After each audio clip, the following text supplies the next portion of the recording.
Mm.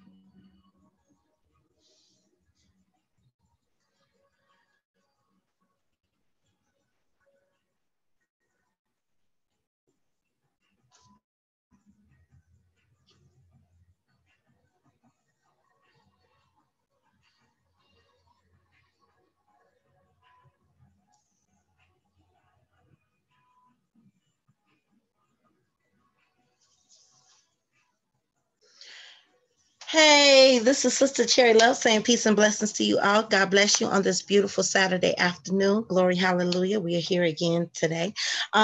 Jesus, you love me too much. Hi, how are you? How are you? I think I did see you before, but welcome, welcome. Well, hey, Sky Pink, God bless you. How are you, Sister Keisha? How are you? God bless you. Welcome, welcome.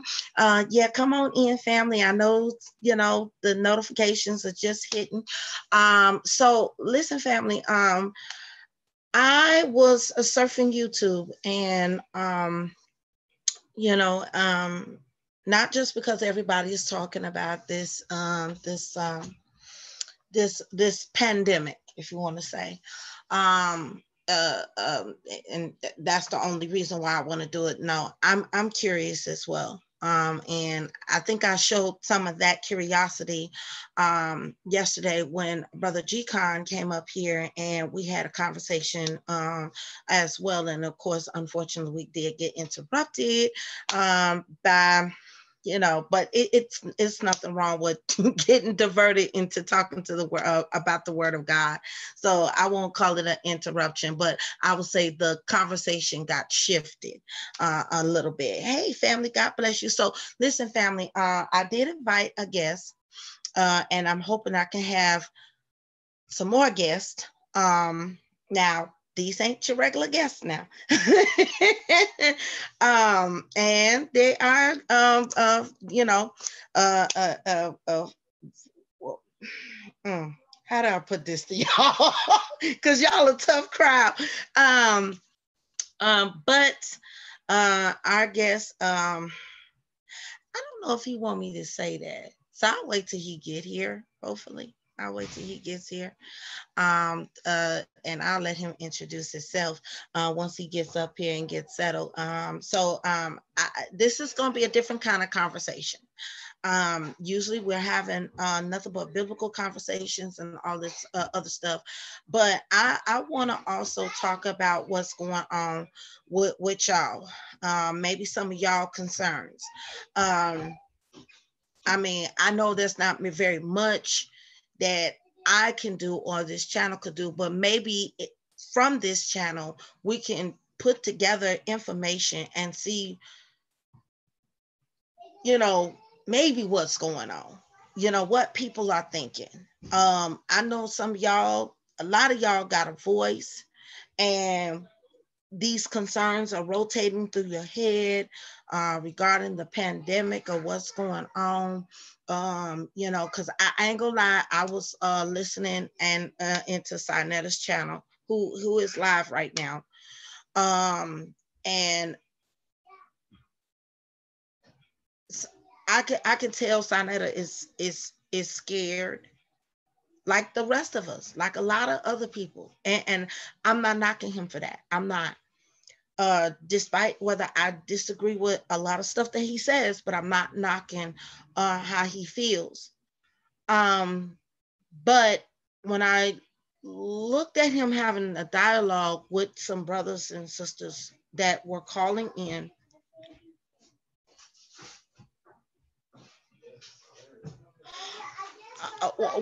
he's welcome to the conversation, Priscilla. I don't have an issue with that. He's always welcome to the conversation.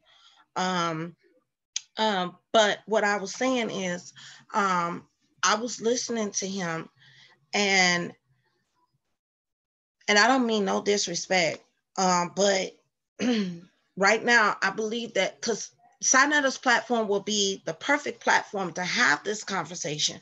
But like I told the speaker that I want to come on, Sinetta's being a little irrational right now. And he's not really level-headed. And right now we need level-headed folks to talk to us. Okay. And we may not agree on belief, and some of us may not have a belief at all. Okay. But I want to put out here, family, people are dying. No matter what you believe or what you don't believe, people are dying. That's facts. And no one can deny that. No one, I don't care what the Hebrew Israelites say. I don't care what the conscious community say. I don't care what the Christian community say. I don't care what Muslims say. I don't care black, white, pink, orange, yellow. This ain't that. This is something else that is affecting all of us as a whole, worldwide. See, worldwide. And I believe all can agree with that. And so when I was listening again to Brother G Consciousness yesterday when he was speaking and trying to speak to, the Hebrew Israelites on that platform, I believe they heard him, but they wasn't listening to him. And right now, to pick up a racist view and say, oh, this is all the government's fault, or this is all the white man's fault, or this is all the black person's fault, or whatever you want to throw on top of it, that this is not an appropriate time for that. I'm gonna be honest with you. Oh, thank you, honey. Oh, chips. Okay. Sorry, y'all. I'm being. I got my goodies. Give me 2 seconds. Thank you, honey. All right. Thank you. Ooh, I got Reese's. Look at that. I got my Reese's cups. I'm so happy. Yes. Listen, don't judge me. Do not. No one in this chat or looking right now, do not judge me. I love my Reese's. Praise God. Listen. So I ain't gonna eat them right now, but I'm gonna set them to the side.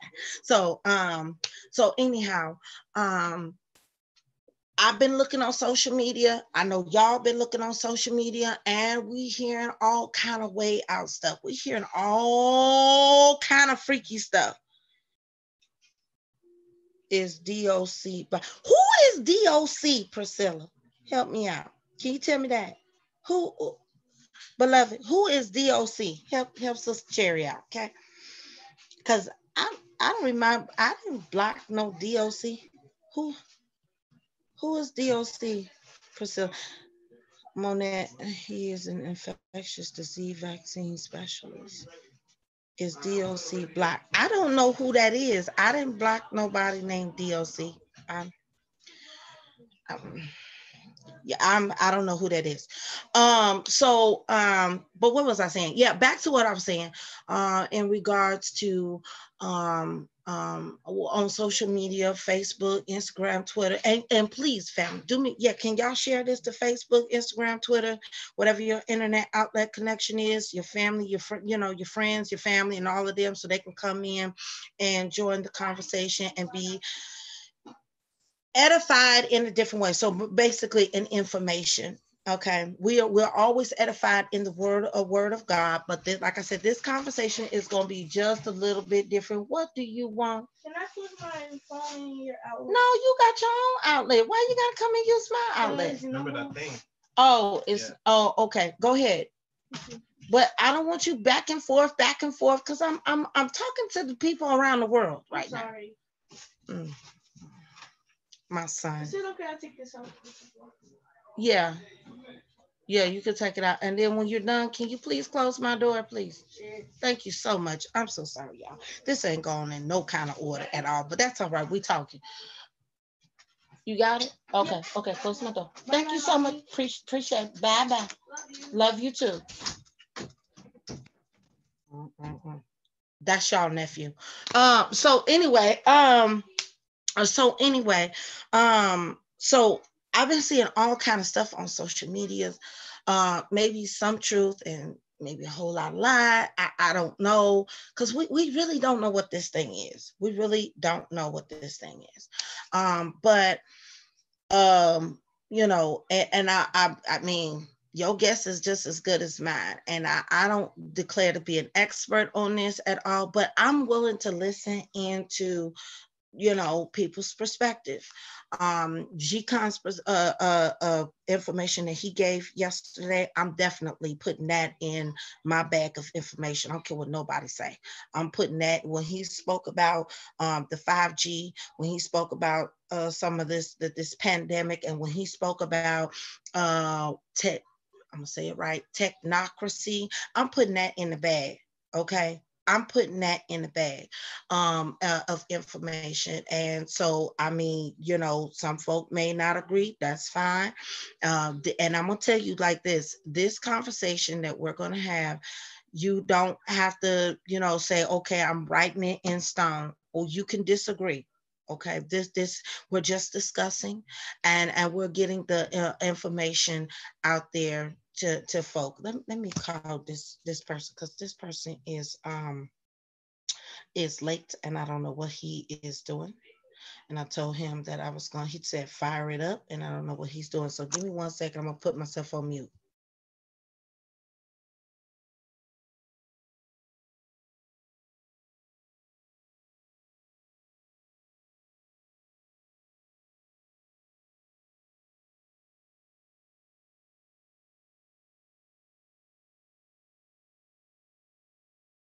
Okay, so he's on his way. And I already know some of y'all, you know, but just on this one here, because this situation is affecting everyone. Not that the biblical text doesn't affect everyone, but it does. But this thing here, we got black, white, we got Christian, Hebrew, we got atheists, people who believe in what they believe. People are dying. Okay. And one, I will say I take issue with Sinetta, and I wish she would kind of try to calm down.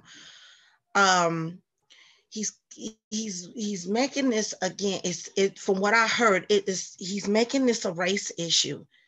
Listen, this has gone beyond that. Okay, I think y'all can agree with me on that. Let me see what y'all saying here in this thing. Doc Savage, who that is? Priscilla, who that is? I don't know who Doc Savage is, beloved. So I really don't recall ever blocking him, if you want to say. And I already see some of my brothers and sisters saying I'm taking Tylenol. I don't think it's going to be that kind of conversation of taking Tylenol for, you know, the craziness that we have heard when we deal with false doctrine. But this is a conversation for people to express themselves, what they have learned in regarding this about this pandemic, and what coming from their perspective of what they see. So that's what this is. So I'm just asking you to, on this one, to be a little open-minded, okay? Okay, and I think we got, okay, admit, yep, all right. Hey, welcome. Okay, so our guest is here, and I'm gonna reach out to, oh God, he done fell out. Come on back in here. Hopefully he'll come back on up in here. Well, there you go. Oh Lord. Hey, how you doing? How you doing? Lord, the Lord, huh? What's up, sis? How you doing? How you feeling? I'm good, and thank you so much for accepting my invitation on here. So, yes, ladies and gentlemen, this is our guest speaker for today, and I kind of kept you as a secret. Okay, now who this is? Shafan. Okay, Yeah, this is that's one of my one of my partners. oh, okay, Part, so part of the pseudo killers. That's what we who? do. Pseudo killers. Pseudo killers. Mm-hmm. Okay. Okay. Hi, how are you? The one with the mask on. Hi, welcome. You can see. Yeah, he see. uh, so yeah, I definitely invited you all here because I heard you on Sinetta's platform, and y'all were having a deep discussion about what's going on with the pandemic. Mm-hmm. And of course, I'm listening to Sinetta, and I expressed some of my concerns about Sinetta, that Sinetta right now is being really irrational at this point. Now, I don't mean that in a disrespectful way, but Yeah. I take it as that he's afraid right now, and just like a lot of other folk is. And I really was interested. Let me mute him because he got a lot of background. I was really interested in what you had to say, and I'm interested in what Garfield had to say on this. So hopefully, I can get Garfield to also come up in here and join the conversation on this, so I can hear you all clearly. And if this is the way that I have to do it, to grab you all and say, "Listen, what did you say?" Then hey, you see what I did, and you're here. So well, did you want to greet everybody, and then your guest that you brought, your partner that you brought along here, he's free to greet everybody after you, and then I'm gonna see if I can reach out to Garfield. Are you and Garfield okay to be on the same platform? Yeah, yeah. Okay, because I don't be knowing. So, like I informed them that this is going to be a different kind of conversation. Usually, our conversations is biblical. But right now we're definitely expounding that conversation right now to deal with what's going on, this pandemic that's affecting everybody across the world. Now let me say this last thing. What you know what, I'll leave that in my question. Go ahead, Unc, and brother Unc, and greet everybody. And well, you know my name, Brother Unc, and I don't want to hide anything from people. Oh man, why is Sinetta calling me right now, man? Tell Sinetta to go somewhere. Yeah, hold on 1 second. That's what I'm gonna do. I ain't I know why it is, because you up here talking. That's why. That's why. And Sinetta don't like Cherry Love, and I'm not too kosher with Sinetta. But I want to talk about this. This ain't even about Sinetta. So I know he going.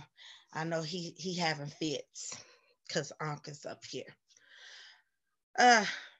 So as you can see, he's on the phone with Sinetta right now. Sinetta don't care for Cherry Love too much because he know that Cherry Love don't really too much either like that. I don't hate Sinetta. But how you doing, Miss Cherry Love? I want to introduce myself to you. Hi. Nice to meet you. You too. My name Sheffrin. I'm a part of Unc's new crew called the Pseudo Killers, and you know I'm glad that the church is taking this pandemic seriously. So I'm glad to see church folks really interested in this topic, because it's something that's really affecting everybody. Yes. So I'm glad that y'all, I mean, any differences we have religiously, you know, now ain't the time to be talking about that. You feel me? It's time to deal with this information about this pandemic that's affecting the globe. You know what I mean? So nice to meet you. And nice to meet you as well.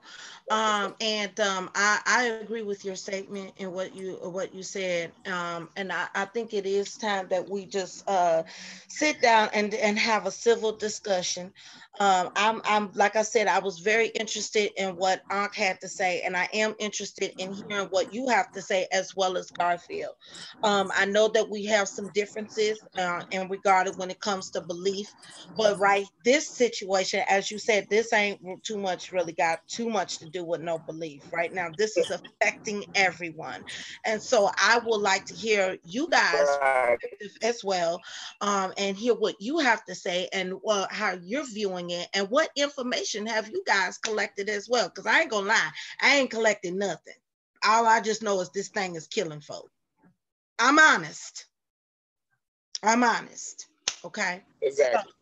So, well, while Anka's over here powwowing with Sinetta, and he's more than welcome to come on here too. What do you know about the coronavirus, this pandemic? I know they don't really like us saying coronavirus on YouTube because it seems like they be, getting at folk. Hold on, I think Anka's back. You okay, Ank? Yeah. That was soft. He tripping. No, he ain't tripping. He know you on here, right? Yeah, it's all good. I'm gonna hang out with my Christian friends. I wanted the pseudo killers because I know how valuable the pseudo killers are, man. We don't have a problem. I know I don't have a problem with religion at all. And we know our people. We love our people no matter what religion they got, no matter what they beliefs. And this is the job for the pseudo killers, dealing with scientific literacy. And this is what we do. You know what I'm saying? If you want to know something about the Christian faith, I'll call you. You know how you do, Sherry Love. You're very versed in the Bible. So everybody listening, she's not one of those Christians that don't know the damn Bible. I'm going to give you that, sis. That's why I enjoy having a conversation with you. I might not believe it, but at least I can have an informed conversation with you. Well, yes, go back and forth. So when you called on me, right, to bring the crew, I say, I'm here, sis, because we're all in this together. We all have families, and the pseudo killer's job is to kill those pseudoisms in our community. You feel me? So, scientific literacy is a vaccine against the charlatans in our community. And our community is anybody that, one, love being Black, two, agree that they're a human being, right? And three, you know what I'm saying, want to know what's going on with real accurate information. Simple as that. Simple as that, sis. So, I got your people, they're going to get this download. And this is not a moment, this is not a time for us to go to the Bible right now or to go to the Quran. It's not that time. Once you're in a house safe, you know what I'm saying, and wash your hands and all that, then you can sit down and read the scriptures that y'all espouse to. But as far as wanting to know what's going on in this world, you have to look to the experts. I'm not ever claiming to be an expert, but I'm pretty good, and the pseudo killers are excellent at what we do as far as giving people the real information. There's a lot of information out there, Sister Sherry. So, Sherry Love, CL, let me call you CL. Okay. You know what I'm saying, Sister CL. And we want to give y'all the right information, give y'all good books and good resources. So a first reference for y'all, what you get, is Deadliest Enemy, Our War Against Killer Germs. Listen to all this, man. You can get on Amazon right now. It'll be to you 2-3 days. Here you go. All right, Deadliest Enemy, Our War Against Killer Germs by Michael Osterholm, PhD. All right, we're looking for those titles right now, those who actually are educated and spend a lifetime in dealing with germs and viruses. He's actually an infectious disease investigator. All right, you can type his name in YouTube, right, and follow this man. Matter of fact, you might have seen him up there with the president. Right now the president is referring, early in the game, the president was making all kinds of mistakes. Now he's kind of shutting up and he's going to the professionals. He has some of the best scientists at his disposal. And, most people just discount the scientists because a lot of times what the scientists are saying is real hard to grasp. And that's what the pseudo killers are here for, to take complicated scientific information that you can find in major universities all around planet Earth, you know what I'm saying, and make it simple and palatable for the people. So what is it you want to know about this corona? Watch this, listen to the words. It's called the novel it's called the novel SARS, right? Coronavirus. virus 2. I'm gonna say it again. Novel SARS-CoV-19 2. Why am I saying this? Why am I using the word novel?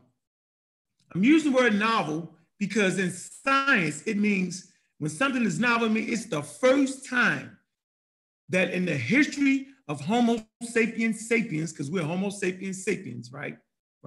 That our immune system has ran across this particular bug or pathogen or virus. I'm gonna say it again. Novel SARS coronavirus 2, right? Some say COVID-19. The disease is COVID-19 caused by the corona.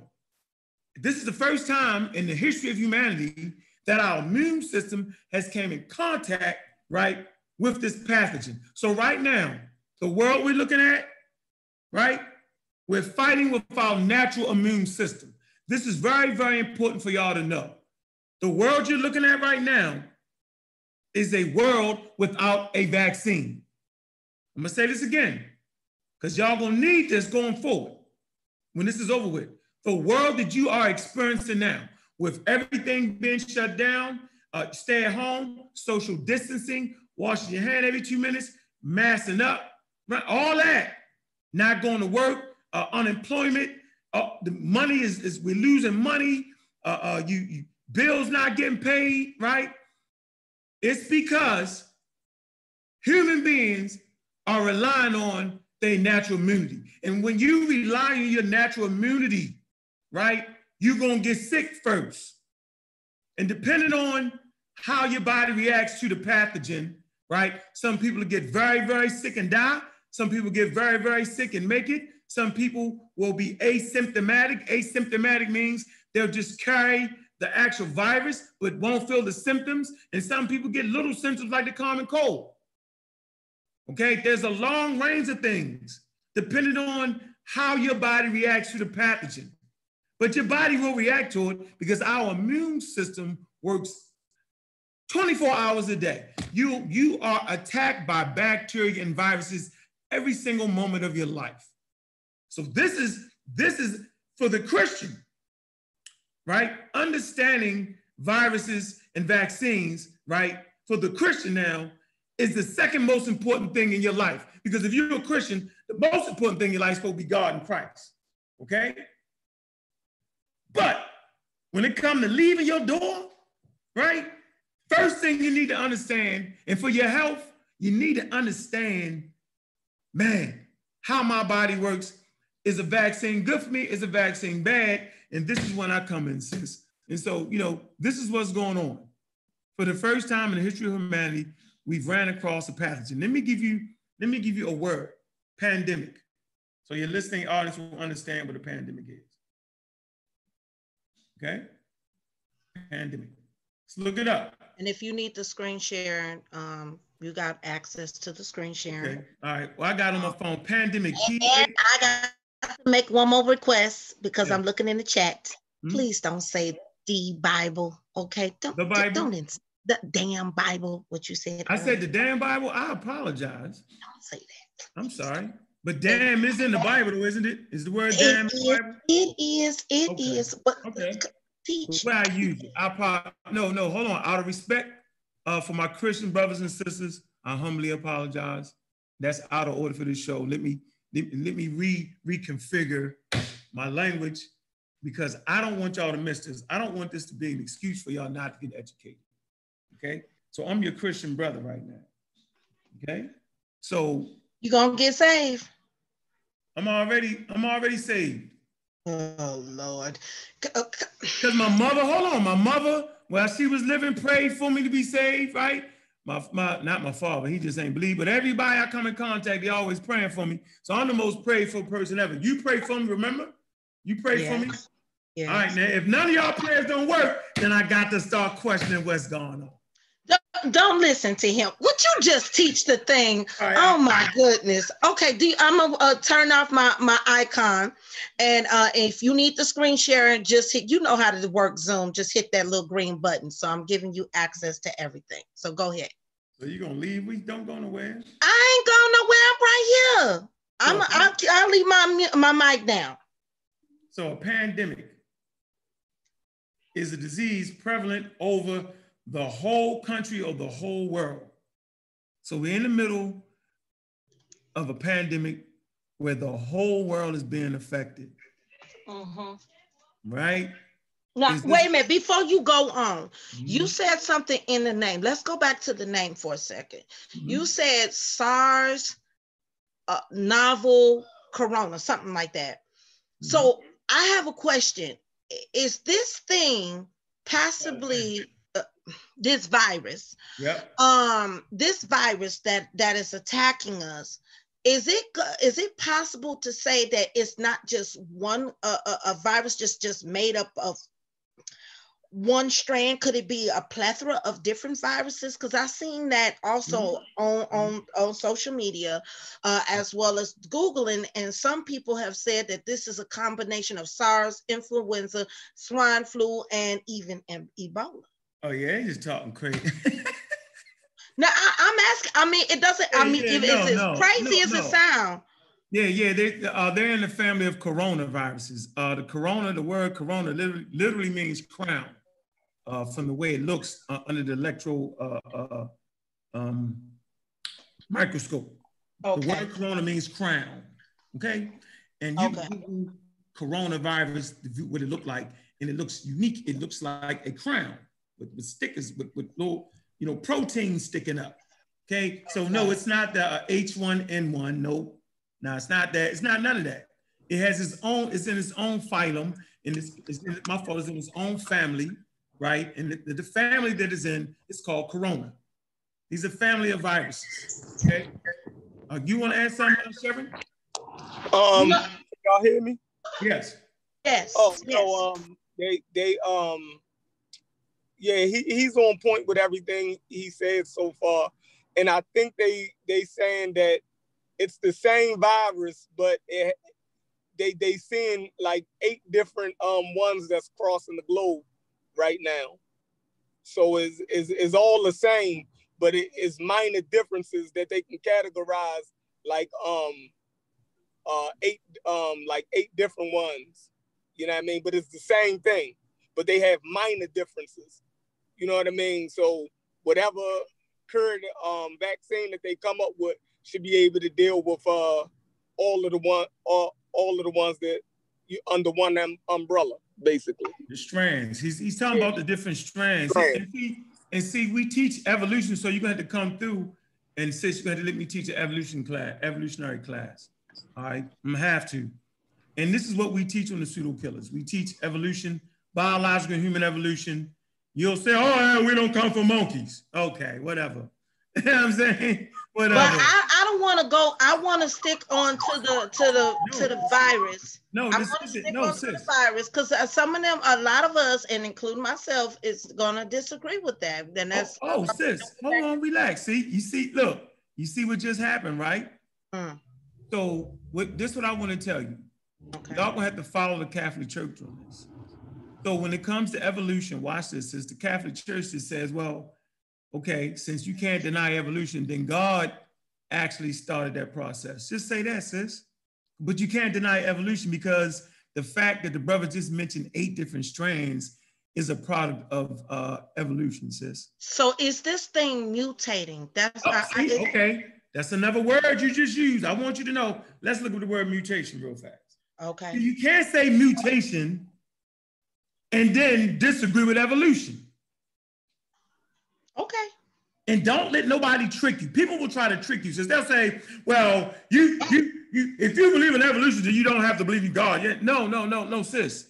Evolution does not talk about or does not explain where human beings come from or where life comes from. Let me say that. Evolution does not explain where life comes from.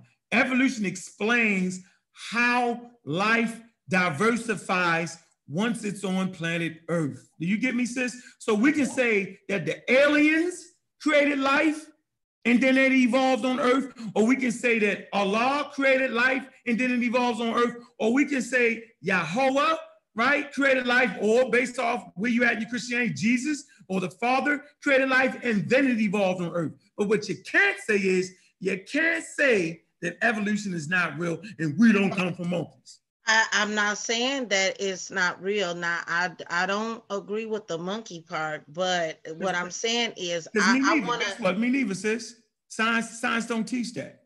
Science does not teach that human beings come from monkeys. Well, I want to deal with this bug that is affecting whether you believe in God or not. I want to deal with the information about this nasty, trifling, disgusting, detrimental bug that is liable to kill not only you and me both, yeah, or Kent, who is up here, and welcome to the platform, as well as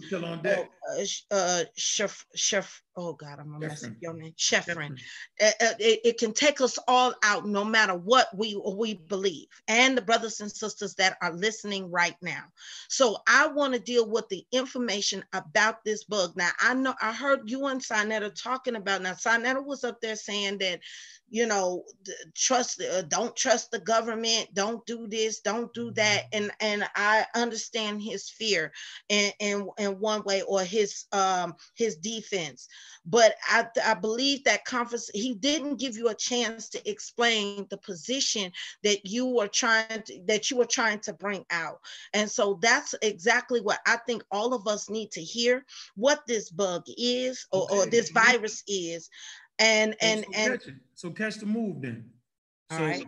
When he named 8 different strands, so I just have to give you the audience is that these strands are in the same family. That means they have evolved out of each other. So whether you agree or not, this is part of the conversation. I'm giving it to you real easy, that evolution is a part of this thing, a part of this bug that you're talking about, sis, because viruses evolve. Everything, bacteria evolves very fast.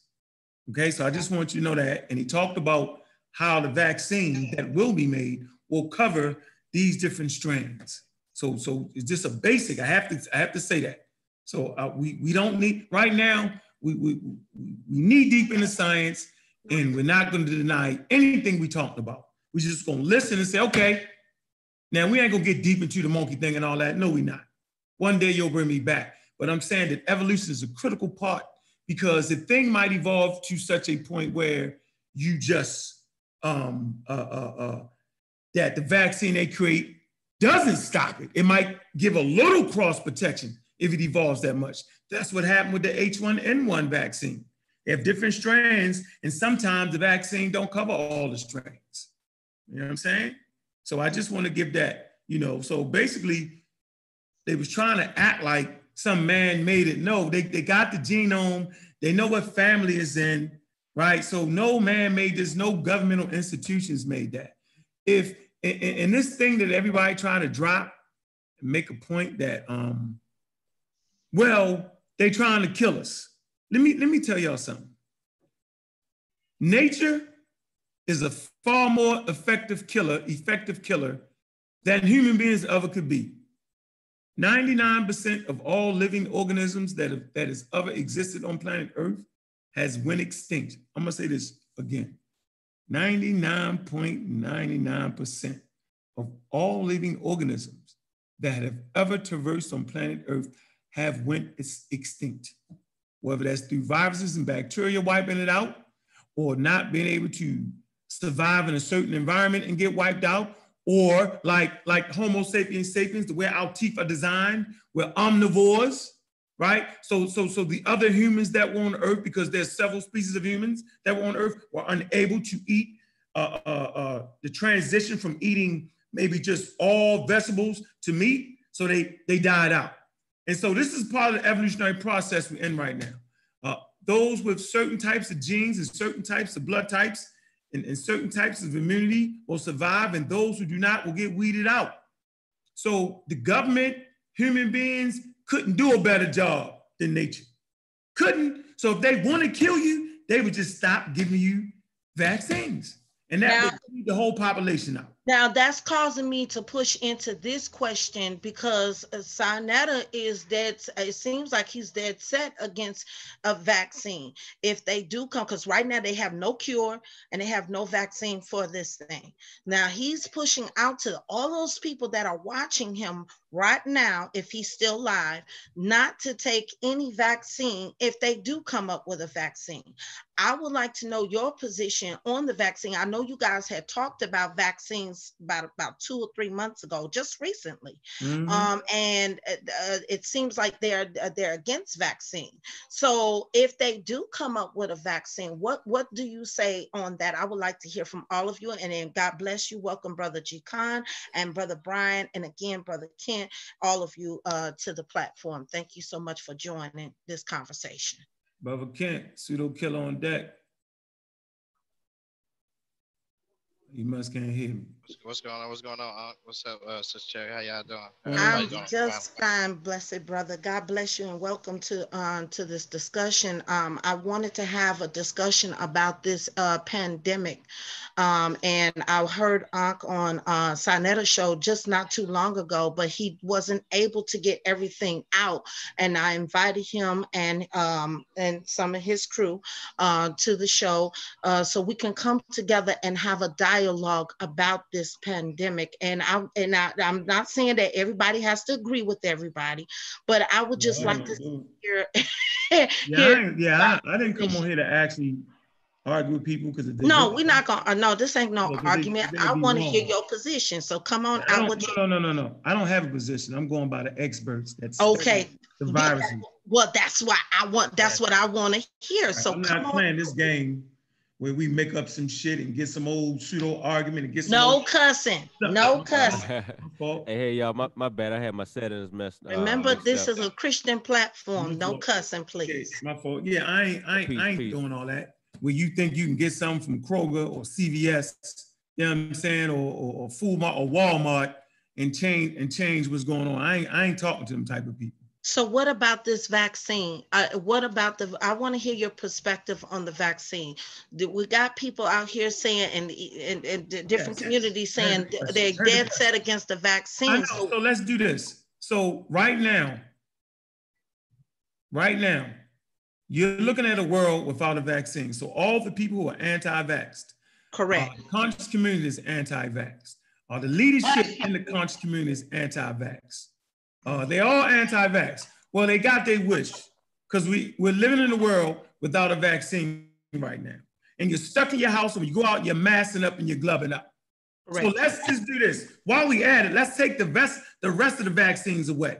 Let's take the MMR away. That's measles, mumps, and rubella. Let's take away the chickenpox vaccine. Let's take away the smallpox vaccine. Let's take away the yellow fever vaccine. Let's take away the hepatitis B vaccine. Let's take away the hepatitis C vaccine. Let's take away all of that and see where we be at. That's my answer right there, sis. They're just arguing to hear themselves argue. Look around you. Look, there is no vaccine right now. Why we had to take away the rest of the vaccines? It'll be mayhem. Okay, think about, why don't you throw some smallpox in there, throw some polio in there while you at it. Hepatitis A, hepatitis B, why you at it? They even got vaccines against cancer now. Did you know that? No, I did not. Right. Okay, human papilloma. They have a vaccine for that. It causes cervical cancer in women. Okay? So take away, listen, for the last 300 years of human history, vaccines have proven to be the only thing that can combat a bacteria and a virus. Now they have medicines after you get sick. What we talking about before you get sick? We talking about before you close down the whole system. Because the whole system right now is closed down because we don't have what, sis? A vaccine or a cure. So if we go back to 1918, we're talking about a pandemic. That was a pandemic, okay? Where over 500 million people died in 1918. They called it the Spanish flu, right? There was a pandemic. 4% of the human population was wiped out, right? That same bug that same H1N1 came back in 2009. How do they know? Because they studied the genome. They studied what I want to say, the proteins in it, and they recognized that that was the same one. Well, how come 500 million people didn't die that time in 2009, sis? Do you know why? I want to say because they had something, they had a vaccine. They had a vaccine. There you go, sis. Anybody want to add on to that? Where you at, G Conjure? Where you at, Kent? Where y'all at? Yeah, my bad. I think my settings was messed up on there. I had the input twisted on there. But peace to everybody. How y'all doing? Welcome. What's going on? Peace, brother. Pseudo kill on deck. Yeah, I was basically listening in, man, catching up on what y'all was discussing. All right. I agree. You know what I'm saying? Like, I think that you know, vaccines is you know, something that we see that we definitely need. You know what I'm saying? Some immunity for certain things, and to make things a little safer. You know what I'm saying? It's just about having a you know, a safe vaccine and not rushing stuff, and so that's why it takes a little bit of time, because you got to know, you know what I'm saying, the long term effect of certain things, and sometimes you might have short term effects, and then how the way to deal with some of the side effects and stuff like that. So I think, you know, medical science is something that is great, and so when you start talking about stuff like herbs and stuff like that little stuff, it kicks in late when you begin to get vaccines, and you dealing with all these toxins that's in your body. You just gotta, you know what I'm saying, you do what they tell you to do, and then you eat well, because they're not gonna tell you to eat well, but you do need to eat well. Like, you know what I'm saying, that's why we was able to help my son's situation out with his autoimmune disease that he has. We was able to get that situation together because we did what they told us to do, and then he started eating well. But out of some of the other patients, they you know what I'm saying, they take their medication, they steroids, they take they immunosuppressants, and that's not enough, because later on they develop, you know, inflammation within the body with other things, you know. So you gotta start eating well too. You gotta start changing your diet up, because half of the stuff your body is just not accepting anymore. You know what I'm saying? Whether if it's in that, you know, whether if it's high levels of radiation that's in your milk or whatever, you know, all of these different things plays a role. So you just got to be careful out here. We live in a world where technology is on the uprise. So you even got to look out for that. You know what I'm saying? Because you don't know what really, you know, like they say, you know, we using microwaves, we using phones, all these different technologies that we using plays a role with your body just as well too. You know what I'm saying? Because you're dealing with particle waves now. So just, you know, too much of anything can affect you. So I think a vaccine and learning the body, studying the body is something that is good. It's something that will temporarily help out for the time being. After 3 months or so, they always watch your organs. My son, he goes in every 3 months watching the organs, because what he's taking, the immunosuppressant, it won't fight off. He's a high risk, so it won't fight it out. Immune system, right? Yeah, he got a compromised immune system. Right. So vaccines might not be good for him. That's why everybody else got to get vaccinated, for people like him. Yeah, for people like him. And so, you know, you want to test that stuff. But so a lot of stuff like me, this is what I always tell people. You know, even with my son, you know, he got 3 doctors. He has a uveitis doctor, which is the eye specialist, just as well as, and then he has a regular ophthalmologist, which is an eye specialist too. Then he has also a disease doctor. And the reason why he goes to see the disease doctor, because the medication that he's getting, you know what I'm saying, can affect him. So he has to go every 3 months, and he has to get checked out. His organs have to get checked out. You know, you got to keep your organs checked out. Now, all of these things are temporary fixes, because when you have an autoimmune disease, and that's what cancer, diabetes, and all of that stuff is, it just, your immune system is not successful in attacking those things. And so you definitely need to eat right, because you got toxins in your body. You're taking in milk, your body's been taking it in, but your body starts to reject it after a while on some people. And it's really rejecting it. You just don't know, or you just continue just feeding it to your body. Different types of wheat, you know what I'm saying, that you got is not gluten-free.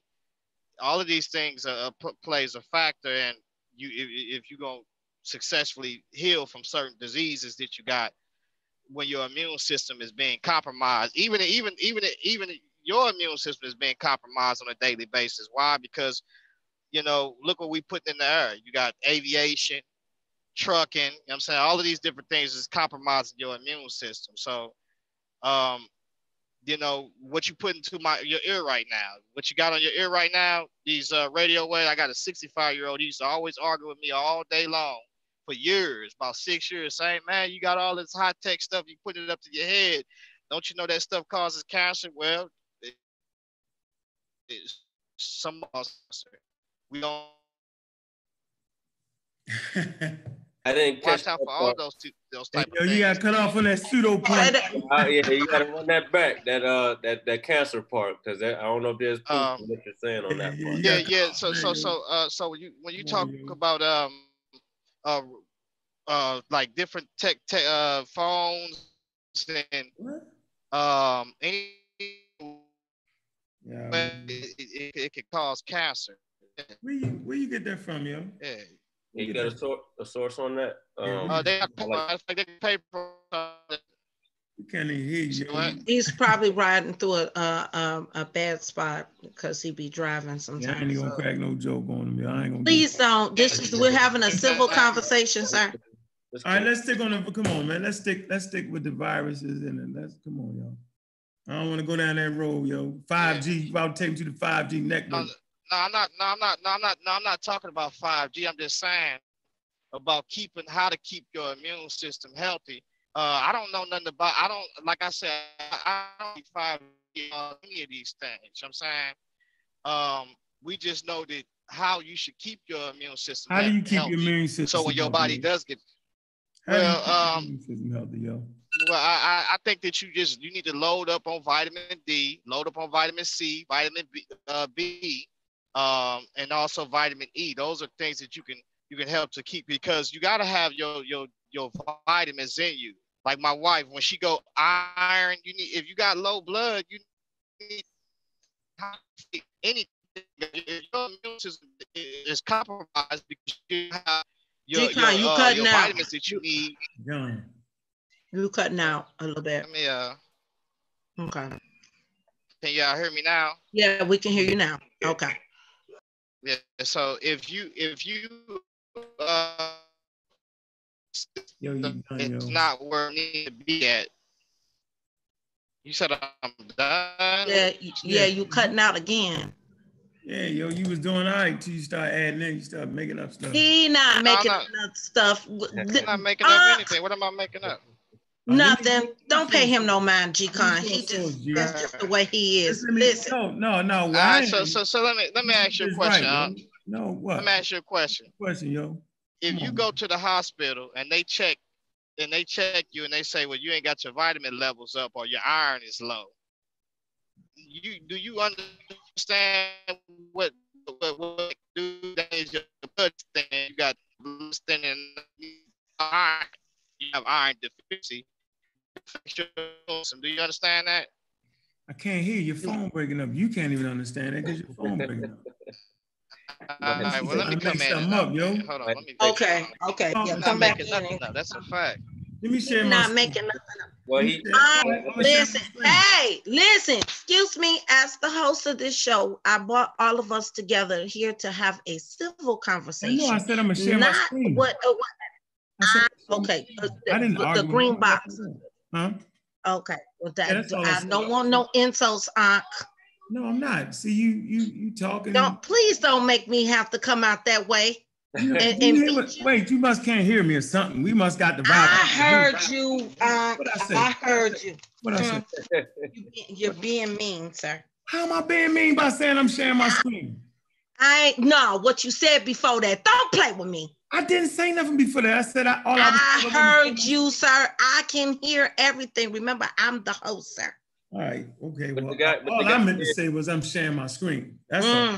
In defense, though, the guy did make a claim that's not proven to be true about the radiation from the phones causing cancer. That's probably what he. Well, wouldn't you say it's a lot of stuff that out here that is affecting the body in a negative way? Wouldn't you agree with that? I would say that, but as far as like phone, that's like if I say, yo, reading a book is going to cause me brain damage. You know what I'm saying? It's like, you can't make those types of claims. Well, we know that a book will not give you brain damage. In fact, reading is fundamental. Right. But what I'm just saying, I'm talking about these radio waves that we use. I'm talking about the radiation that comes off of certain things that can affect the body. But okay, you disagree. That's fine. No, but what I'm saying, sis, it's not that I disagree. It's because it's not true. It has nothing to do with my disagreement or making up. The experts say that's not true. People that actually study radiation for a living, right, says that's bananas. The scientists, everybody that studies said it's bananas. That's why. Okay, well, we got a bigger thing here. Listen, bro, we got a bigger thing on our hand. Look at my screen. Look at my screen. Right, but can I say this? Yes, ma'am. If you let me finish, sir, we have a bigger thing right now that is attacking all of us, and we really don't have that much information. And for the ones that do have more information than the ones that don't have it, we want to hear it. So therefore, we're all being attacked by this little bitty virus called the coronavirus. And I would like to know all of this information, whether people agree or disagree. I'm interested in hearing this. So teach. Read my screen. Can you see my screen? Yes. What do you want me to start at, sir? First of all, this is a whole article on, look what this is. This is part of the conversation, ladies and gentlemen. Learn the immune system. Read this. That says the immune system. Am I correct? Correct. All right. It's on the Wikipedia free encyclopedia. It's an encyclopedia. You can get Britannica, whatever you want. Okay, let's go to nutrition and the immune system. I'm not saying anything. I do not study the immune system. I read it. I didn't go to school for the immune system. This is what they're saying about nutrition and the immune system. Okay, now says this.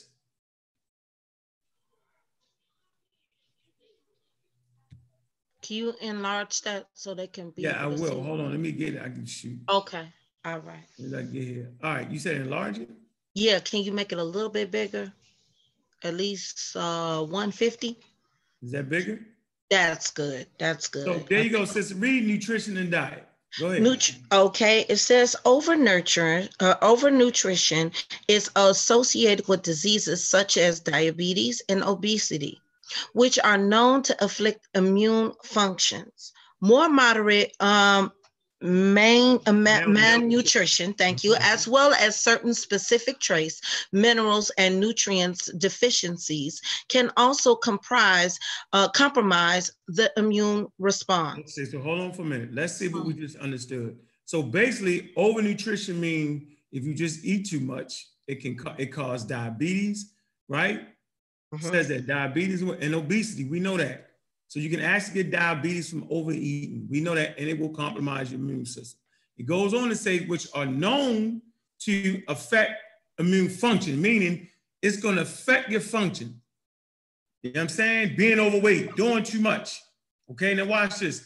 More moderate malnutrition. So when people are malnutrition, like when you go to that commercial they always have in Africa, with the baby, with the big stomach and the flat, that's malnutrition, okay? It's gonna affect your immune system. It says as well as certain specific trace mineral and nutrient deficiencies can compromise the immune response. Goes on to say, foods rich in certain fatty acids may foster a healthy immune system. So like certain fish, oysters, stuff like that, you know what I'm saying, will foster a healthy environment. Goes on to say, likewise, fetal undernourishment can cause a lifelong impairment of immune system. Now, I'm glad that you're bringing up the food part. So this is taking us back to, I guess, ground zero, right? The hot spot. What do you say about the omega fatty 3s? Is that what you was talking about? Yeah, it said it can foster a healthy environment. It's said a different from healthy, somebody you saying said it a boosts. healthy environment. Right. No, Yes. no, well, it's not saying it's boosting your immune system. It's not No, the it's boost. false, right? Right, So yeah, no, you're not boosting your immune system. It's to have what omega 3s is basically for inflammation. Now, if a person is having inflammation in their body, then that's what your omega 3s is for. So and that's very important because you can get fish or type of oils is in the fish for inflammation, to fight off inflammation. You even have some organic milk that you need to fight off that inflammation. Now, inflammation is coming in your body because something is going on within your body. So that's not really boosting your immune system at all. What they call, people might say, oh, they might boost your immune system. No, you ain't boosting your immune system. What you're doing is maintaining your vitamin levels that you need, your supplements. So when you come in contact with something, at least you can fight it off. Why? Because your immune system is stable enough to even fight it off. all right, hold on 1 second. So the first portion, let's do this. The first portion of proper body functioning of every organ in your body is what? You say every organ in your body. What is the first thing one needs to make sure all his systems are working properly in his body? What is the first thing? Oh, you tell me, what's the first thing? Energy. Where do we get energy from? Your protein foods or whatever? The food. So the body does not recognize whether you eat meat or whether you eat vegetables. It recognizes the nutrients in it. It takes out that's why we go to the bathroom, right? The body recognizes the vitamins, the nutrients, and all the metals, everything, the elements, everything you need. It's the thing that gives you energy. And when you have proper energy levels, then all your systems are functioning properly. Your circulatory system, your immune system, your cardiovascular system, all your system, your brain, all that is operating properly. Well, so not actually. Always that ain't how that works. Properly. That ain't how that works. Because if you're taking in, listen, if you're taking in meat, right, which going to have more of your protein in it, if you're not getting enough greens on certain things you need. I didn't say that. I didn't say that. Right. So okay. So what I'm saying is, I said eating properly doesn't mean eat meat every day or not. Right, not eating meat don't mean you eating properly. Right, but even with that, I don't know what you're trying to teach these people, but you need to eat right. Are you teaching them otherwise? What are you teaching them? You didn't hear me say that, or you just being funny? Right, because I'm just trying to see, is you teaching the people to eat right, or what are you teaching them? I mean, can you not hear, yo? Right, because if you eat meat and you eat too much meat, then that is a problem with that. So you need to have your wait a minute, bro. Proper diet. But if you eat too many vegetables, there's a problem with that, though, ain't it? Yeah, exactly. That's why I say you need to have your proper diet. That's what I just said. Maybe you can't hear me, yo. I'm just okay. Well, I probably ain't hearing you well. I'm just trying to see, because then you said something about. You said something about. What was it? Oh, okay. We was talking. You said I said something that was pseudo concerning or something. You said, what was that concerning when I talked about some radiation and cell phones? Let's not go back down there, yo. All right, well let me pull a source. No, I'm not gonna listen. I want to stay on your diet. Okay, cool. Balanced diet. We can do a show and do cell phones kill you. All right, we can do, but not right now. All right, no, it's just not cell phones. It's also microwaves and all that type of stuff. Whatever you TVs, whatever. Do that. All right, that's cool. But what I'm saying is this is when you I agree with you as far as the vaccinations in the sense of no, but you got it. We're talking about the immune system. Let me pull up this article right now. It's called the Harvard Health Publishing, Harvard Medical School. It's a medical school at Harvard. Now watch this. 2016. Myths versus fact and strategies to healthier living. Your immune system is on the job around the clock. I said that to protect you from infectious bacteria, viruses, fungi, all right, and parasites that cause disease, suffering, and death. The immune system is an extremely complicated network of cells, molecules that researchers are still working to understand. So they're still trying to understand it. Watch this, because there is so much about immune function that remains unknown. Immune system myths board and commercial enterprise have exploited them. This is the area, this is the gray area that people exploit. Okay, the following are 3 common immune system myths. Let's see. Immune system myth 1. The more active your immune system is, the healthier you will be. Now, G Conscious knows that his son's immune system actually attacks him, so his son's immune system is very active. So that's the myth. Watch this. It says, fact. Immune system fact 1. Where the immune system is concerned, there can be too much of a good thing. An hyperactive immune response is responsible for allergic reactions to ordinary non-toxic substances, like peanuts. Peanuts aren't normally toxic, okay? It also underlies a number of major diseases, including diabetes, lupus, and rheumatoid arthritis. According to Dr. Robert Schimmerling, the medical editor of the Harvard Medical School, the Special Health Report, rheumatoid arthritis, it is not known why the immune system malfunctions in people with rheumatoid arthritis. Theories and myths abroad, he said, infections, diet, and environmental toxins, that's what G Conscious was talking about, have all been blamed at one time or another, but there is no convincing evidence supporting any one of these as a specific cause of rheumatoid arthritis. In fact, there may be multiple reasons why the immune system malfunction. Watch this. Immune system myth number 2. Getting more than the recommended daily allowance of a vitamin or mineral will improve your immune system. Immune system fact 2. So far, there is no evidence that taking extra amounts of any vitamin will improve your immune system or protect you if you don't have, what's this? What is this? Hold on. So far, there is no evidence that taking extra amounts of any vitamin will improve your immune system or protect you if you don't have a micronutrient deficiencies. It says, however, older people who are more likely to have such deficiencies should discuss this question with physicians who are well-versed in genetic nutrition. Immune system myth 3. Many vaccines have health risks. Immune system fact 3. Nearly everything we do involves some level of risk. So of course, taking vaccines, there's a level of risk. But we want to know, what are the damn risks? Watch this. The risk of dying in a car accident is 1 in 6,700. So out of 6,700 people, 1 person will die from a car accident, y'all.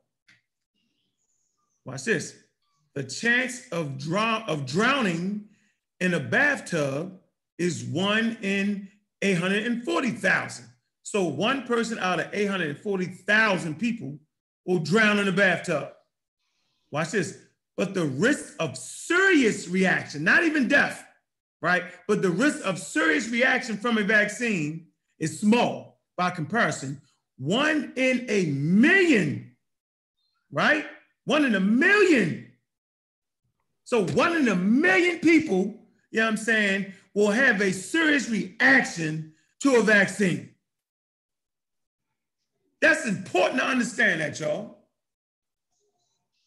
That's very important. It goes on to say 1 in a million from diphtheria, tetanus, you know what I'm saying, and pertussis, or DTaP vaccine, for example.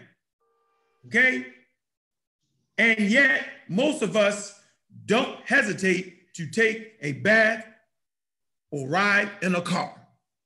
There you go. So it's a lot of myths going on in this community. And it's our job to educate exactly what a vaccine is not, what are the harmful effects of the vaccine, right? Driving the car and taking a bath is more dangerous than messing with a vaccine. Kent, somebody y'all can add in. I just wanted to put that out there to get it started. I wanted to ask a question in regarding to this. Now I want to go back to ground hot zone, ground zero. You mentioned something about food. You and G-Con mentioned about food. I do believe in eating healthy, even though sometimes I don't. I ain't gonna lie, sometimes I don't.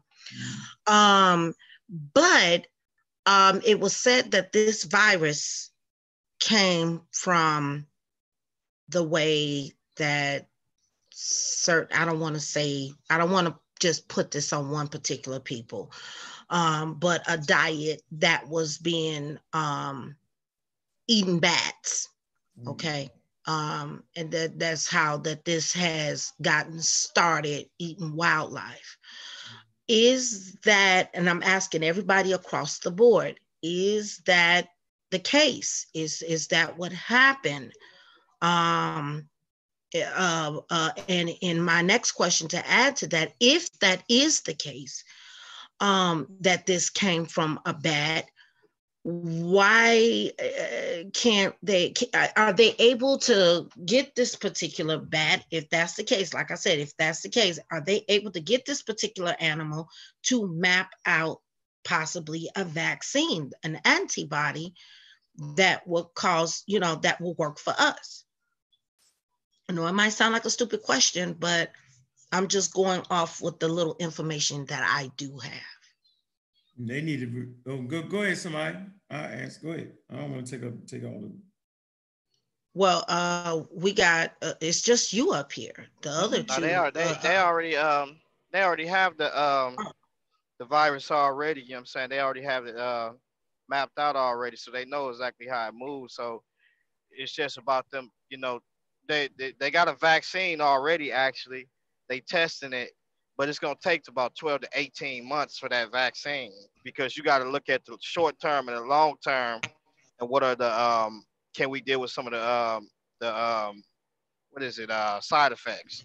And so people, the first person to take the vaccine was an older lady. Well, I think she's about in her mid-30s.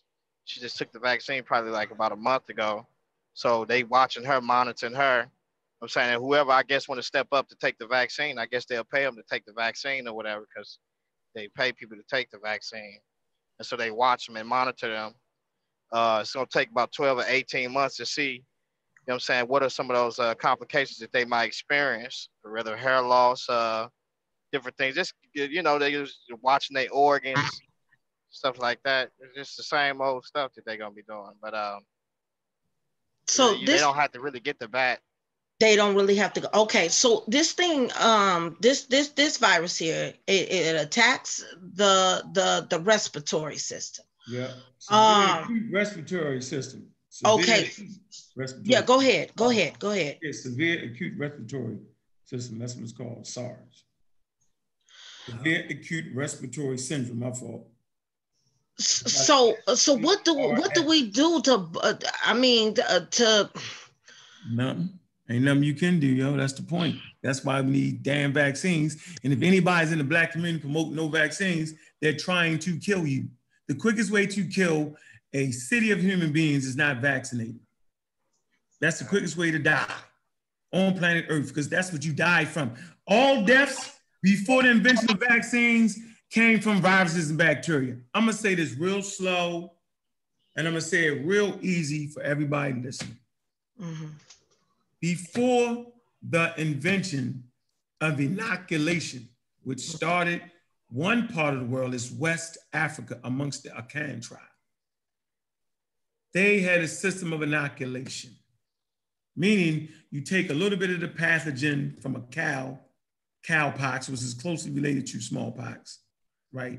The milkmaids used to milk the cows, got this infection on their hands, blisters. Take a little bit of that, cut your arm and put something in there, and it causes an infection, and your body recognizes it as a disease, and it attacks it. It attacks the virus and will give you antibodies, which you're talking about, against the virus. This is the first thing. You also had it in China where they would take scabs from a victim with smallpox, take it and ground it up and blow it up your nose. They also had a form of it in Constantinople. Okay, but the variety that came to the colony was brought to the colony by Onesimus. He was a slave. His master's name was Cotton Mather's. He was a preacher, a Puritan preacher, right? And he was wondering in the outbreak in 1703, he was wondering why the slaves wasn't worried. White people was in hysteria. And I'm not even trying to crack jokes. Only thing the white people had to protect them against the smallpox was prayer, right? And some folk cures, meaning some kind of snake oil, whatever the hell they had. That's all they had. With those particular Africans, they was looking at people, just looking at them like, y'all crazy. And they was wondering, why ain't y'all worried? And so Onesimus explains that in this town, where he was from, right, they inoculated themselves. And so they took notice to that. So Onesimus is considered he's in the top 100 Bostonians because this took place in Boston. So he's recognized. You can go to the Boston Globe, Boston history, and you'll find out that Onesimus is recognized as one of the top 100 Bostonians in Boston, right? So they take that little bit of information, right? I forget the doctor's name. They start to do some studies with it and they kind of do it. They write to England, New England Journal, they write to them, right? And 75 years later, they come up with a vaccine. All right, Jenner, Edwin Jenner he invents the first vaccine. Okay, but it's based off of reading some of the notes that Cotton Mather's put in his journal. It's based off of collecting data from other parts of the world. So this groundbreaking idea, which is one of the greatest ideas known to humanity, right? This idea came from West Africa, where most of us are from, and it was given to the Europeans. Okay, so from that point forward, before that point, all human beings died from viruses and vaccines for the most part. Now, you might have got ran over by a buffalo or fell off a damn cliff or got ate by a lion. No cussing, no cussing. No cussing. What'd you say, sis? No cussing, please. Oh. Anyway, you might have got, let me say it slow.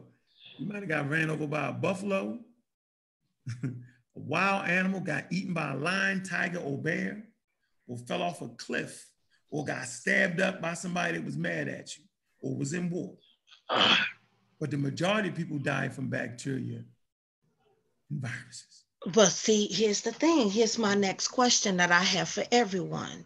Being that we're in the world of technology. That make it worse. Why do you say that? Because it can spread rapidly through planes, cars, buses. That's what I was saying, yeah. Cruise ships, and we live in crowded cities now. Back then, you got a horse. You might have a buggy. You might have to walk. You didn't have millions of people you got millions of people in New York City. How many million live in New York City in the 5 boroughs? Oh, wow. See, that's what makes it not the top killer though, because of that. Because back then, if a plague broke out, it wouldn't travel as fast as it would travel today. But the top killer today is international to small crime. People are dying faster at a rate of murders and people killing each other than a plague taking them out. They outlive it. I don't believe that. No, I hear what he's saying. Hold on. I hear what you're saying. Hold on. Hey, say that again. I hear what you're saying. Go ahead. Yeah. So and a lot of reason why is because we do have medical science to where it is giving us a little bit more link to live a little bit longer. But then when you got people that are killing each other at a more of an alarming rate, then it seems like it surpasses the rate of what a virus or anything, a plague would kill anybody at. Now, Chevron, right? Hey, Chevron, you right. Go ahead, Chevron. You can go ahead. I knew them numbers. It don't even compare. How doesn't it compare though? Like for instance, if you had a plague back then, right? Mm-hmm. If you had a plague at this, it depends on what timing. Mm-hmm. That like it wouldn't spread as fast as it would today because we have transportation, we have planes. I agree with all that. I Yeah, we agree. didn't shut no borders off for none of that. We should have shut that stuff off. We didn't do that. So it spread it around the globe. I'm talking about within 3 hours, you can have this thing spreading like that. 7 hours. So many people have been affected, and the people that we see that's been affected now that they're giving us the numbers of is really more than that. And so what makes this deadly is when you talked about the when you talk about the immune system, it's what it does to the antibodies that make what makes it deadly. It's almost like the HIV. It mutates those things. And so if I'm not mistaken, once it mutates those antibodies, then it produces after its kind. If that, what did they say it does? Because I know that they say they related it to a little bit, almost to HIV a little bit. Huh?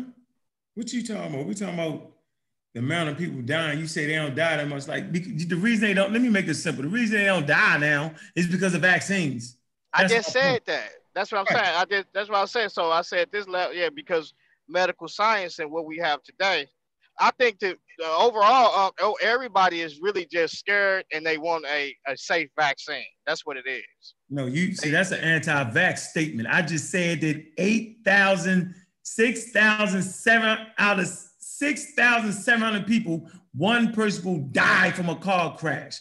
Out of 8,400,000 people, you know what I'm saying, that take a bath. I'm gonna say it again, out of 840,000 people to take a bath, one person will drown.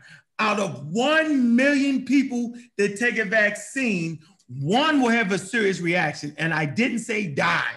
So right, well, hold on. 0.001% of people have an allergic reaction to a vaccine, bro. They are super. I heard you. I heard you say that. You keep saying safer. Oh, no. Hold on.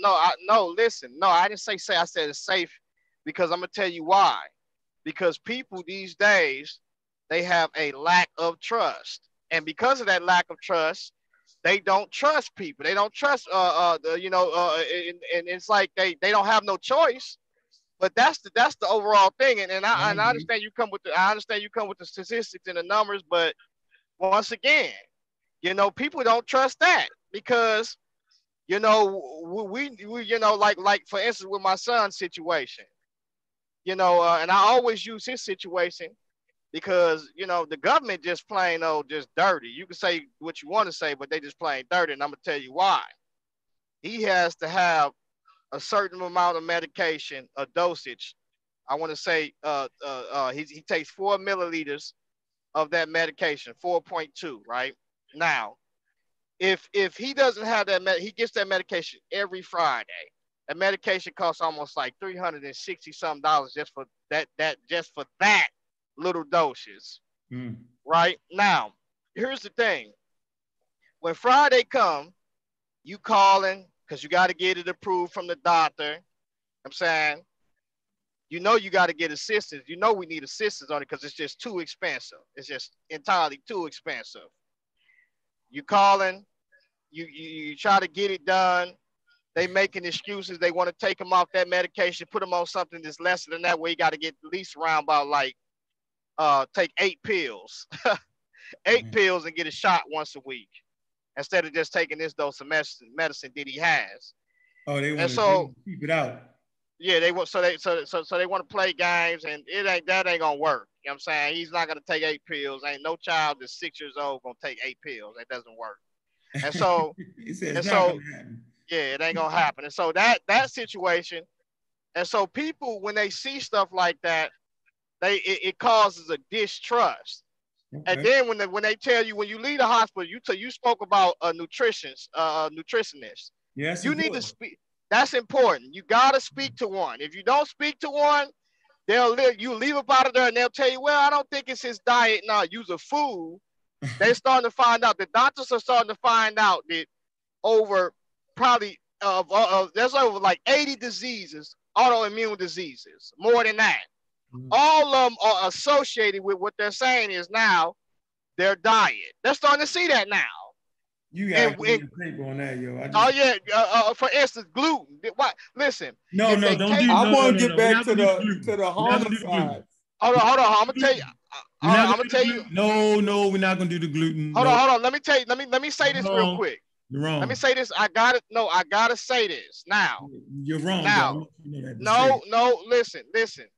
So there's certain diseases, autoimmune diseases, that they'll tell you. For instance, there's one that's called SAC or something. I don't know. It's a long word, but it affects the stomach or something like that. And what they found out was that they test you. They did a test on my son for any disease. They couldn't find anything. But that was one of what they test, because they say if we find this disease, then we can find that we can what we can do is we can I want to say help the help the immune system. Basically, you can help the immune system. And what they mean by that is the immune system is just attacking. It doesn't understand to stop only when it don't see a problem that's there. But if you keep on getting a substance that's toxins in your body, it's a toxin in your body, and your body is rejecting it, then it's going to keep on attacking. And that's where the inflammation come in at, right there. And so that's why they say to help with the inflammation, maybe you could take this and that or whatever the case may be. But that stuff kick in entirely too late. You need something now. You need a steroid, and that's why they got steroids. So when you in this situation, when you start talking about, when you start talking about, situations that's concerning the what I was just saying as far as that disease that deals with the stomach, I forgot what it is. It starts with an S. If anybody know, put it in the chat room. That disease deals with a lot of gluten. They're gonna tell you have to stop eating wheat and you need something gluten-free because it's affecting you. Your body is no longer taking that. Then they're gonna tell you if you have a problem with dairy, the same thing. Because a lot of dairy products have what you call a high dose of radiation in it. That's what people don't understand. And we all love dairy because I love it, but at the same time, it got radiation in it. A high dose of radioactive particles in it, a high dose of it. Yeah. All right. Look. Really? I didn't know that. Yeah, that's yes. Yeah. Right there. Let's go back to the beginning. See, hold on, before you start, this is good to have a dialogue. I just learned something from both G-Con and Chefren that I did not know. So we're just dialoguing here. You don't have to agree with everything that's coming up. If you say one more thing, I'm just saying about what you learned, or did you get missing? I'm gonna mute you, sir. Listen, you, ladies and gentlemen, brothers and sisters, you don't have to agree with all that is coming from up here. Chew the meat, spit out the bone. Hush. Listen, we're dialoguing here. We're just coming together. We're talking about this issue. I want us to talk about this issue peaceably, and because we can learn something from each other, as well as look what I just learned. This I didn't know dairy had radiation in it. So now you didn't learn that yet. You didn't learn that. You got misinformed. No, you might have just heard it. Anyhow, I just learned something that I did not know. So I'm no neither. Nobody knows the G-Con, sis. He's the only one knows that right now.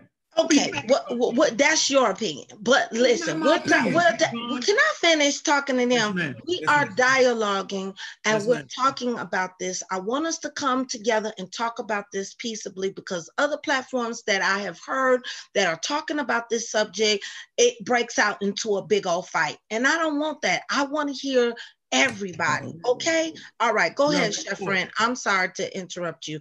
Hush, Unc. Well, okay, we're gonna put a pin in that radiation and dairy products for right now. But we're gonna revisit that, sister, since you said you just learned that. I don't want that to be in your library of things that you know. We can break that down. All right. But I do know too much dairy ain't good for you. That I do know. That part I do know. I know too much dairy is not good for you, so that much I do know. Says who? Depending on your system. All right, but check the move. My man G-Con went through a lot of stuff. It was long. right? And he covered so many different things as he was talking, right? But he started off saying that, you know, murders, people killing each other, was more than what people are dying from infectious viruses and pathogens and different things like that nowadays. Saying basically back in the day, before vaccines and modern medicine, he was alluding to that human beings was dying from stuff like that at a much alarming rate. And now it's murder instead of viruses and pathogens and different things like that. The data don't show that. Human beings in this country, I think murders or homicide accounts for like 0.7% of the deaths in this country. I think like Honduras has the largest amount of homicides per capita, and that's 100,000 people. Per 100,000 people, I think like in Honduras, like 50 out of 100,000 people could get killed or die from homicide. In this country, it's 0.7% to 1%. To 1%. So it's very low. Now, when you go and you look around the world and you see the amount of people in third world countries that's dying from like malaria and all kind of stuff, like, yo, it is bad, yo. Like, so, yeah, I don't think homicide is killing more people than So basically, there's no advancement in medical science because it looked like that we have extended the life rate among human beings than what it has been. I agree with that. But I agree with that, G-Con. I agree with what you just said. It has been an advancement. You know what I mean? It has. Like, me and you, we're not arguing that point. You feel me? We agree on that one. But you had made the statement. You made the statement that more people are dying from murders than they are from infectious diseases and stuff nowadays versus back then. Hold on. If your point is, now you can rephrase your point, right? Maybe you see what I'm saying? You can rephrase your point and say medical advancement has made us, you know what I mean, live longer, right? Things that was killing us in the past is not killing us in an alarming rate nowadays, like smallpox and stuff like that. You can say that if that's what you meant to say, and that we need to worry about murders and stuff like that. Then yeah, I can agree with that. But yeah, because that's what I think right there. That's what I say. Okay. What I'm gonna say because like I say, mainly the the medical sciences is something that we definitely need as we continue to study the body. It helps us to understand, more about ourselves, other things just as well too.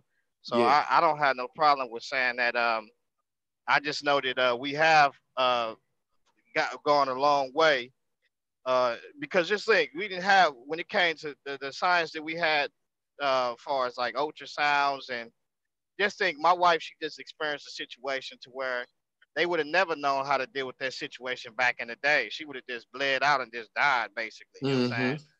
Now she had what is it called? A tubal pregnancy or something like. I mean, ectopic pregnancy. Yeah, that's what it's called. She had one of those deals, and she was bleeding on the inside. So, with the equipment that we had today, they would have never, been able to really probably deal with a lot of that. You know what I'm saying? So, that's a situation where we could go inside of the body, look at it, and see what's inside of a person's body, study that. Understand what type of blood type, because even when she needed a blood and infusion and stuff like that, like that within itself, right. So basically, what you're saying is we're better off now medically than we was in the past, and I totally agree. Right. I totally agree with that. You know what I mean? But I don't want people to think. I don't want people to think that murder is higher than infectious diseases and stuff. Like that's not. We know murder. We know infectious diseases is definitely high. Right. But but you know what I'm saying? We made strides in it. Say right. We made strides in it. I agree with that. Right. So we don't have to argue that point. Right. You feel me? Okay. So I hate to say it, but viruses and bacteria is still the #1 killer of human beings. But we cleaned it up. He had a misstep. That's why your medicine has to be evolutionary minded, because we're surrounded by pathogens and disease. No matter what, you couldn't shoot a person more than that. All the World War I, all the wars put together ain't killed 500 million people. Yo, come on, bro. Right. In this day, you can kill 500 million people real fast. When? I'm just saying this. No, he's saying with the type of weapons we have. Hey. Okay, but they ain't did that yet, yo. But yeah, so my main thing is even when you're dealing with your medicine, you gotta have you know, the government needs certain things. Like for instance, I'm rolling past these fields right now. You know, you need your supplements. You need that. In order when you're dealing with medicine, you got to find out how things break down. You need your raw materials, your resources. You need those type of things. It messes your stuff up, right? It throw your balance off. I agree. Get the side effects of the medicine, right?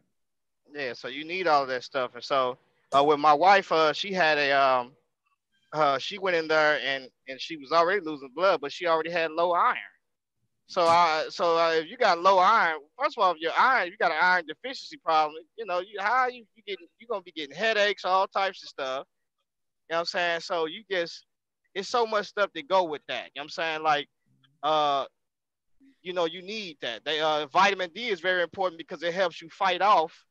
Vitamin D will help you fight off. What is it? For instance, when you're taking an immunosuppressant, if you're taking an immunosuppressant, vitamin D is very important. Why? Because vitamin D, and I believe it's vitamin E also, and vitamin B, because it helps with the side effects. Okay. It helps your side effects. With you, let's stay on the viruses though. Let's get back on that. Let's get back to the educating people on the viruses in it. And can I read a definition for y'all for viruses? Yes, go right ahead. It's a daggone protein, no matter what they say. First of all, it's a sub-micro infection. Okay? I'm gonna say it again. It's a sub-micro. It's protein, right? And it's an infection, and it needs a host to replicate. They are not living. Viruses are not living. Matter of fact, to be specific, they're coded proteins. Okay? Now, when a virus is by itself, right, it's a protein coded. It's a coded protein, right, that surrounds RNA. It has an envelope shape that covers the covered protein, right, and it surrounds the RNA. It's a sub-micro. So if a person tells you that a virus is not a protein, they're lying. They don't know what it is. So let me read a source for you, because we always want to give you sources, right? Give you a source. I'm glad you got some sources, because you sure didn't have them sources the other day when Ron Shields got up there and put them hands on you. Don't think I didn't see it. He didn't put no. So you didn't really. So you ain't watched the rewind? No, I watched it, but at the end result of the conclusion of the matter is you gonna get a vaccine. And Ron Shields said, "Nice. Oh, I'm gonna survive it." Nah, Negro, quit playing this guy. No. You gotta watch. No, you gotta watch the rewind on our channel where we go back. Oh, okay. Yeah, he's a pseudo sophisticate. Oh, okay. Okay, right. That's what he do. He confused the audience with great words, and that's how he do. So I'm never worried about the first conversation. Like, how I'm gonna beat Ron Shields in the first conversation? How? He gonna come up with all kind of stuff. Impossible. It'll be impossible. So right here, hold on, y'all. Let me give you that source. Man, I got too much of my daggone phone. Boy, let me do this so I can kind of give it to Sister Sherry. Hey, Sister Sherry. Yes, sir. What I'm gonna do is I'm gonna send you this, and I want you to post that. Okay. All right. That's what I'm gonna do. That's how we're gonna do this. So your audience can be properly educated. And I want to keep us, you know, me and G Conscious has been going back for years. Right? I think we agree on more stuff these days than we did before. He ain't gonna admit it though, y'all used to beat him up. Man, please, I used to beat you up. Come on, you yo. beat me up sometimes. Yeah, you got me sometimes. Yeah, you did because I had to learn some stuff. All right, thank you. That's all I want to hear. Tell the truth. Everybody tell the truth. Everybody I beat you up on that dung beetle, though. I beat you up on that dung beetle, though. No, you didn't. You still did. Yes, I did. You said I got you. Just openly, you said I got you. What are you talking about? What I thought you got me on, yo. Listen, anytime you try to, anything that you're dealing with when it comes to Kemet, and you try to act like Kemet, he wasn't this and that, and I got you, yo. That's when I got you. Kemet was creationist, and they dealt with intelligent design. You can't get out of that. Yeah, they was creation. I didn't say they wasn't creation. They was all, a whole lot of stuff, different mix. There you go, sis, you got it? I don't see anything yet. Okay, you just sent it to me. Mm-hmm. All right. What you want to say? Brother Brian, do you know how to do? Can you send this? Hold on, let me see. You got enough masses for you? Brother Brian, can you put this in the back check here on the Zoom? Because I don't know how to do that when I'm still learning Zoom. I just sent it to you, Brother Brian. If you could just, could you grab that and put it in the back chat and I'll screen share it? It's an infectious agent. The virus is an infectious agent. All right, you got it, right? Yeah, it's coming up. He's putting it back there. Let me read it. It said virus is an infectious agent that can only replicate within a host organism. Viruses can infect a variety of living organisms, including bacteria, plants, and animals. Viruses are so small that a microscope is necessary to visualize them. And they have a very simple structure. Here we go. It says when a virus particle is independent from the host, it consists of a viral genome or a genetic material contained within the protein shell called a capsid, right? So there's a protein shell, right? So viruses, protein shells, and inside of that is contained RNA. Let me finish. The protein cell enclosed in the membrane called the envelope. So it literally looks like an envelope. So within the envelope, there's this virus and protein shell. The virus is contained within the protein, right? It says the viral genome are very diverse since they can be DNA or RNA. So a virus can have DNA and RNA, right? That's big. Single or double-stranded, linear or circular, and varying length and in number of DNA and RNA molecules. So once again, the virus is a protein. See it? Right here. Visualize them, plants, animals. Go up just a little bit. Other way. Go back. You go to the top, dog. Yeah. Go all the way to the top. One more click. Yeah, right here, stop. So you see right here, it say when a virus particle is independent from its host, meaning when it has not gotten into a host yet, it consists of a viral genome or organic material contained within a protein shell called a capsid. There you go. And that protein shell is enclosed in a membrane called an envelope. There you go. So some viruses, the protein shell is enclosed in a membrane called envelope. So never let a person tell you that a virus is not a protein, okay, that has RNA or DNA. Don't let them tell you that because they're trying to trick you. There you go. And everybody know why I'm saying that. Because Polite tried to act like that wasn't a virus, but there you go. So this little thing that, let me tell you the kind of microscope they need to see it so you can see how small it is. Right, because it can't be seen with the naked eye, correct? No. And it's way smaller than bacteria. Okay? Okay. Way smaller than the bacteria. All Well, right? that's why I said it can't be seen with the Oh, naked right. eye. You can't Right? see bacteria with a naked eye neither. But I'm just saying the scope is a sub microbe. Here you go. So the study of viruses is known in biology. Hold on. Inside the cells, processing particles. And when you go through this, I do have another question pertaining back Electron is electron microscope. But go ahead. That's what they use. Electron. I wouldn't say that a virus is a protein. It says that it's wrapped in a protein, though. Yeah, but what's wrapped in the protein? The RNA, right? It's if you say it's a capsule. No, it's wrapped in the envelope.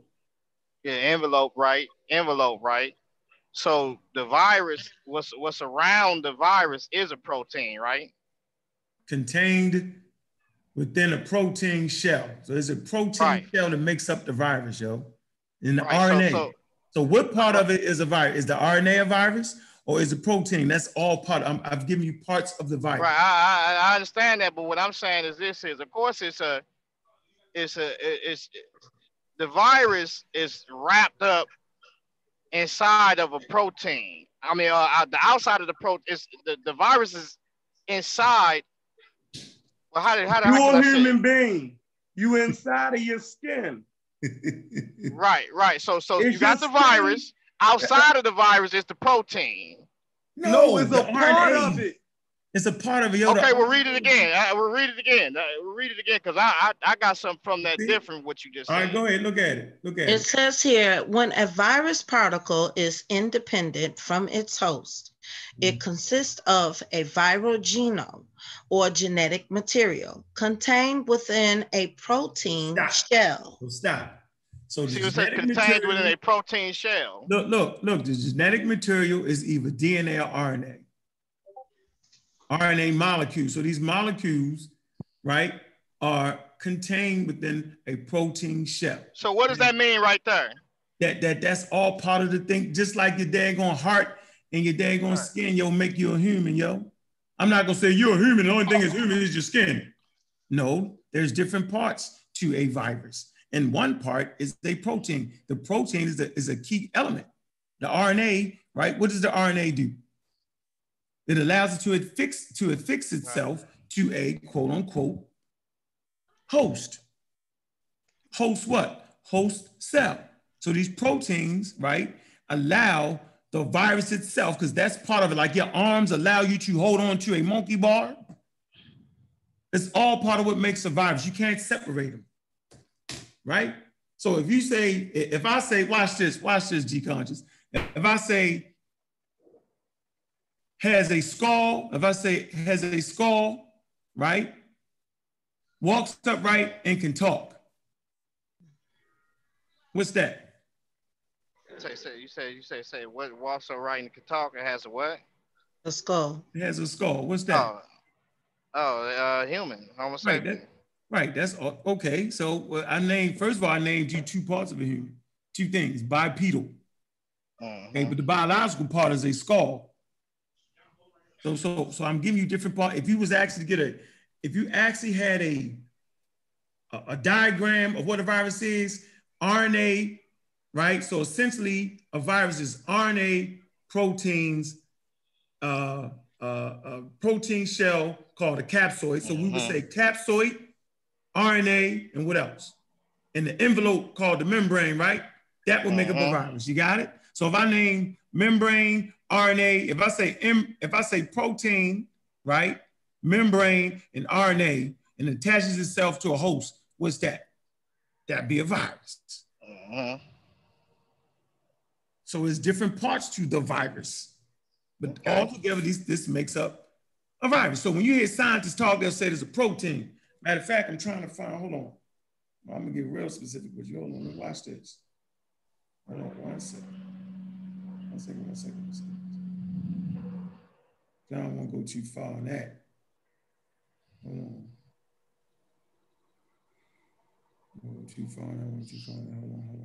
Now, I do have a question again that I think I asked earlier, but y'all didn't get a chance to finish answering it.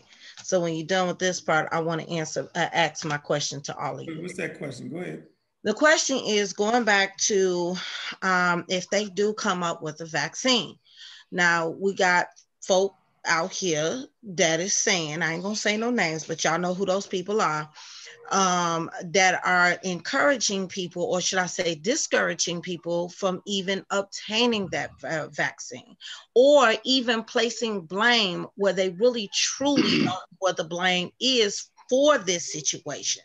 What would you say to those people who are discouraging people from taking vaccine, number one, and number two, placing blame solely on one particular people or governments, and not really having the whole full information, because we really don't have a lot of information about this coronavirus. I could be wrong. Hold on. What would you say to those type of people? All right, let me read this statement right there. All right. It says, viruses are organic protein chains with genetic material, right, which replicate by breaking the cell membrane of healthy cells and replicate their genetic material into cells.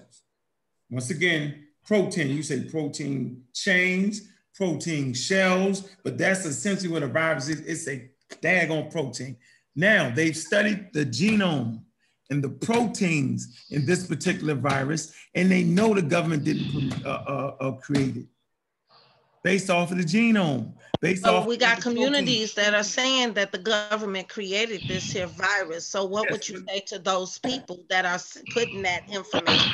So you can clone sheeps. Did you know that? Did you know that, sis? Okay. The human beings can actually clone sheeps. Human beings can actually use a genetic program called CRISPR, and it can actually, so say you want to have a child with blue eyes, and so you can actually select the gene that will give your child blue eyes by using the genetic program called CRISPR, right? But what I want to tell you is once you do that, it leaves a signature. So they can look at that kid and check his genome and say, hey, they actually used CRISPR on his genome. And you can actually clone a sheep. They can look at that sheep and say, hey, that's not a naturally occurring sheep. That is a cloned sheep. Yep. You can say, hey, look at that virus. That virus is actually a cloned virus. Human beings did that.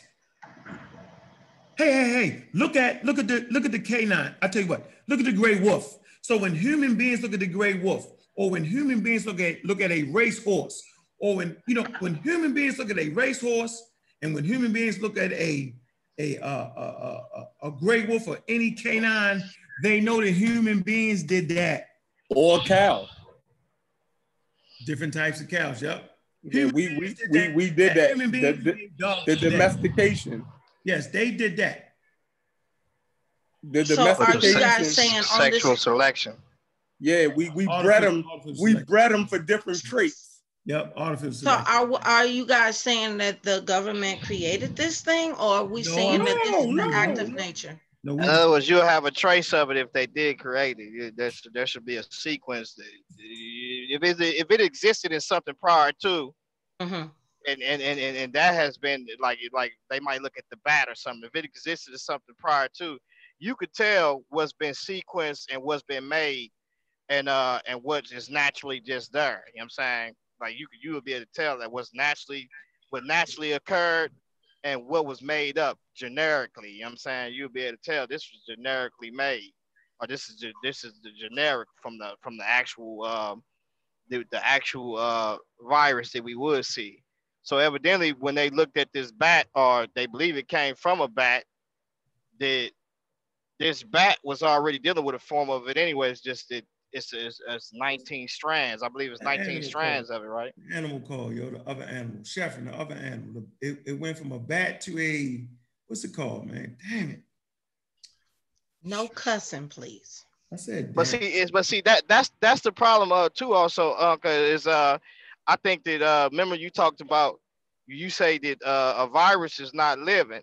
No. So it needs a host, and so I think that that's why they keep telling people is good for you to cook your food all the way, because you can at least, you know what I'm saying, destroy some of that, you know, that we see that takes place. I think it's over like 100 and some 70 some degrees, probably up to 200 some degrees, to where you can you know, cause that virus to be dormant, rather than you sitting up there just eating something raw and it's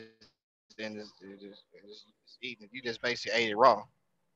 Yeah, so we eat meat over here that carry diseases like vegetables and chicken. Chicken and Yeah, what's it vegetable and called? chicken. Yeah. What's the disease you find the virus? I mean the E. bacteria. coli is on E. vegetables. coli. It's on vegetables, and what's in And chicken? then also you have what is the other you have another it's yeah, crazy. you got Salmonella. Salmonella. Yeah, salmonella. That's it, yeah. Right. Yeah. So we can't, not saying you are, we can't bash people to eat monkeys and get diseases from that, because it's disease. Man, they do need to cook that, because that's evident right there. Even your boy said that. He said if you didn't have some bad eating habits. Yeah, it's crazy. That's not a bad eating habit, eating a monkey though, yo. I'm just saying. I know that's what they eat, but man, you need to cook that stuff. I don't care what nobody say, man. Eating it Cook raw that. though, bro. It's in the wet markets where they actually butchering it. Yeah, I seen them eating it raw. They was eating it halfway, not raw, but you know, not cooked like it should be cooked. Oh God. Oh God. You need to cook that. Oh. I'm not knocking nobody what they eat, but just cook your food. My fault. It's called a pendulin. So it went from a bat to a pendulin, and it mutated into pendulin, right? And it went to, hold on, it jumped from a bat to a pendulin. What are the pendulins? They look like them little animals with shells on them, right? And the pendulin is they use his shells, his protective armor. They said it serves as medicinal purposes, and they send it all around the world. Okay, so by the time this virus, you know, the coronaviruses make up a lot of our colds. So when you get a common cold, it could be in the family of coronaviruses. So that their hypothesis is that children don't get as sick because they have some cross protection, because kids have a lot of colds. Going to school, little kids, they carry a lot of colds. They carry a lot of coronaviruses. And so their body has developed immunity. So they're thinking that there's some cross protection from that. Okay? This is another understanding of evolution. So back to, they know it's not a human pathogen, because you can look at a dog. You can look at a dog and tell it was modified by human beings. And it's called artificial selection.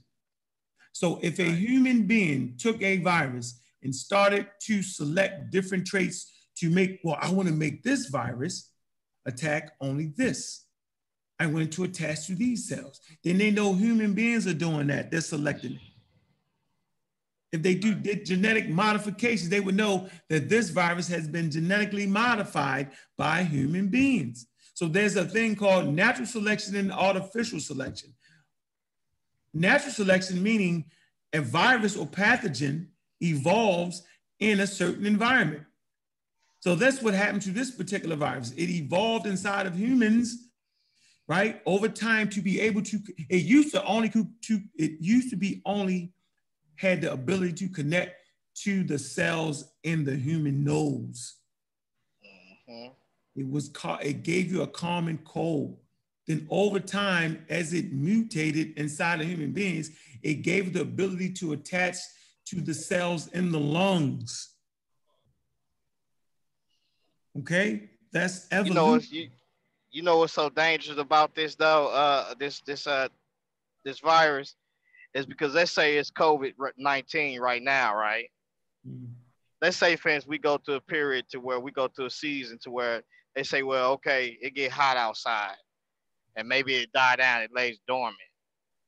If it comes back the next season, it have some more strands on it. So the vaccine, you'll be chasing it like the flu virus. Worse. Yeah, they got several. They got within like the N1H, they got different strands. Yeah, yeah, bro. So, but I tell you, the only effective thing is a vaccine, though. I want the listening audience to know that. You can unshare your screen, sis. Okay. I thought you was still using it as well. Okay, so we can definitely for sure say that this was not mapped out in a lab No, by hell no. government officials, correct? No, that'd be stupid. Why would you do that to yourself? Well, Yeah. because again, that's what's floating around all over social media, and that's another thing that I heard on the platform today, which was, and I did find that problematic. Now, and then as well as the discouragement of saying that because it was said that they will place this virus, and this is what didn't make sense to me when I heard it, that they placed this virus in a vaccine and then it affected us. But I don't even know how to word it because it just makes no sense. So I'm gonna do the best I can. From what I heard on the platform earlier today, was saying that they placed this, supposedly they believe that they placed this virus, coronavirus, in a vaccine, which end up mutating and caused this whole big ruckus. But that doesn't make sense to me. And then it's being said that if we do take a vaccine that they developed for the coronavirus, then that will cause us to get even sicker. Does that even make any kind of sense? Yeah. Well, it's a lot of distrust because it's because there is no loyalty. So I think that's why they're coming up with a lot of these things. Like for instance, biological warfare is something that's not new. You know what I'm saying? And so you got governments that rise up and you know what I'm saying, they tell you, like the Secretary of Defense, they tell you, you know what I'm saying, like I had put out a paper yesterday, had told the people in the military stop letting people sequence their DNA with these outside private DNA companies. And so there's a reason why they do that. And mainly Israel does that. Israel does that for a reason. I think that when it comes to combat, they very smart in that because once you let somebody sequence your genome, you know what I'm saying, these outside sources, they can sell your information to other people and they can biologically break you down. And so that's why American people and also Israelites, you know, they those people who are from Israel, that's illegal. Like they don't want you doing stuff like that because if Mm-hmm. you can track people, trace people through that type of through that type of science and also genetically break them down. You know what I'm saying? So biological warfare is the next step on what they looking at. So when you start looking at this the military, they telling people, you know, stop doing that because you can get into a situation to where people will start figuring, start saying, you know, well maybe this is that, because even the American or the government, you know what I'm saying, they know that people can come up or do certain things. But me personally, I don't think this coronavirus is that. But Mm-hmm. you know, you know, I think it came about. But you don't because you don't know. You can't trust people when it comes to what are their intentions on it. Then that's it. Like for instance, I think that they should have closed down. From what I'm hearing, they is gonna shut down 2 weeks and 2 weeks of this from truck drivers too. From what I'm hearing, they gonna stop all. So they telling people to get this at least have 2 weeks worth of food, and that's from the National Guards. What they doing is bringing the National Guards in secretly. Therefore, when they do get in position, they can stop a lot of the rioting and little stuff that probably will go on. So they are doing that right now, and that's coming out. That's coming from people who are telling their loved ones and family that are in the military that they are bringing the National Guards in a lot of these areas, especially in St. Louis. He said that he makes a couple of threats to, that you know what he need to do, put leg braces on us or something like that, because they serious about people staying in their house. So eventually they finna stop these trucks from moving too. We just stocking everything. Like right now I'm stocking everything on this truck. I got, you know what I'm saying, hand sanitizer. I'm going to Denver. I'm Mm-hmm. stocking. You know what I'm saying. So once in about 2 or 3 weeks, they gonna have to shut it down, because if not, then I don't know what else. Like it's just gonna keep on spreading. And when you got it That at this rate, that's causing me to have another problem here because, and that's what another thing that I am upset with the government nation, worldwide, or should I say actually in this nation that we're in. I don't believe that the way that they handled this in the beginning, I understand the lack of information that they quote unquote said that they had. But when they seen that things were getting worse, why is it that they didn't shut everything down all at once? For instance, like I work in the Department of Aviation, which is dealing with the airport here in Chicago. So they shut down the flights back and forth to China, and that was it. But hold on, that's not solving the problem either, because all those people in China, all they have to do is reroute their ticket to a different country just to come into this country, which it was said that had happened. And so my thing is, why didn't they just quarantine all of China, stop them from traveling anywhere to spread out this particular virus? And I think they failed on that part miserably. That's number one. Number two, it was horrible. Number two, I think that they failed at securing all of us American citizens here by shutting down things one by one, and this virus continued to spread. I mean, look at New York. New York is just it's bad. And so I'm just looking at this. Why not quarantine everybody for those first 2 weeks like they first said, but they never did do it. And so I'm looking at that as a failure on the government's part. But that's just me. I would like to really, sis, can we be real here? People ain't gonna stay in. Yeah, come on. Have you not forgotten where you are? Yeah, they ain't gonna No, stay in. I'm just speaking on my perspective. Listen, you can disagree. That's fine. No, sis, I'm not. No, what you said was right. But okay, I'm being facetious when I say, are you serious? Okay. They make billions of dollars a day. So you either work, you either stay home and be safe and get put out your house, or you work and die trying. This is America we in. This is not communism where they can say, keep your butt in the house or we're going to shoot you. You know, this is America. It's based off of business. Right, see, that's why they're going to start making people have vaccines. Because now we didn't shut down the system. Meaning Russia couldn't do it, China couldn't do it, but a sub-micro protein that codes some damn DNA material shut down the world and all the great powers. That's why your medicine you have has to be evolutionary minded. You feel me? That's why this show is so important, right? Because how they said, business, you know what I'm saying? Business talk and bull crap walk, sis. So your life ain't worth more than business around here. But what good is business if everybody's dead? That's not the point. They know it's not first of all, the coronavirus is not a death sentence. They know that. Like Ebola was daggone near a death sentence. Like meaning it wasn't as infectious because one person gets so sick and dies so fast that you don't get a chance to mess with the person before he dies. But we got people dying within 1 week from this particular thing. Yeah, but it's not that. It's not. No, they weigh their odds. They know that most people are going to recover, sis. Most people recover from this. Right, but even if they recover, they didn't already say it. You can get it back again, though. And then that's a new one. I'm not sure that's crazy. So your body don't develop enough to fight it? No, that's what they said. Somebody you can get it. They saying that it's been developed. Out of 17 people, 9 people got it back again. So I guess they studying the rest to try to see if what they can do with that. And how about a disclaimer? Let's put up a disclaimer. G Conscious, they don't know. Let's keep it real. Ladies and gentlemen, they don't know. And every day this might change from week to week and day to day because they don't know. Let's just be real. The experts don't know. And guess what? I can appreciate that, G-Con. I can appreciate the fact that the experts are learning day for day.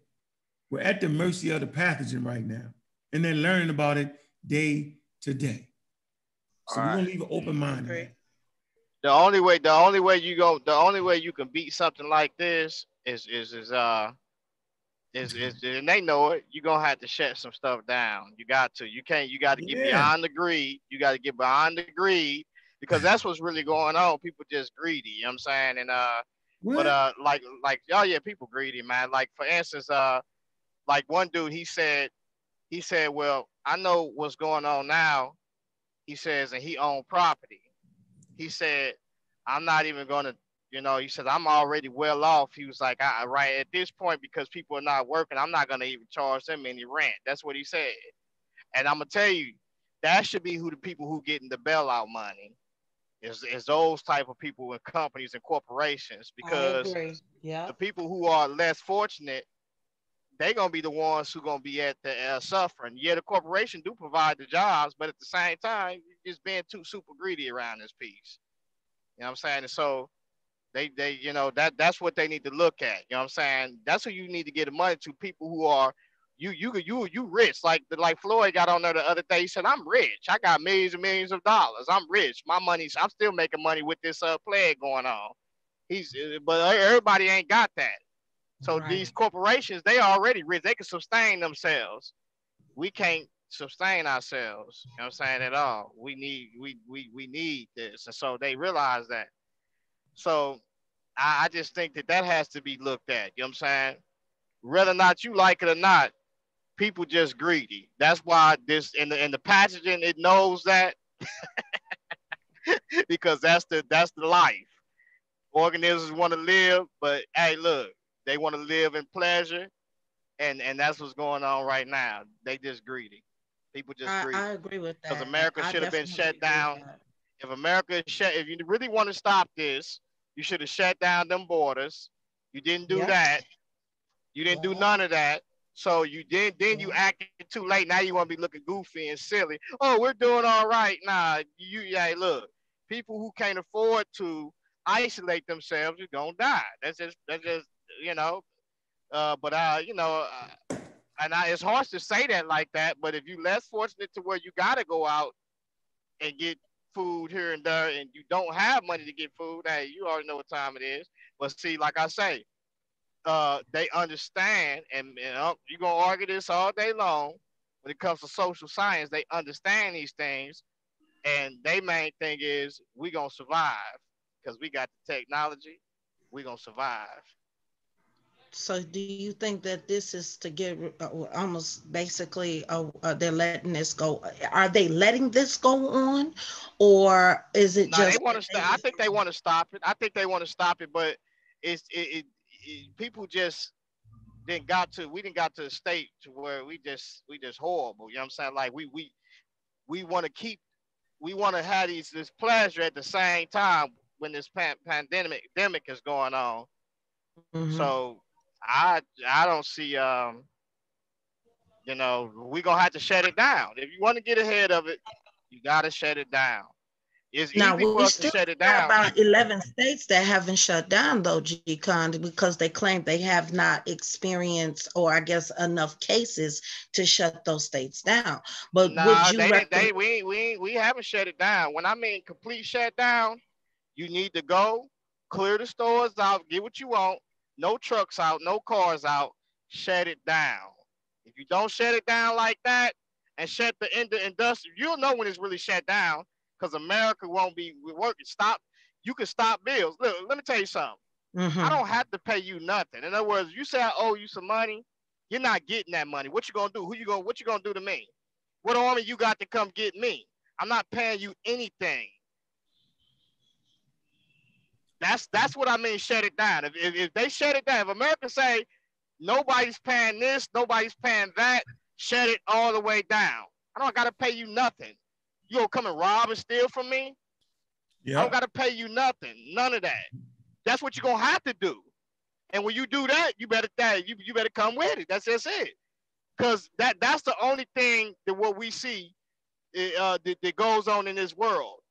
That goes on even in different in Africa, different countries in the ancient times. If you say that I owe you a mortgage, a car note, or whatever the case may be, I owe you that. But in this times like this, if I'm not working, and what's called, you say you want this and you want that, guess what? I'm not giving you nothing. Ain't no jobs, ain't this and that. So what army you gonna come with to come and take it? You're gonna have to come and take it. So the government, he can shut it all the way down, and they can't do nothing about it. What you gonna do? What you gonna do with big bad America? Nothing. Because they coming in. If they tell you, if they come and tell me right now, this truck is my truck, I'm mandating this truck, we're gonna pay you for $1,000 a day, but this our truck, this government property right now. They can do that.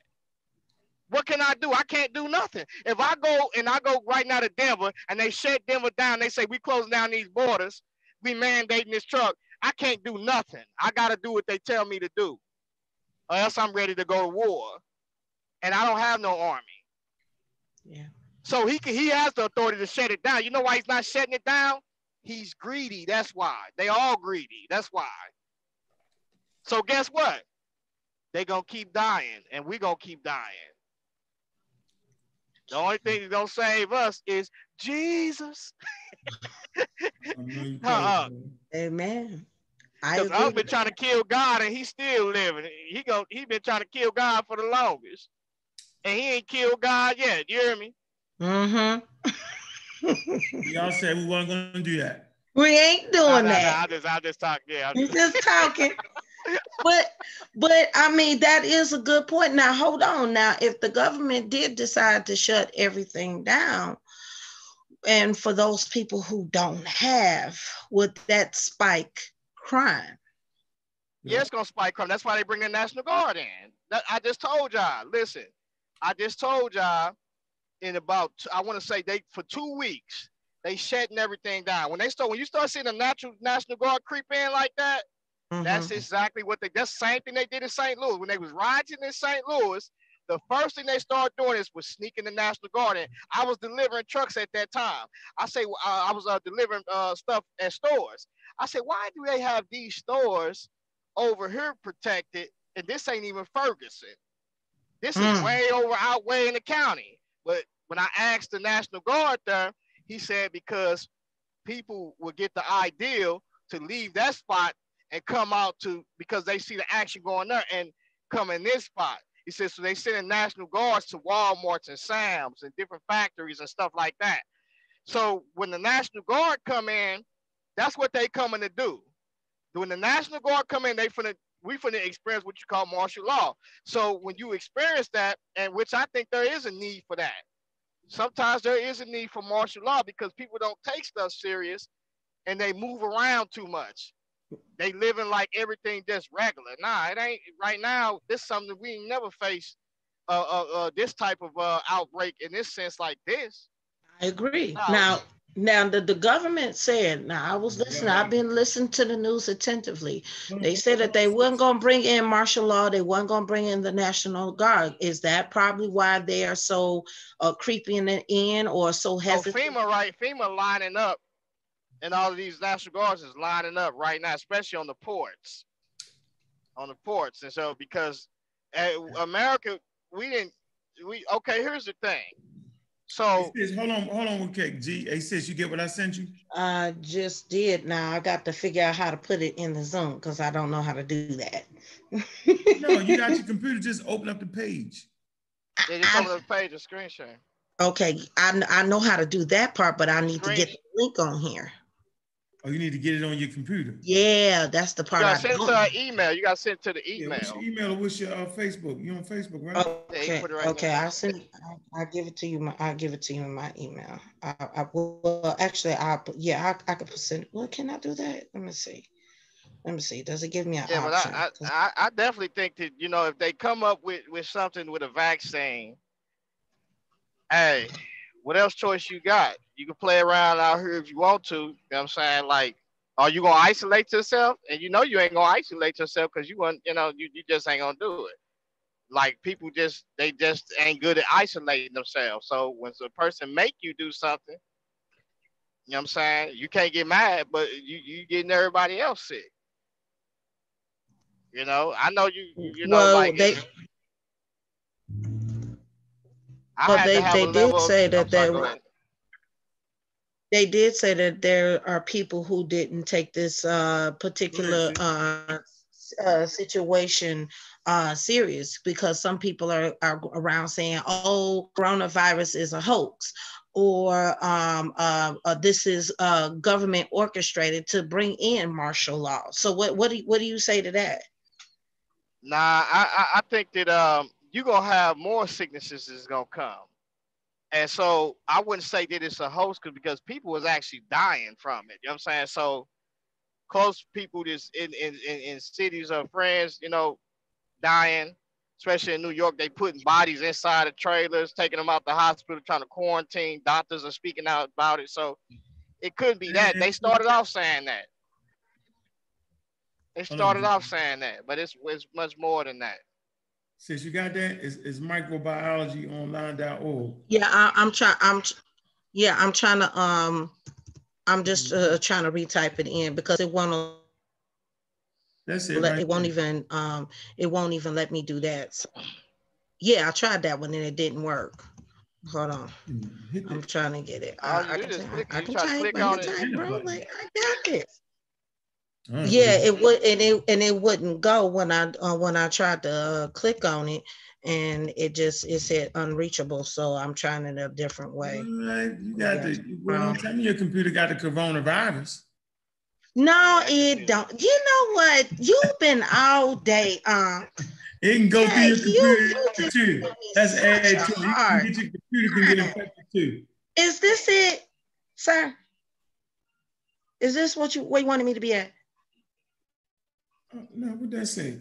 Dang, it should says say Microbiology Society. That's what it says. Oh, no. No? It's viruses. You can't click the link I gave you on? I gotta get it to my computer, but if I do that, it might end up messing up, and that's why I don't want to happen.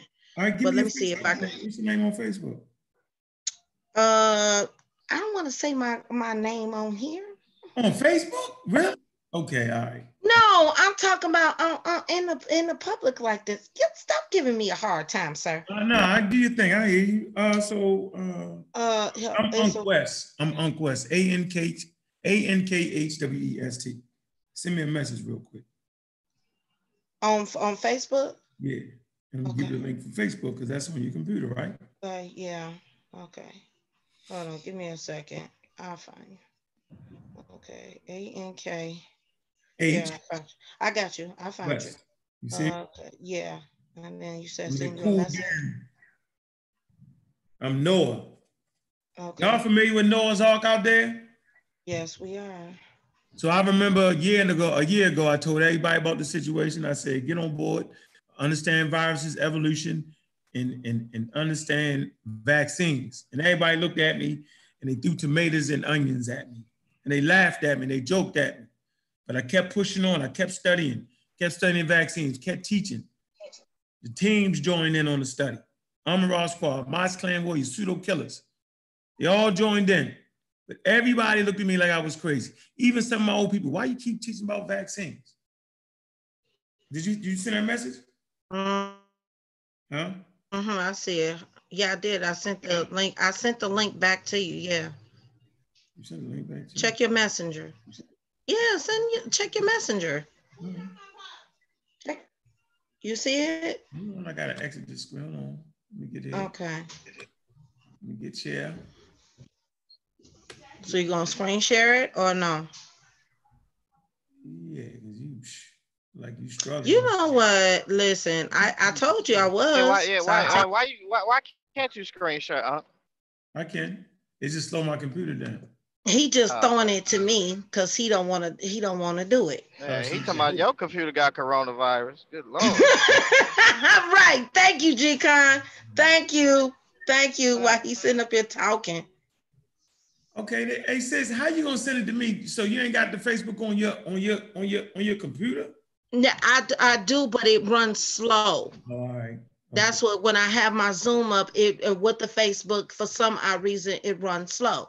So if you just click on the link and screen share, sir. You straight. Oh, wait, I know I can't have you up here air that because you'll give me a fight. No, I got you. You're right. I gave you an unnecessary fight right there. Good. Screen share, sir. All right. Please. Got you. Let me get out of the mode. Got till 8:32. I gotta get ready to start my show in a minute. Thank you so much. Hey, G Conscious, let me get you out of here, boy. You finna don't do it. I'm about to get you out of here, bro. I want to do it. You know I gotta get you out of here, man.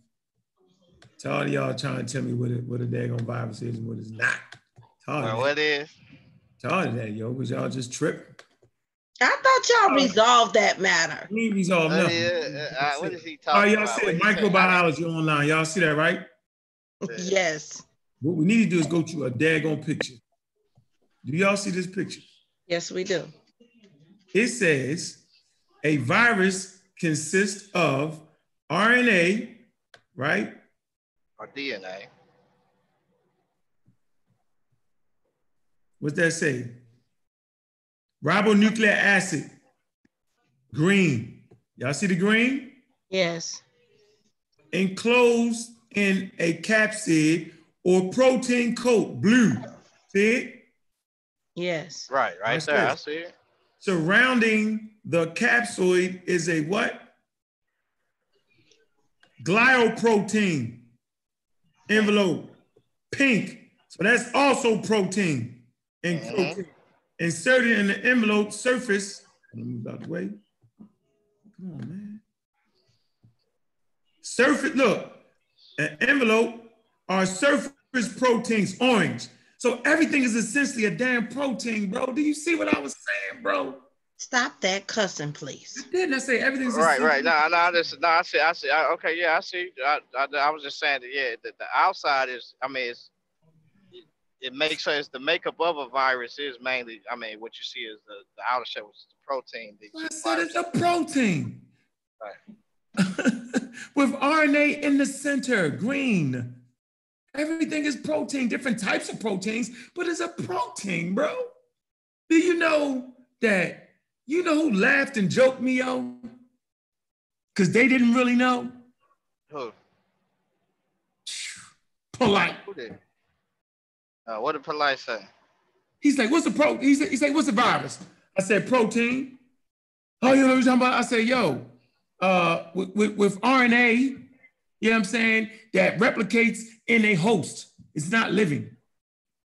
Oh man, you don't know what the virus is. And I was like, what? Like, it confused me because I read stuff like this. I was like, huh?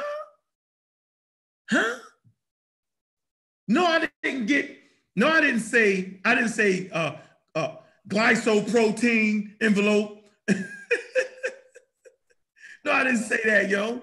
I didn't say that word. No, glycoprotein. I didn't say that. Nor did I say protein envelope. I didn't say none of that. But essentially, what you're looking at is proteins. See these little things right here, yo? They're proteins. Them little stickers. Oh, by the way, though, that's a coronavirus too. I know what a coronavirus look like. Like a crown. See the crowns on it? That's okay. That is disgusting. Okay. Look at this, sis. Hold on, look. Look, viruses are the smallest of all microbes. They are said to be so small that 500 million rhinoviruses, which cause the common cold, could fit on the head of a pin. Wow. So are these beneficial to us or what?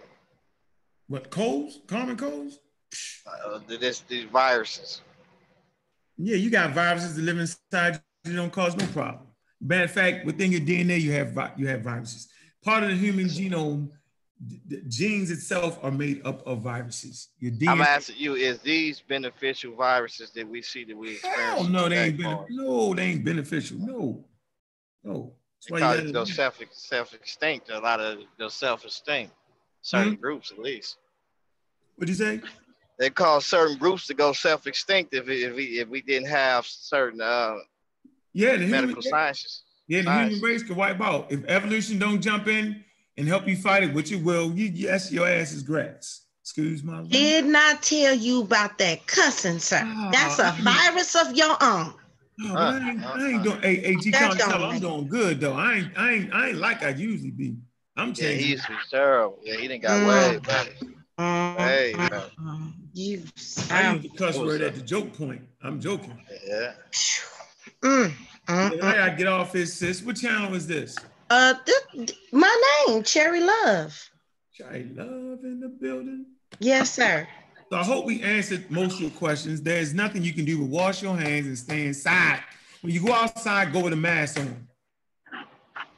Okay? That's what you can do. Right. Eat a healthy diet constantly. Get rest. When you sleep, that's when your immune system reboots itself. Hey, you know what too?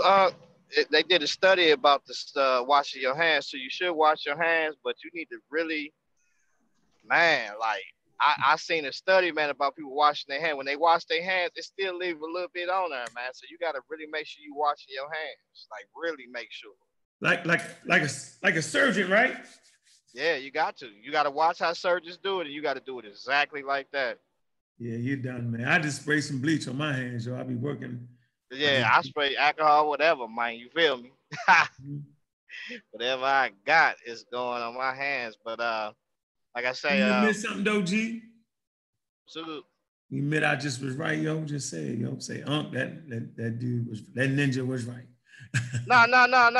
Yeah, I told you already. I don't say that you be wrong. Like you know me, you was right. Like I don't have no problem with like saying that. Like I would be the first. Like I'm not finna get on here and down people not taking vaccines or learning about something. I'm always learning. I mean, a year ago when I started talking about it, everybody was like, "Why is he talking about that?" Remember what you thought? Why is he talking? I seen that series. Hold on. I had no listen. I had no problem.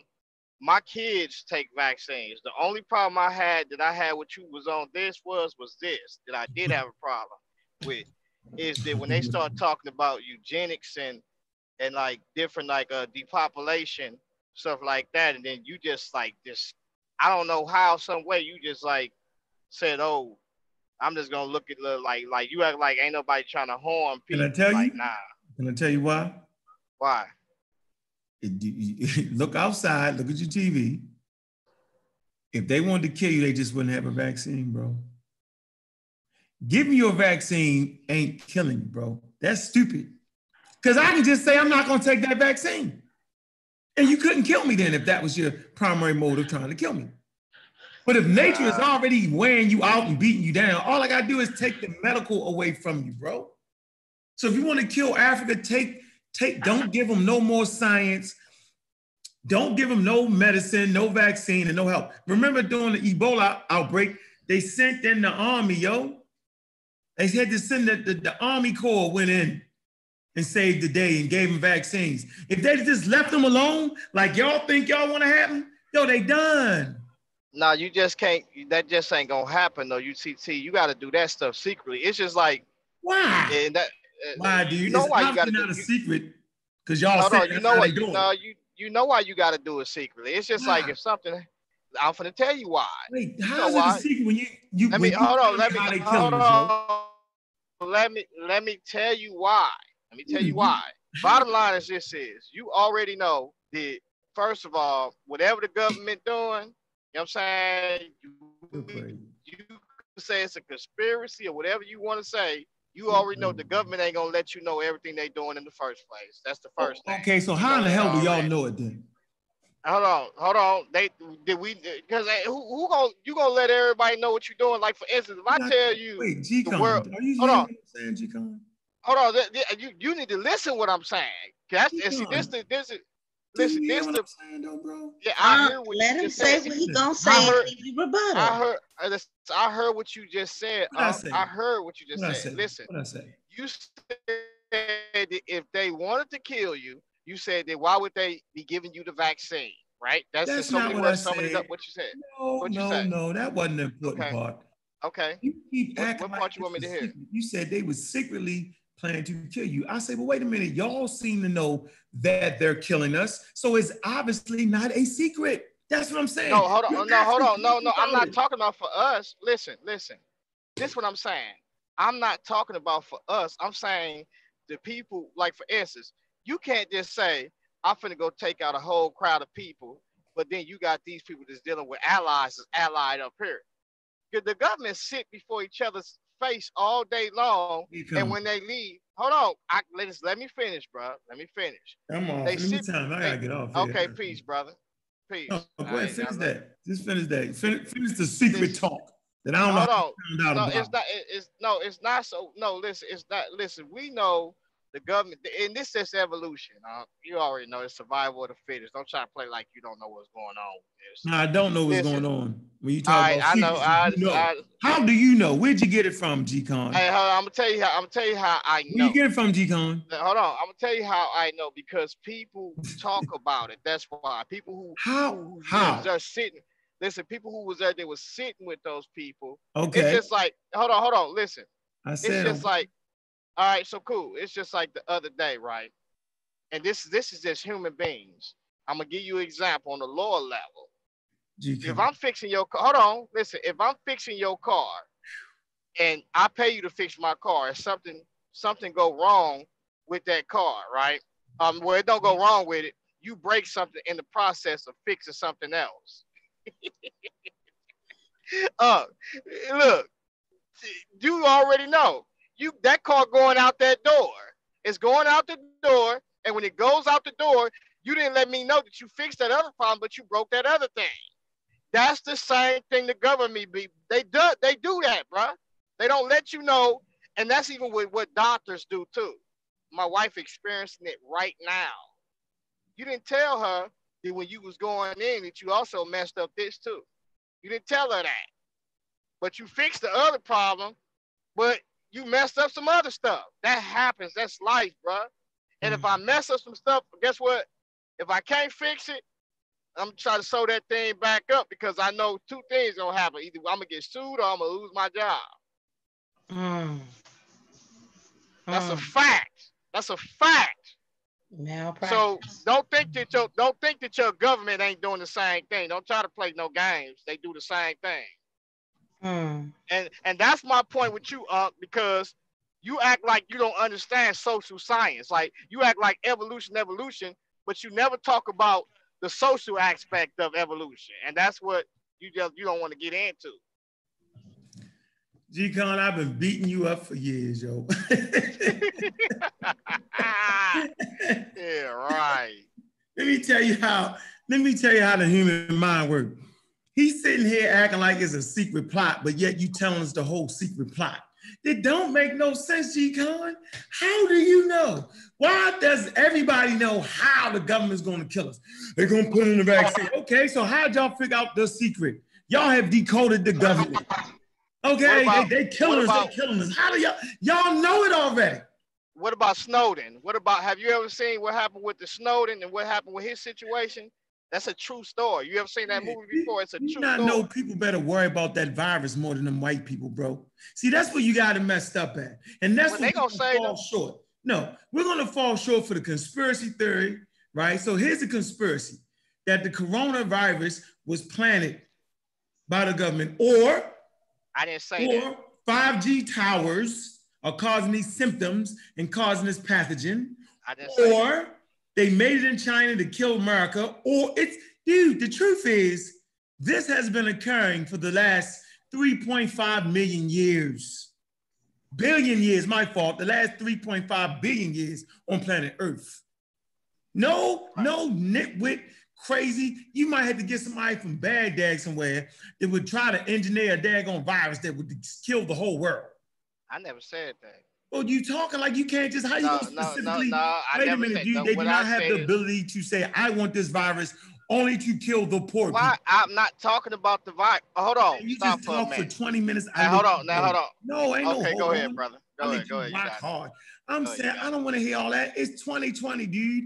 We're not the same people that came over here, bro, where you can just tell us anything and get us. No, we're not listening. As a matter of fact, the white people that enslaved with them dudes, that program don't work no more like that. Ain't nobody going for that. Who the hell's going for that? Nobody's going for that, bro. No one thinks the white people are that tough. I didn't just say you gave them all power. They have the power over God. You done made them you done made white people God, dude. Like I didn't just say white people. I didn't just say white people. Why you keep just saying white people? Who's the they? Identify. I said government sit down before each other and lie and play games and leave that table and do, like for instance, like hold on, like for instance, and lie to each other. So what So hold on. So what about the bombs? What about making nuclear bombs when they sit down and do that, knowing that it's harming the people and it's causing problems? They made nuclear bombs so they won't bomb each other. That's why they made. Now, what about? Hold on. Listen. What about when they tell them to stop doing it because the nuclear plants is causing a lot of pollution to stop doing it, and they still doing it. What about that? Maybe because that's what they got to do with them. But they sitting at the table with each other, lying to each other. So don't think that they ain't lying to their own people, or lying to us. That's because we's Americans. Why do you think that? Wow, yo. Right. Don't try to look at you gonna lose this battle. See, that's what I said.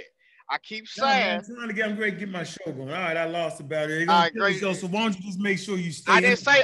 Listen, I'm not saying. See, look at he playing games. Don't act like you say this is a conspiracy.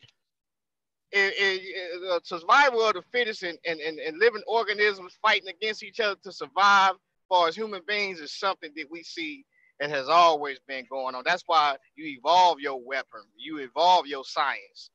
Biological warfare is real. And man, man, stop it, man. Oh, it's not real?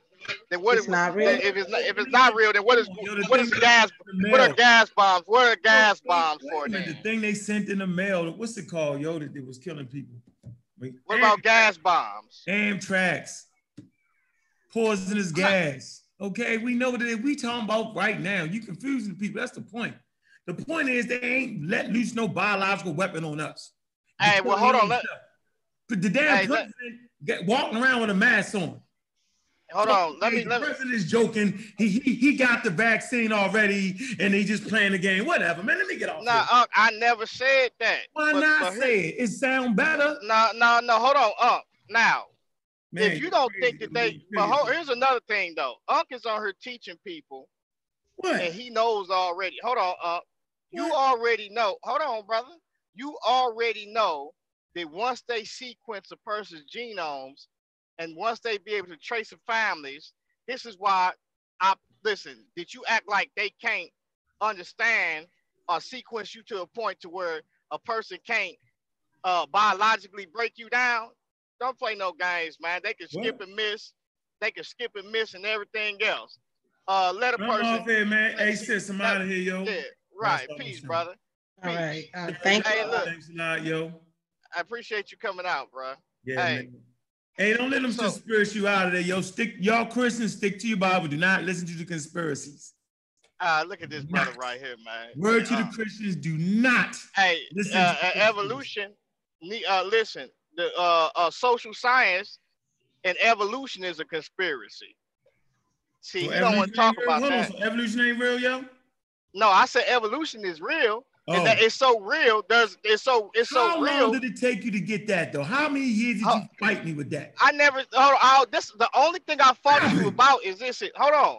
What? The only thing. No, hold on. I don't have no problem. I don't believe I'm not. Listen. Down. You brought all kind of macro evolution. I'm not. I'm not design. You know.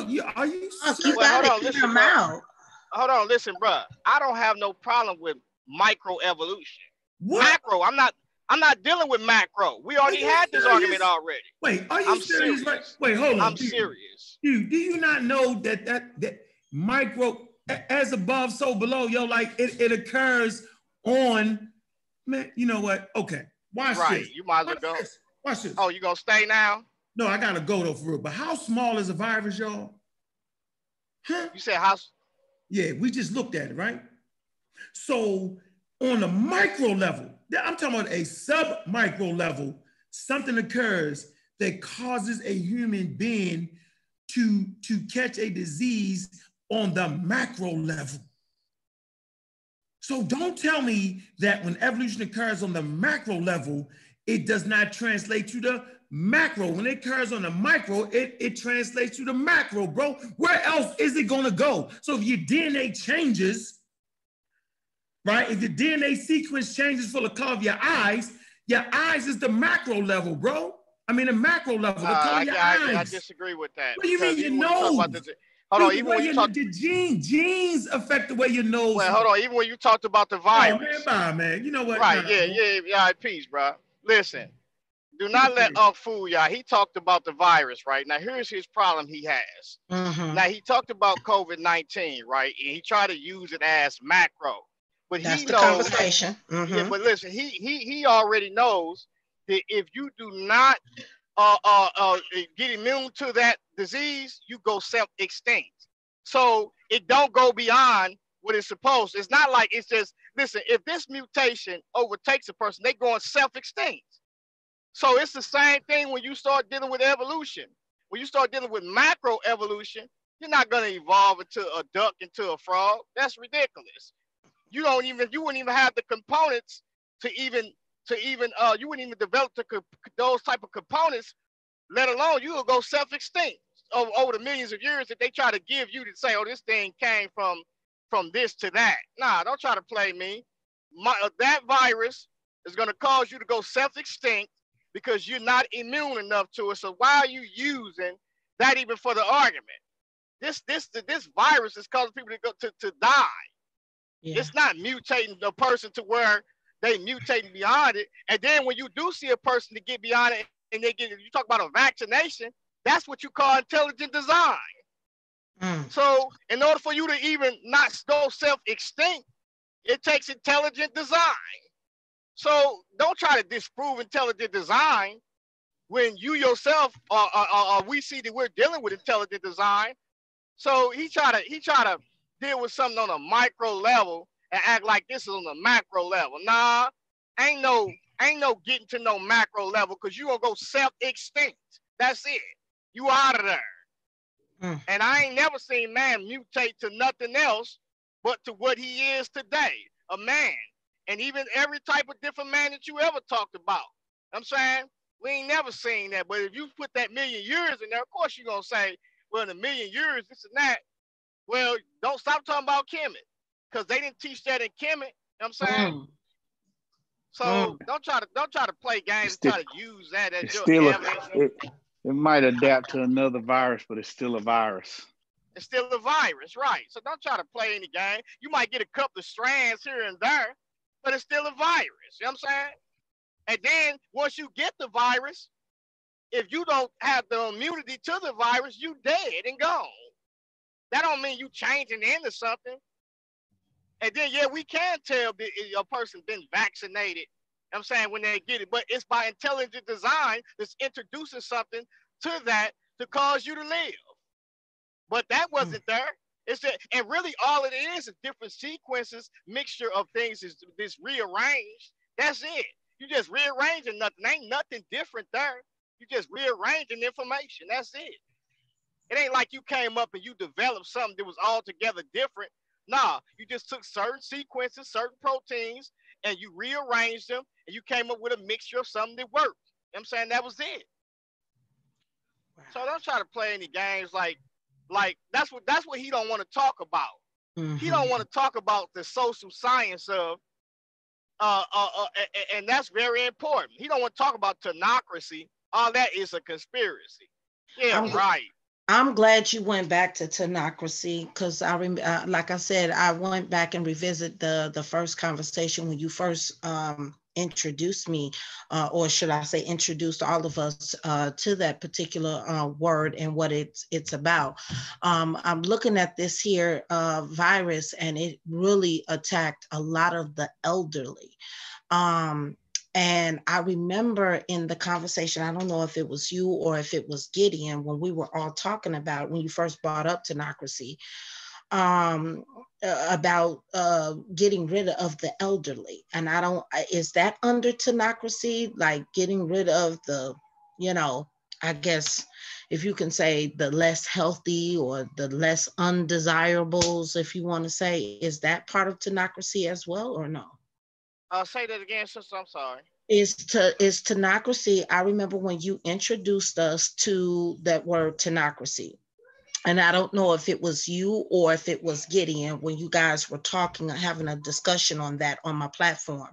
I see that this virus has really taken a strong toll on the elderly.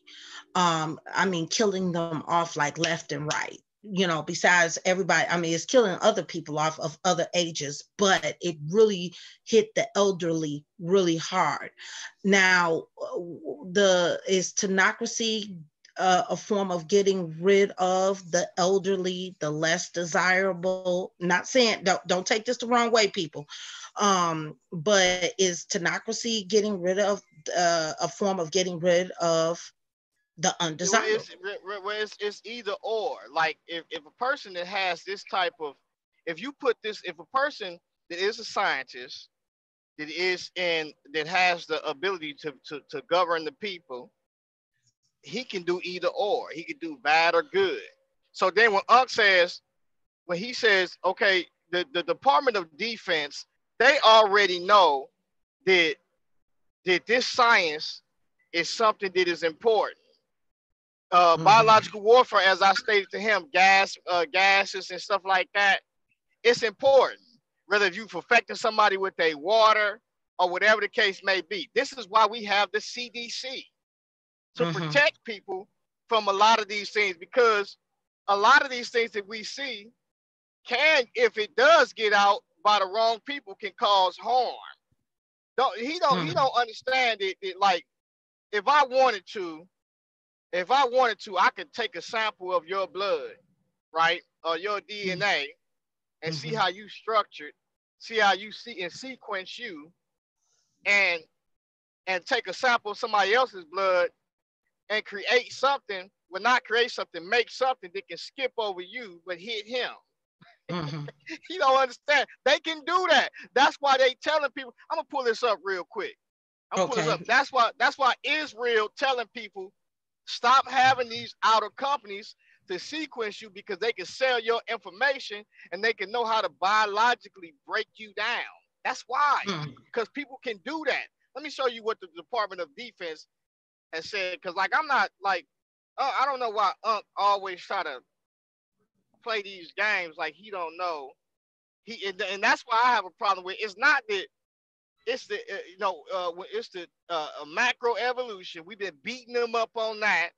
You know what I'm saying? And then when you talk about we show the contrast between macro and micro evolution. Then we talked about social Darwinism, neo-Darwinism, because that's very important, because this is what these people was thinking when they was writing these books. We all are living organisms. We want to survive. And part of surviving, if I have to, I need to depopulate people. If it's by war, whatever. See, he don't want to talk about this for real. He want to play games. He want to act like, oh, we went to war. We just went to war for a right cause. Nah, half of these wars that we went to war with was for a wrong cause, because we needed certain things. We needed certain things to be a certain type of way.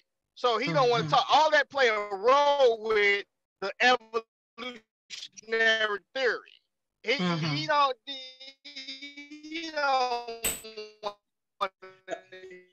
that's why he jumps off, because you're going out, G-Con. You're going out. He wants. Let's talk about how they took scientists and was using science. I'm on this here. I got that. Okay. And you can screen share too. I took my screen share down because I want to see this. All right, cool. So let me pull this up. Okay.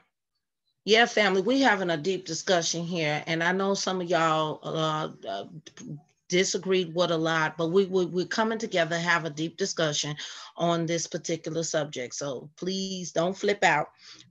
You don't have to, this is not etched in stone in regarding what came from Ankh and some of the other guests. So, if you don't agree, that's fine. But this is just for us to come together and have a civil conversation. So we're just, and G-Con is about to really bring it out. So I'm waiting on him. Come on, G-Con. Because I want to hear this. Let's see. Okay. You on mute, G-Con, in case you don't know. Okay, there you go. Yeah, you still sound a little robotic. Let me Okay, you good. You good. You good. I got bad. And don't forget the screen. Oh, you must be going down. Are you going down? I'm going down the hill and up a hill. Down the hill and up a hill. Yeah. Let's see. All right, so let's I'm gonna go to my page real quick. Mm-hmm. Can you hear me? Yes, sir. Yes, sir. All right, so hold on real quick. All right, let's see. Where did I put it at? I'm glad for this conversation. I ain't gonna lie. I'm glad for this conversation. So I think it's much needed because I've been to other platforms listening and I just hold on, let's see something real quick. I'm gonna pull this up and then I'm gonna screen share this. I mean, I can't screen share, but I'm gonna give it to you to. Okay. I'm gonna send it to you. Hold on for a minute, and I'm gonna send it to you on Facebook. Okay. Okay. Matter of fact, I can send it to you in your Zoom. phone. Yeah. Okay. Okay. Let me send it to you. Okay. Let me see. You can send it to me, and I'll send it to Brother Brian. He can put it in the Zoom. He know how to do that. I don't. All right, I still ain't figured it. Okay. Okay. Let's see. Okay. Okay. I just got it. Okay. Brother Brian, I'm finna send this to you. Can you put this in the Zoom for me, if you don't mind? So once I send it to you. Hold on. Brother Brian, where you at? Okay. All right. Did you get it, Brother Brian?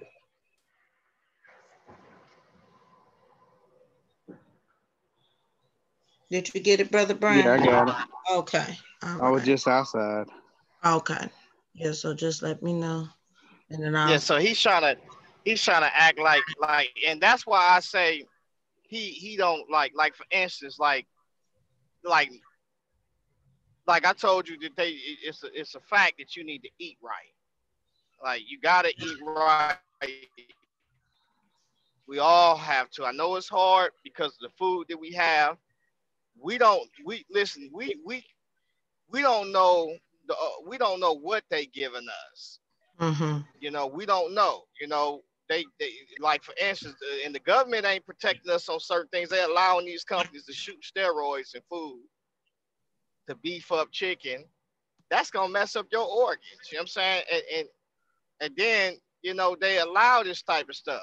So we don't really know who to trust. So of course people ain't gonna be trusting no vaccine. You know what I'm saying? Because of we don't know if we can trust them. We just have to. We feel like we have no choice because we've been put in the position to where we fear it, and people are scared, so they have to. So, you know, you done had people like Hitler and them. This is happening in history. They didn't try to take out mass of people. Who's to say somebody don't want to get on that type of mindset today, or that won't happen today? That's why we fight terrorists. And we ourselves are terrorists, but at the same time, but we fight it.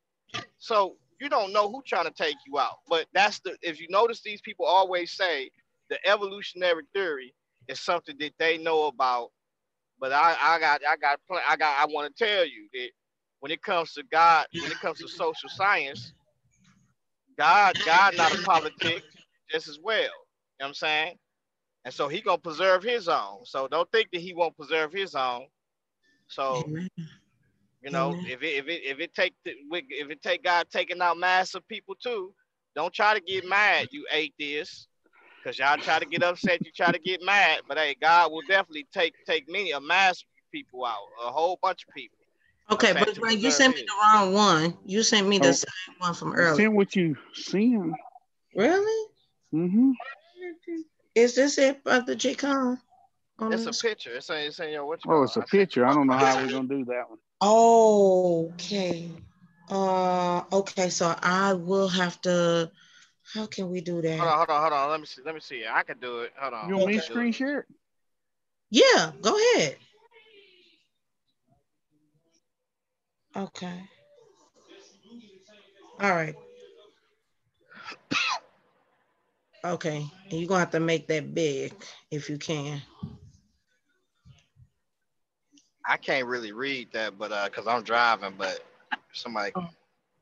Okay. How can we do that? Ugh. Shoot.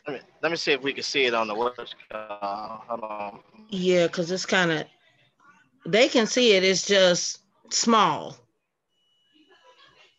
Hold on, let's see something. Okay. Let's see. This is the type of stuff that he don't want to talk about. He just want to keep on. Are you live? Yeah, we're live. Why is this thing not saying that we live? No, we live. Oh no, I know. No. Somebody let me see. Somebody done made a video about you. Hey man. Oh, that probably was Pat Casino. He's the Hebrew Israelites is upset. I don't care. Oh yeah, so you can't make it. Okay, so hold on. Let me grab this. Matter of fact, I'll grab it so they can see it. Hold on, let me grab it. Well, I'm sitting here. I didn't even realize I was muted. I was asking if you want me to read it. Let me grab this. Let me grab it off the internet. That's what I okay. The Pat Casino went and put all kind of stuff on Facebook about me. And she having a conversation with the conscious community. She reaching out to pagans. I'm like, that dude, man, he needs a job, man. Hey, but you know what's crazy? Because all his information, that's why I say these people, he definitely need a job, though. I had to stop on that point. He definitely need a job. You know what's crazy, though? Because he'll tell you reaching out to the conscious community, but every day he's posting things that comes from people, secular sources concerning all types of information. You know what I'm saying? Why can y'all hear me? Yes, sir. Does that make sense? That's why I say these people are no, I don't like he'll say, oh, she's going to the conscious community, but every time you look around, he's getting his information from people that you know what I'm saying, that who knows what, but he'll say something silly like that. That's why I say, man, I got a problem with ignorance, and that brother is one of them. And to be honest, if anybody is talking to that brother, you could kind of tell that this brother actually has a problem. Like, he's staying with his mother, you know what I'm saying? And I'm not saying there's nothing wrong with staying with your mother, but you could see that something ain't right there. You don't never hear, this brother got any kids, or you got this and that. What's going on with you? You know what I'm saying? Like, a lot of these Israelites are weirdos. I will watch them around your kids, your family, and everything. He posts and posts all day, every day. Yeah, I mean, conspiracy theory after conspiracy theory after conspiracy theory, man. And we talking about something we talking about something that affects everybody. And he's on Facebook acting like a fool. And like Dante Fortson. Did y'all see Dante Fortson today? Yes, Lord. Yeah, oh my God. Oh my God. Like I had I reached out to Berea and I was like, man, look, I'm gonna have to take that video, bro, and really do something with that video, because I asked him, he ain't got back with me yet, but you know what I'm saying? Like, man, look, like, I don't know what's going on, but hey, we gonna talk, G-Con. We gonna talk. Yeah. I don't know what's going on. Yeah, because that ain't like, I like, and to be honest, to be for reals, you know, if it take for Berean to bring you out, you know what I'm saying? And it's because you don't really want nobody to question what you're dealing with, for reals. You don't want nobody to question what you're dealing with. You know what I'm saying? Like, every time we look into you, I want to believe you, but every time I look into your sources, it's just like, did you forget that you didn't read this, man? Like, did you actually read this? Did you actually read what this was saying? I want to believe you, but your sources just ain't checking out, buddy. You know what I'm saying? So I seen that what he did. I seen what he was doing. It was the same old breakdowns that these guys be having. That stuff getting tiresome, man. Listen. Y'all need to listen. People like Dante Fortson is making it look bad for Black Hebrew Israelites. I'm starting to altogether believe that some of y'all are not Israelites, man. Like a lot of y'all are not Israelites. Altogether, I'm starting to believe that because of these guys that's doing what they doing. You got to go through too much just to do that. It's starting to look a little bit more like self-hate to me. You know what I'm saying? You don't want to be Hamite. I'm big Hamite. You don't want to be Hamites. You know what I'm saying? Dante Fortson out of all the people should not be trying to claim to be an Israelite. This brother looked like Cush second cousin or first cousin.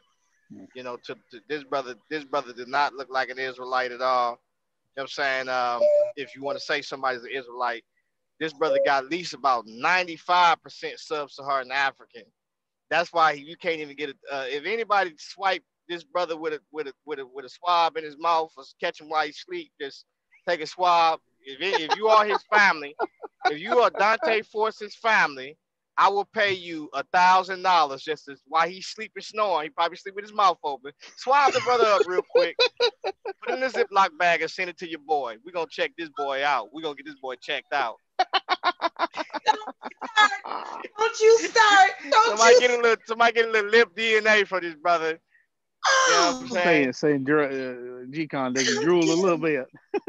Right, just a little dab, put it in a Ziploc bag and we good. And send it on out to G Consciousness. I give you $1,000. Anybody, any one of his family members, if you want to sell them out for $1,000, come holler at your boy G Consciousness. Oh, G-Con, you is terrible. I can't. Oh, bro, yeah. I can't. Oh man, I can't. Don't start today. Don't you start. Man, he so sure, man. He be twisting. Yesterday, G-Con and them was showing him something on Facebook. That joker, he started out, G-Con talked about this one thing. He switched it around and had him say, well, show me where it says they were white Jews in West Africa. And I was like, that wasn't even an argument from the get-go. Yeah, what? He weird, yeah, he did that. Yeah. I can't with him. I really can't. I'm not able. I everybody ain't able. I ain't able. I ain't able to deal with. I can't. He too pseudo for me. He's gone. Like then when I seen all the rhetoric he was doing on Facebook, this dude is out of pocket. He is out of pocket. He needs the nearest hospital, and I ain't talking about for no coronas. I'm talking about mental. Something is wrong. Were you able to get the image, Brother G-Con, the link to it? I think I found it. All right. Because I ain't been able to figure out how to I'm still learning Zoom, so I'm still fairly new to it, but yeah, but he's all the way pseudo and very disrespectful.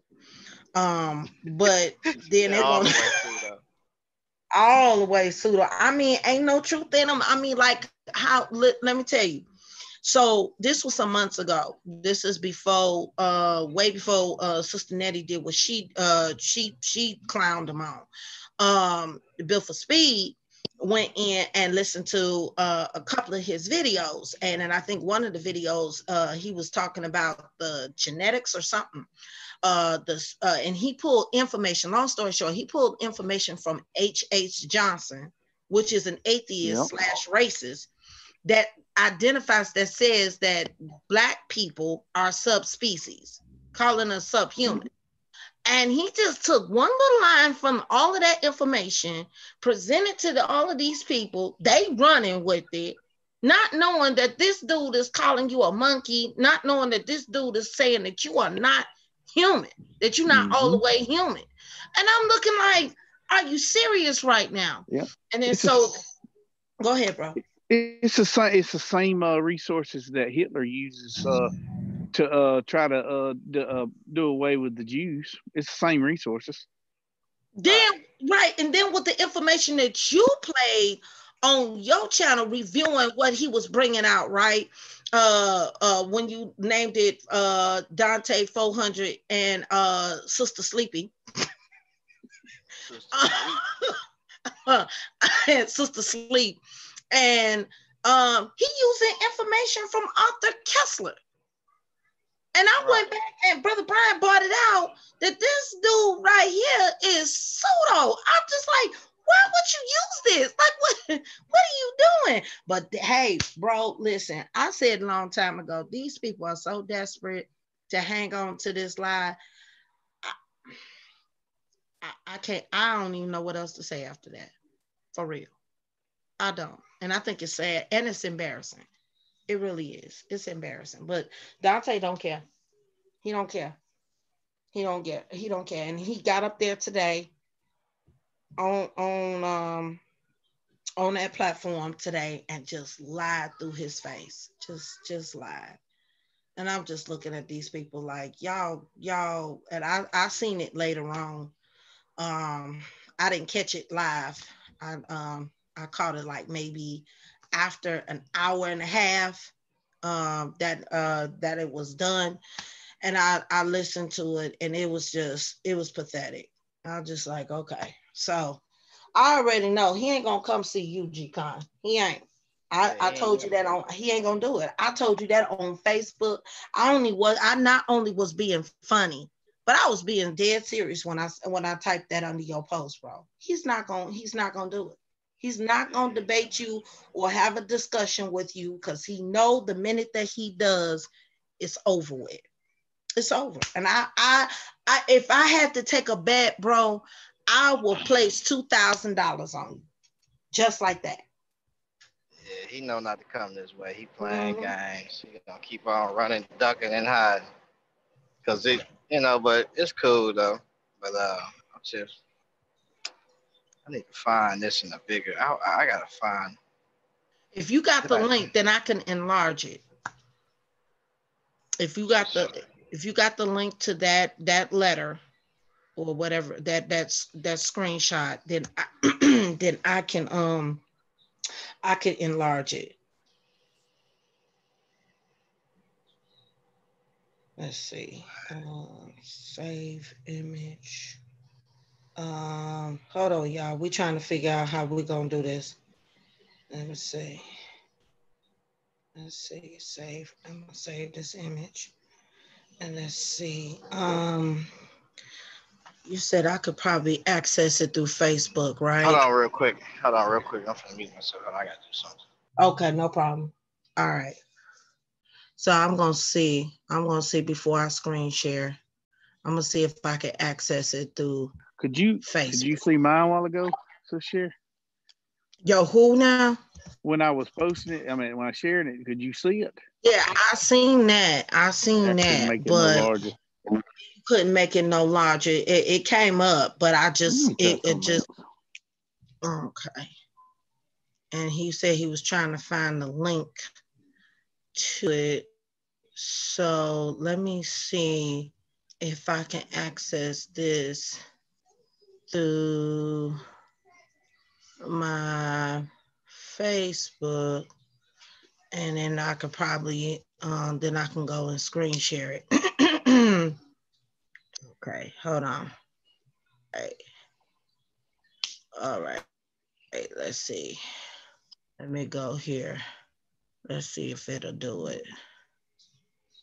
All right. Sorry, family. Just give us a second. We're just trying to bring this up. What G-Con was trying to show y'all. You want that part that's the circled, right? Yeah, he said he was gonna mute himself for a quick second. So I'm trying to see if it's gonna bring it up. Let's see. Okay. You gonna try? Can you try that? See that? Try it.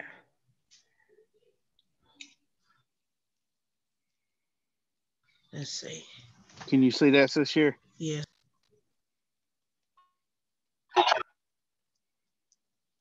Can you hear me?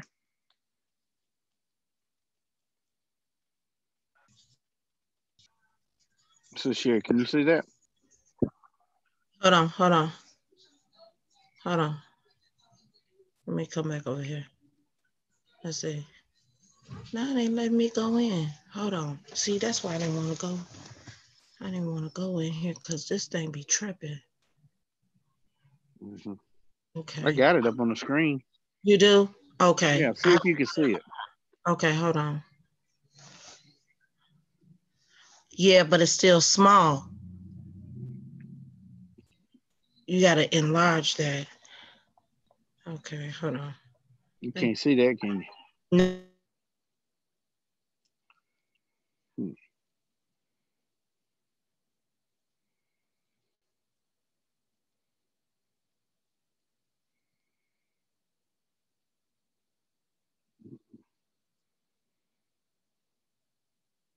It ain't gonna get no. Yeah, it ain't gonna get no larger. I tried to make it larger.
Did Sister Sherry drop out?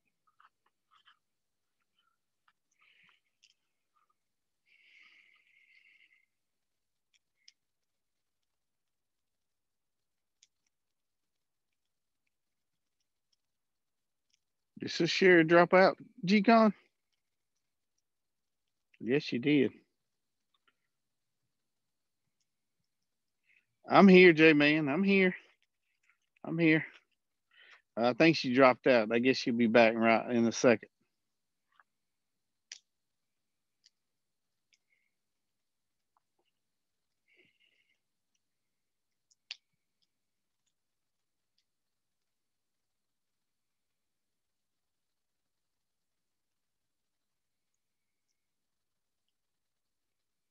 What's up, everybody in the chat?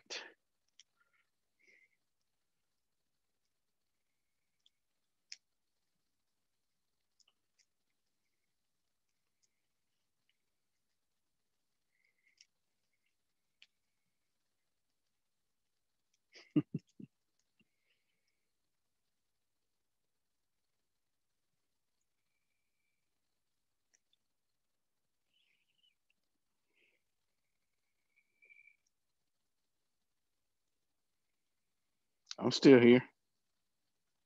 I'm waiting on Sister Sherry to get back.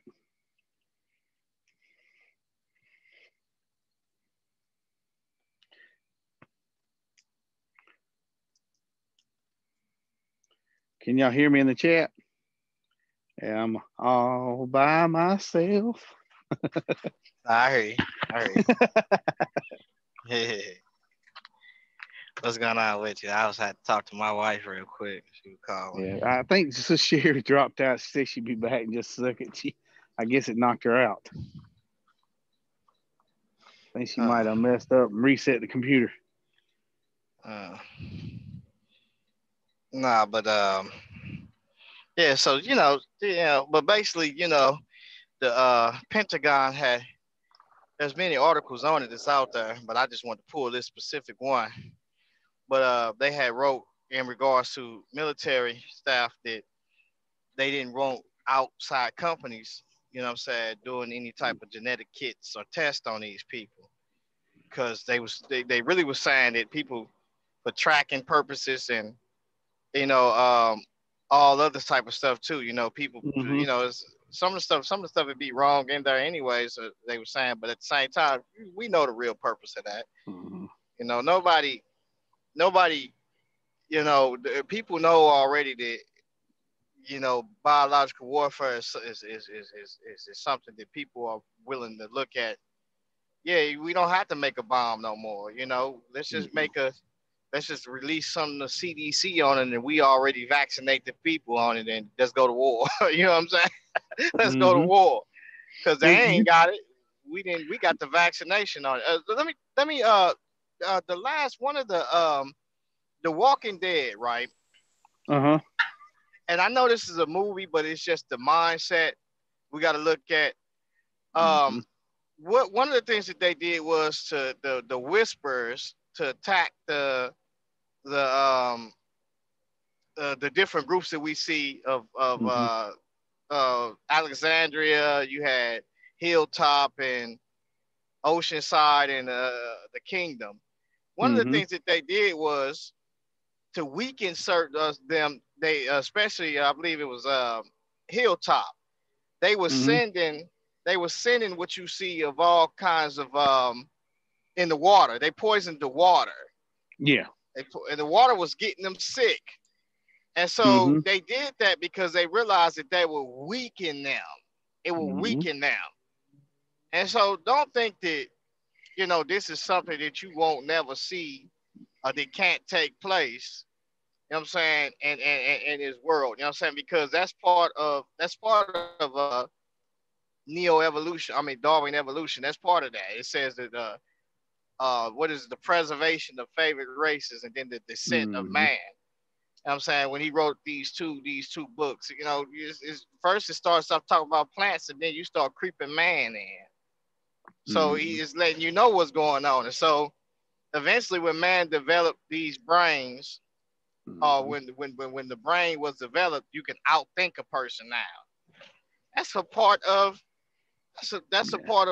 you know, the human experience is to think. And so a person, if he wants to survive, whether it's in the animal kingdom or just is with the struggles of life, he can outthink. He has to outthink. That I mean, come on now, that's clear. Like, I don't know why people can't really see that. You know what I'm saying? Well, you know, they put, was it fluoride in your water? Probably ain't no telling what else. Right. So, and for those who say, well, these conspiracy theorists, well, hold on for a minute. Don't act like the Bible didn't just tell you that the devil has conspiracy. He has a conspiracy. He has put forth a plan to cause people to be deceived. And so then when you talking to people about this, they act like, oh, this is foreign and this type of conversation. I just don't believe that about people. Have you lost your mind? You got to lose your mind. You can't be a Bible believer. Go ahead, brother. I'm sorry. Yeah, look at Facebook. I mean, Facebook caters to what you like. I mean, they'll put ads up there that they know you've been looking at it on the internet. Yeah. You could even say something out loud, and you can say something out loud, and next thing you know, Facebook will have that advertisement for you. Yeah, and then now, people, your information is so widely spread throughout the earth. Whatever city you go in, people can call you and know exactly what city they call you for. An advertiser or even a person trying to sell you something and call you from that city that you're in. I know y'all didn't have it done because I've had it done to where I've been like, how did they know to try to sell me something and call me from a number of the state that I'm in? Come on now, let's be for real. Location. You click on that little location button on the phone. Right. They got cameras, they got microphones, they can hear what you say every minute. Yeah. If I wanted to know everything about you, only thing I got to do is just create an app, and then you might love the app, but the app wants certain things from you: your location, your pictures, your contacts. So you ain't hard to find. But wait till 5G come. Finding you is gonna be like, man, like nothing. Where's Waldo? Waldo right here. You know what I'm saying? Where's Waldo's little cousin there? Waldo's little cousin right over here. You know? Don't they put stuff in clothes too that shows what you like, or some kind of stuff in like clothes, like magnetic stuff, to where they could tell where you at too? I don't know about that, but you know, I wouldn't put it past it. But if you don't think, if you don't see, like that's why some people don't want to talk about Daniel or Revelations. They say they believers, but when you start talking about these type of things and the what you know, you pray for your government, definitely pray for them. But it has gotten beyond to the point to where your government is not doing things for your best interest. They just not. I don't care if it's Obama, your favorite rapper, Trump, the best reality TV show that he got going on out there. He can, he grabbing below the belt. You know what I'm saying? That's his thing. You know what I'm saying? Yep. He's Well, a waist grabber. All of them connected since George Bush Sr. Every one of them. It's either Bush or Clinton. I mean, you know, Trump act like he don't like Clinton, but at one time they were friends. They just trying to see how they can get the job done. Who gonna do the job best, and who gonna get paid the more money. That's why I was telling him, the industry. Like, look. If I wanted to, I'm not saying they did this, but it probably did. Like, look, you can cause something to happen and already have the pattern to that. You know, you can look at the media. Look what it's pushing. The media is the one pushing the fear in everybody. You know what I'm saying? So, and then what you say you do know about this disease, do you actually really know? You don't know. So if people do not trust the government. They don't trust those who are also people who have the, like for instance, when I told him, if I go in your body and I fix something and I mess something else up, the only way you're going to tell if I messed that something else up is when you go back, if you start having problems, and then you go back and you realize you fixed something, but you messed something else up. And that's what really actually happens. That happens a lot. And then they're not going to tell you because they go sue that, because you're going to sue them. So they don't tell you. You got to go the distance just to say you caused this or you caused that. If they go and they give you a vaccination and it causes a problem, right? If something goes wrong, they're gonna try all in their power on, it wasn't the vaccination, it was led to this. Just like they did with that lady when she went and gave her son that vaccination. And then came with y'all, he came with all the statistics and the paperwork. Don't let them fool you. That's their data. That's their paperwork. They're not gonna tell you how many people they killed. Why? Because you're gonna sue them. Who does that? Who gonna tell you that? So this is the part where I say that you gotta take it and say, well, quit playing games, because you know already this happens. Yeah, there's many people that die from vaccinations. There's many people who it has saved. But you'll never know statistically what's really going on, because ultimately you're going to die anyways, and that's how they feel. You know what I'm saying?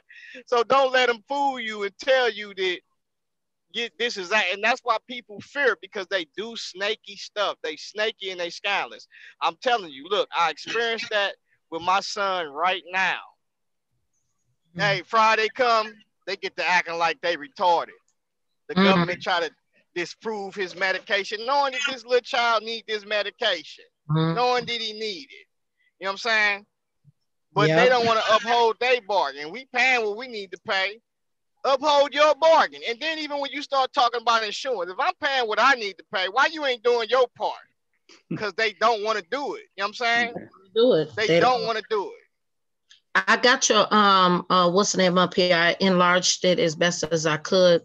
Now I had to download it, and then I don't think it'll screen share this part because it's personally on my computer now. But I can read it if you want me to, Brother G-Con. Okay, that's fine. It says here, tests are, I'm starting in the middle because it didn't take all of it. It says tests are largely unregulated and could expose personal and genetic information and potentially create unintended security consequences and increase risk to the joint forces and force and mission. Exposing sensitive genetic information to outside parties pose personal and operational risks for service members. DTC genetic tests that provide health information have varied levels of validity, and many are not reviewed by the Food and Drug Administrations before they are offered, meaning they may be sold without independent analysis to verify the claims of the seller. Possible inaccuracies pose more risk to the DoD military personnel than the public due to service members' requirements. To disclose medical information that affects readiness, see DoD instructions 6025.19, individual medical readiness. Testing outside the military health system is unlikely to include a clear description of this risk. Now, this is what you got circled. Moreover, there is increased concerns in the scientific community. The outside parties are exploiting the use of genetic data of questionable purposes, including the massive surveillance and the ability to track individuals without the authorization or awareness. Until notified otherwise, DoD military personnel are advised to refrain from the purchase and or use of DTC genetic services. This is coming from the reserve performing duties of the Under Secretary of Defense. Right, so clearly, you know, you can see that there's what really is the major concern, because what's increasing when it comes to, you know, people being tracked or people being looked at when it comes to genes, genetics, and stuff like that. You know, like that's really what it's coming down to. And so Israel got enough sense to tell people don't do it. I'm saying they try to say, well, it's for marital purposes. Nah, they know that it's biological warfare is real. And so if I wanted to, I can skip and pick whoever I want to and break you down, because I know that there's certain things that you might not you know, you might be immune to, but this person might not. But I got your whole genetic makeup. I got all of that. I know I didn't sequence you. I got all of that. And so this is information that can be sold by private parties to outside sources to get you out of there fast. And this is how you make poison to even kill people. Like I know what would kill you without a trace, basically. I know what bothers you, or this and that. You know, this all of this type of stuff that they got that they could do to a person to cause a person to die. So you don't sell it. Is this, are they trying to depopulate us? Is this a form of depopulation? Is this what they're doing? I mean, or is it a possibility? I mean, because it don't look like they really. Well, depopulation is something that that's the evolutionary process. That what I mean by that is it when Ump was on here and he tried to act like depopulation is something that does not happen. It does happen. So what he'll try to do is he'll try to say this, let nature have its way. But what he don't know is man is a part of nature. Man is we're material, so we are nature. And so what he'll try to say is well, we'll just let these natural occurrences have their way. But man has got it to themselves to where they causing a lot of these natural things to go on. They causing a lot of earthquakes. They causing a lot of, and people will say, well, how are we doing that? Well, you playing games in an earth that is driven by you know, positive, neutral, and also, you know, electrical charges. That's what you're doing. You know, positive, negative, and electrical charges. That's what you're doing. You playing a lot of games. And when you start playing with stuff like that and trying to play like you really got everything mapped out, you cause other problems. Like I told him about nuclear plants. this making missiles and bombs and stuff. That affect us all. That's why when you making this stuff, people walking around and wondering why they having greater mutations than what they had, what they was having. Like a lot of these problems, a lot of these sicknesses. Look what you look what your plant is by. I mean, look what your house is by. It's by these plants, and these plants are causing these problems and toxic waste. All this stuff is toxic to the body. Then you wonder why you having problems with your you having autoimmune diseases, and you try to see what's going on. You wonder why your immune system is not doing what it should do. I'm saying, if it is doing what it should do, it's because you got some toxic that's in your body that's causing problems.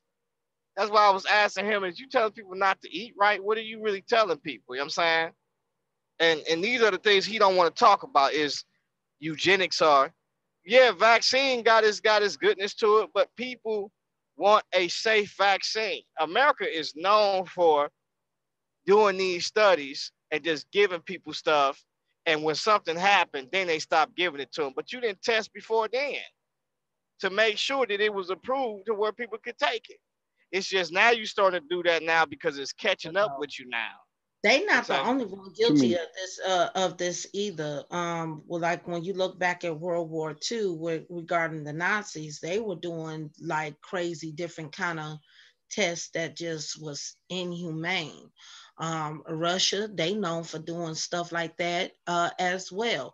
So I mean, I would have to say, I mean, I could be wrong, but I think they all across the board got something wrong with them as well, because I mean, on one end, it seems like the government don't know what's really going on, and then they're trying to help. But then on the other end, I get a feeling like, are you really trying to help too? So for me, G-Con, I'm like at a fork in the road when it comes down to the government officials. But what I will say this, in regarding to folks on what different platforms on social media, not talking about usums, but talking about people like Sinetta, people like the Hebrew Israelites and all that other stuff, who given an irrational thought. Even the one, the platform that you was on yesterday when y'all were talking about Tazadakia. The only one, honestly, that sounded rational was you. Actually trying to deal with the actual subject at hand. These people are so pit to just point who's to blame and who's to blame, making it either a race issue or making it, some other type of issue. Right. And I'm like this virus here is it's killing it don't matter what race you are. It's killing people. It's killing people. So I'm just like, can they get beyond that step of race and actually look at the problem? That's what I'm saying. Yes, when sir. he was having that conversation, and I'm gonna tell you something too. A lot of times, this is what people are looking at. Okay, I have this this device. It's an access point. It's from AT&T, and what it is it's a Wi-Fi hotspot. It's a Wi-Fi hotspot. And so when I went, I bought SoReal one, right? Mm-hmm. And so I was about to buy SoReal this other one. It was a white one. It came from AT&T. Mm-hmm. And so this was like 2 years or 3 years ago, and I was asking SoReal. We was pointing them out, trying to pick out and see which one we wanted to buy, because I was gonna get it for him. And so, I didn't get it. I got it for him. I got this one for him, and he tell you, but it wasn't unlimited. But the other one that I wanted to get, I'm gonna tell you why I didn't get it. Okay. It had on in the description, it says warning, right? And so I read it, but I never really tripped off of it. Mm-hmm. When I read it, it says this device and they have to put a warning label on it, because this device, when it's used in California and some other states, I forgot what other states, it causes a high level of radiation. What? Look, and so look, when it happened or whatever, I thought to myself, I said, I'm gonna have to go back and talk to Old Timer about this, because we argued about this for hours on the phone about headsets and phones. Mm-hmm. And I argued with him. It's like, nah, I don't see nothing like that. And so when I seen that, I went back to him. I said, you know, Old Timer is one of my friends. He's like 65 years old. His name is Daryl, but I call him Old Timer. I said, you was right. I said, I was reading, trying to pick out this device, and it's not even a hand-free. I mean, it's not even a headset. It's a device, and the device is for a Wi-Fi hotspot. Mm-hmm. And you can, and I'm gonna look it up, and I'm gonna show you. And it had a warning on it, and I say that's crazy. And so when he told me that, I always thought about that, but I never really tripped on it. So look, if y'all remember, they had some devices. It was the Razr phones. You guys remember the Razr phones? Yep, I Yeah, had one. yeah. Mm-hmm. I never Hey, had look, one. I bought a Razr phone, right? And the mother of my child, of my firstborn, she kept saying, you got this spot on your face. It's like it's just like it's real dark. And I never knew what it was. It was just a dark spot on the side of my face. Mm-hmm. And I kept saying, what is this? What is this spot on the side of my face? And I thought about it. It was the phone. The phone was burning the side of my face while I was talking. It would burn the side, but it wasn't hot. Yeah, it was burning. It was eating my skin up. The phone was. And so it was making my phone, it gave me a tan on the side of my face real bad, and it was making my skin like so dry, like it was looking like it was dead on the side of my face, like a bad sun tan or something like that. But you could look and see it was eating my skin up. And so I said, that's this phone doing this. And I stopped using it. When I stopped using it, my skin started lighting it back up, but it was jacking my skin up, and I started realizing it was the phone. And so I thought about it. I said, yeah, they did me one because they showed me this phone for a penny. What? And when I thought about it, I said, that's why they sold it for a penny. Because of that. Yep. You know what I'm You know saying? they actually coming back out with the Razr again. Yep. And so you gotta understand, you're getting high-tech phones. The screen resolutions is high-tech, but they also gonna cause problems with you because they have radio waves. And when you start talking about radio particles, that's when you start running into problems, because these radio particles, is they'll say, well, it's at a low level of radiation. Yeah. But at the same time, what if you using that phone like we use phones and staring at it all day long? And it creates a problem now. So they telling you, even with kids, when there's scientific articles, you got one that's from NCBI, I'm saying, and they telling you not to, limit your use on stuff like that. But that ain't gonna happen. You don't know that ain't gonna happen. There has been studies that has been done where phones, microwaves, all these different things that we see is causing probably a lot of our cancer that we see today, tumors. Well, how can we limit that use when everything is pretty? Our TV is now what a flat screen TV, which is giving radiation. Our laptops, our computers, our cell phones, our microwaves, even our stoves itself. Everything is almost pretty much technology based. So how can they tell us to trim down on that stuff when they have caused the world to become so dependent on tech? They look, all of that stuff interferes. It interferes with it interferes with a lot of things that's going on with you. If it's interfering with other stuff, why wouldn't it interfere with you? Yourself, or it definitely will interfere with you. You know what I'm saying? Because you're material too. You're made up some of the same things that it's made up of. I'm saying you have some of the same components that it's made up of. So they'll say that, well, that hasn't been proven. Nah. They dictate to you what is harmful and what's not, but it's all based upon them trying to sell stuff. That's why I said what I said when I said they really waiting. They really waiting and saying we need to make a little bit more money before we do this. Now we can't stop now. We got to keep on doing this now, and we got to keep on making money. A lot of these corporations can comfortably stop right now what they're doing and still maintain for years. Mm. Whereas a person, the individual that is working in the corporation, he needs that corporation because he has to feed his family. And Mm-hmm. so this is why we say that, yeah, it sucks that we have bad corporations out here that blow money, that, you know what I'm saying, underpay people and do certain, because they don't want you to get wealthy. Because you get wealthy, then you ain't gonna make no money for them to keep them rich.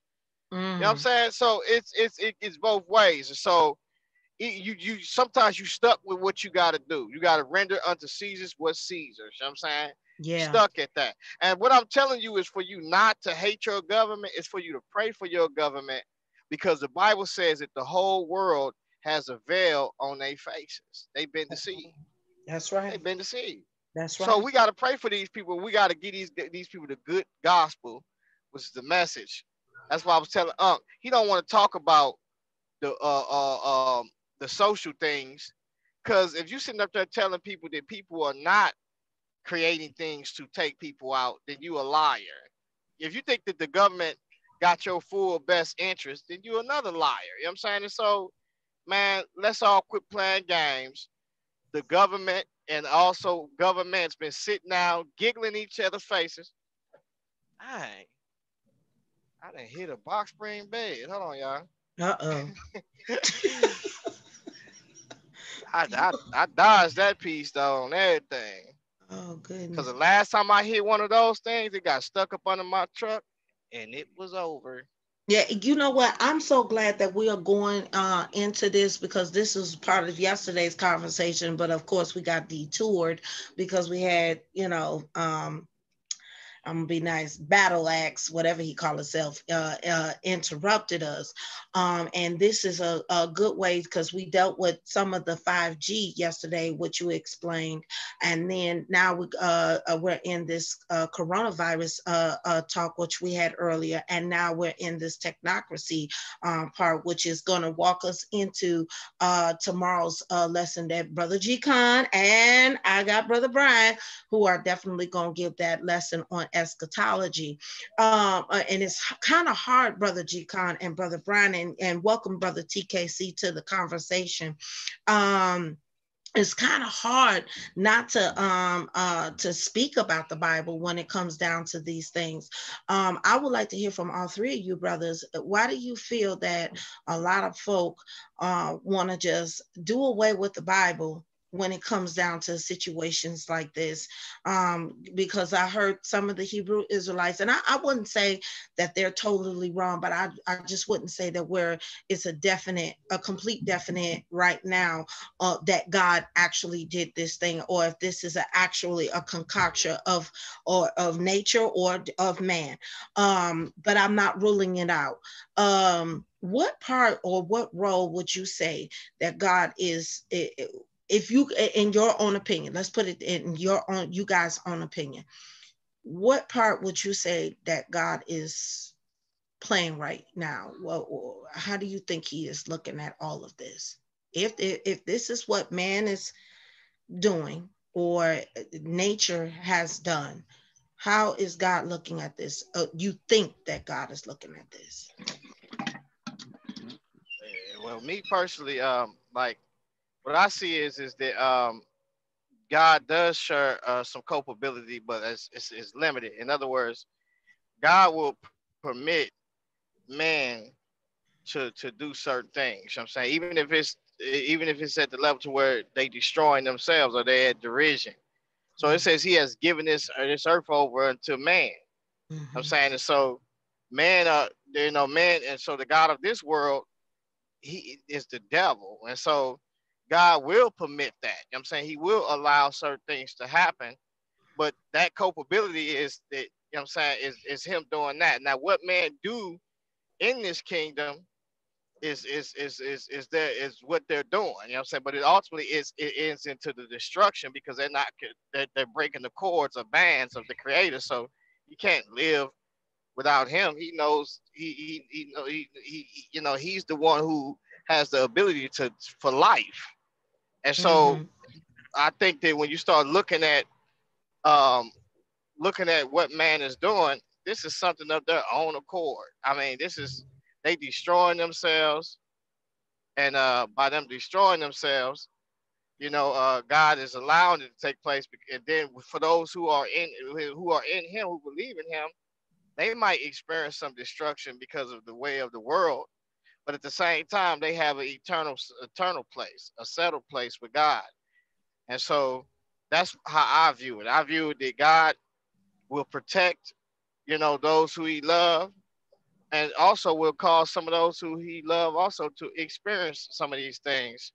They will experience some of these things. You know what I'm saying? And so just because a person might get the coronavirus, and might die from the coronavirus, then we say, oh, they must have been wicked because well, hold on. Did Christ tell you that a lot of certain things that you see that happen in the world is not just because of that person or you might say, oh, that person was a sinner. This is why this happened. Nah, it happened because these are things that are affecting the world due to sin and the fall of man, and also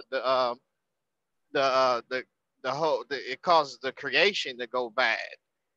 And so that's my stance on that. Is I wouldn't fully just say, oh, this is God, and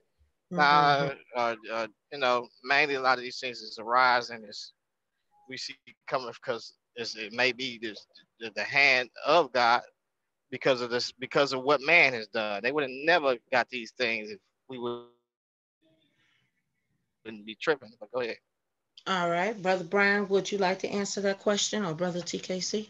Yeah, I mean, it God allowing certain things to happen on purpose. I mean, I believe that's possible because we see in the Old Testament there was, one of the kings, God allowed that spirit to go deceive that king and put lying tongues in the prophets. So yeah, I mean, God's not doing it; He allowing it to happen is the key. And right now, we know the devil's time's running out on this earth, and he knows it too. So he's going to do as much as he possibly can to act a fool. TKC, would you like to answer the question if you can? Let me see. Yeah, I would like to answer that. I was looking for, can y'all hear me? Yes, sir, we can. Okay. Okay, I was looking for scripture where Christ had told his disciples, because everybody was asking, him about a situation that happened in Jerusalem where a tower had failed on some people and they passed away, and they felt that because the tower failed on them, that maybe these must have been some evil people for the Most High to allow that to happen. And Christ had told them that that's not why those people had died. That was just a regular situation that happened. But if you don't turn your life over to Christ when you die, there's an eternal damnation waiting for you. Right. And that's so a good scripture. Right. I was looking for it too, but it's in I was looking for it in Matthew. But as far as with God's involvement or this belief that people think that the Most High is involved with the virus, I absolutely disagree with that. Because in Romans chapter 1 verse 28, it states that when humankind doesn't acknowledge God and rebel against God, God will give those people up to a debased mind to do things that are not supposed to be done. So we look at what's going on now with the virus, with not only with the virus, but with these other man-made diseases. They're all man-made diseases, because I put down in the chat some of the biological warfare, documented biological warfare laboratories that the United States had, because I heard talking about biological warfare as a conspiracy theory. No, this is well documented, man, there are man-made diseases out there. This is not God's fault. This is not something that you put on God. A lot of anti-Christians love to say that, because that's a part of their argument to discredit Christianity, to try to discredit the Holy Bible, try to discredit God, and say, well, God is the reason why, all this is happening, and he's the reason, he's the one who's causing this. They have no evidence to support that. These are just people who are anti-Christians, who want to speak against God. That's that's my so to answer your question, no, I don't think God has anything to do with it. This is just this is man doing this. You know what I'm saying? So share that's Luke 13. Luke chapter What he was talking 13. 1 Okay. through 4, because it's actually talks about 2 different occasions. Mm-hmm. Going to it right now. And it says right here, it says, there were present at the season some that told him of the Galileans, whose blood Pilate had mingled with their sacrifices. And Jesus answered and said unto them, suppose ye that these Galileans were sinners above all Galileans, because they suffered such things? I tell you, nay, but except ye repent, ye shall all likewise perish. Verse 4, last verse. Or those 18 upon whom the tower of Siloam fell and slew them, think ye that they were sinners above all men that dwelt in Jerusalem? Interesting. To add with that question that I asked you all earlier, now I made a statement some time ago when we were talking about having a kind of a similar discussion, but this is before we all knew about the coronavirus actually, flooding the world the way it is. And I went back when we talked about the materials, or should I say the stuff that we use in everyday life. And I went back to the beginning. Of Genesis, when God created the heavens and the earth, and the earth was without form and void, and darkness was upon the face of the deep, and the Spirit of God moved upon the faces of the waters. And God called the light day, and the darkness he called night, and the evening and the morning was the first day. Jump down to verse 26.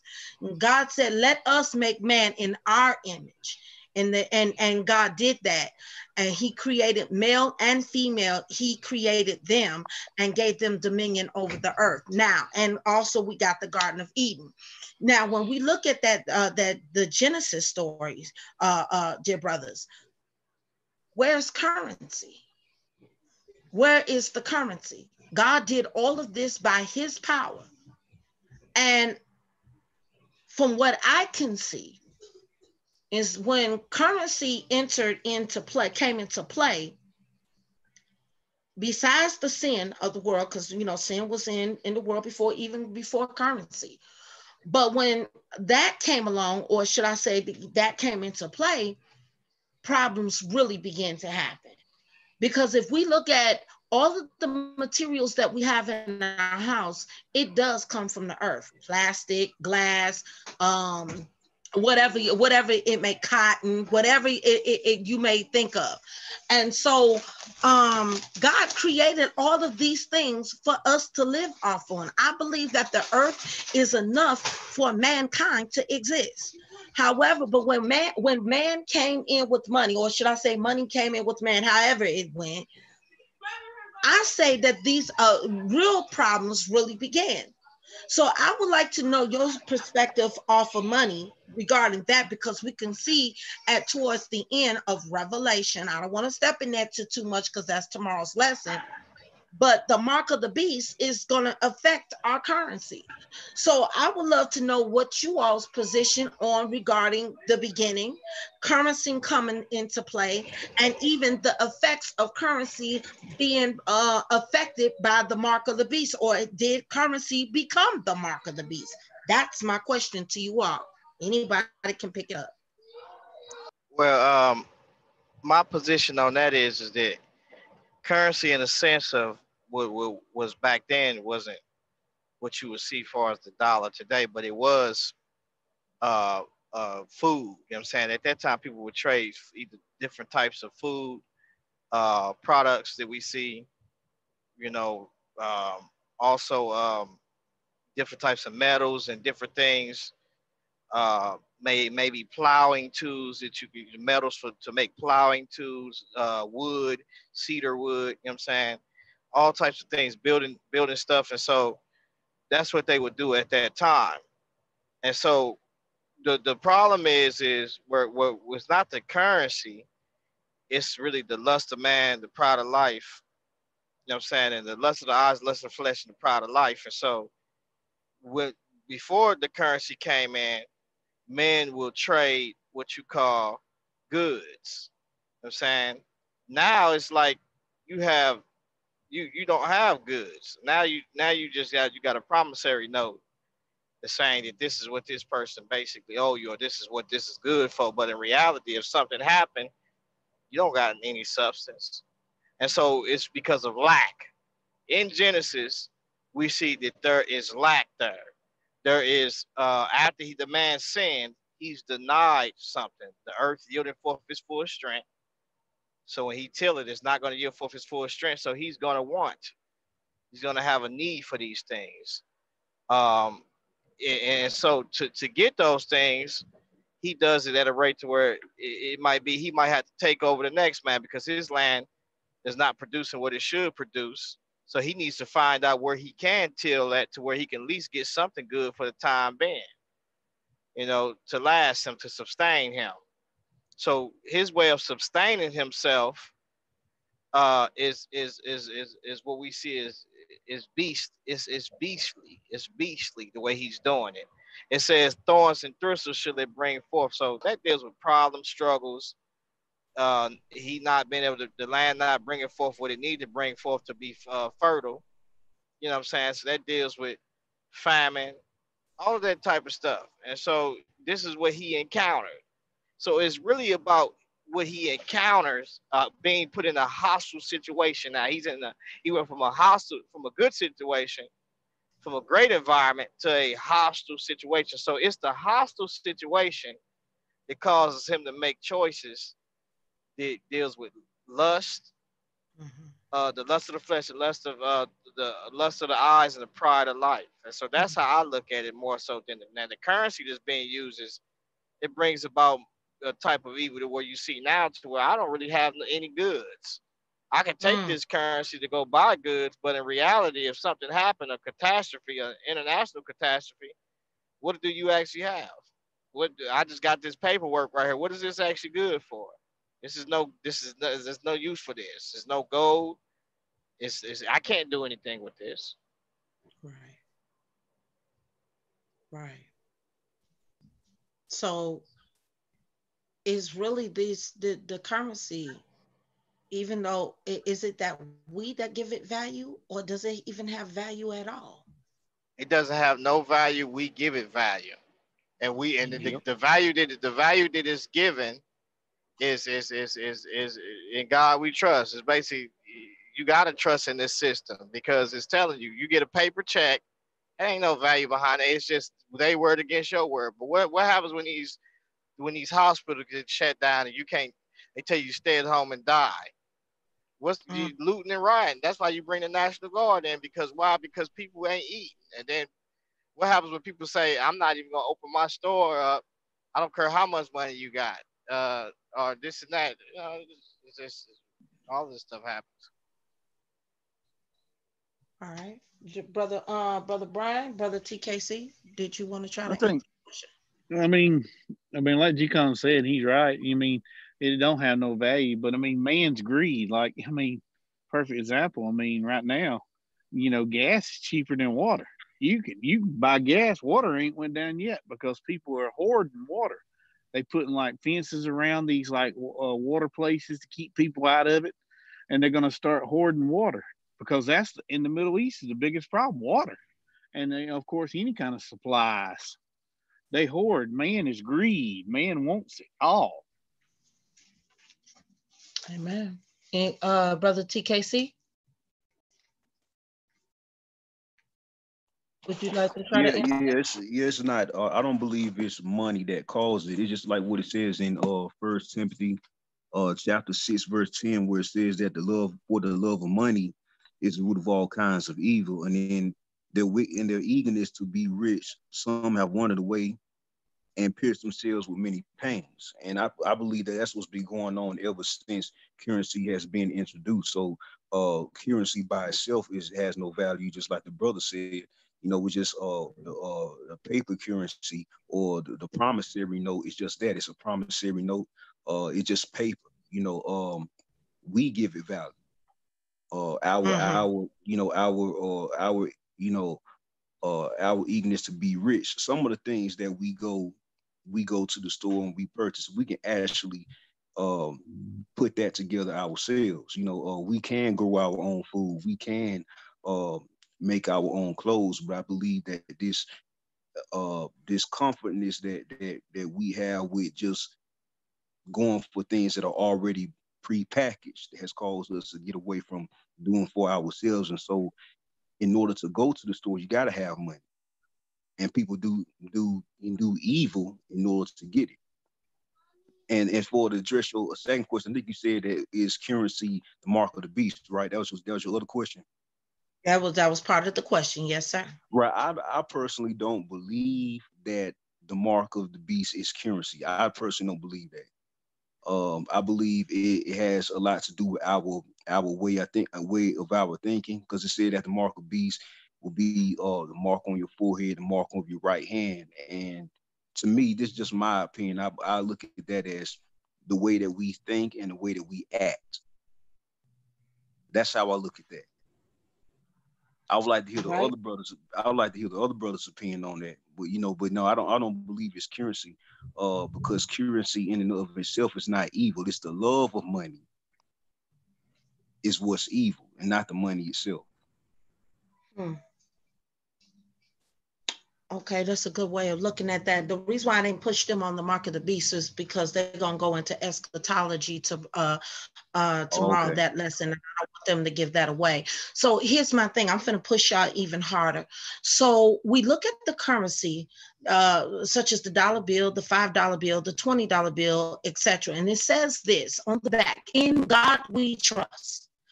Now, I'm having a hard time with that, because when I look at the way that America is operating, how in the world can we put that on our currency, this certified note saying that in God we trust, but yet the moves that they make seems to have a lack of trust in God? Can you deal with that issue regarding that note, that phrase that they have on our currency, "In God we trust"? What is that supposed to mean for America, and what do you see it as for today? Told you I'm coming with some questions.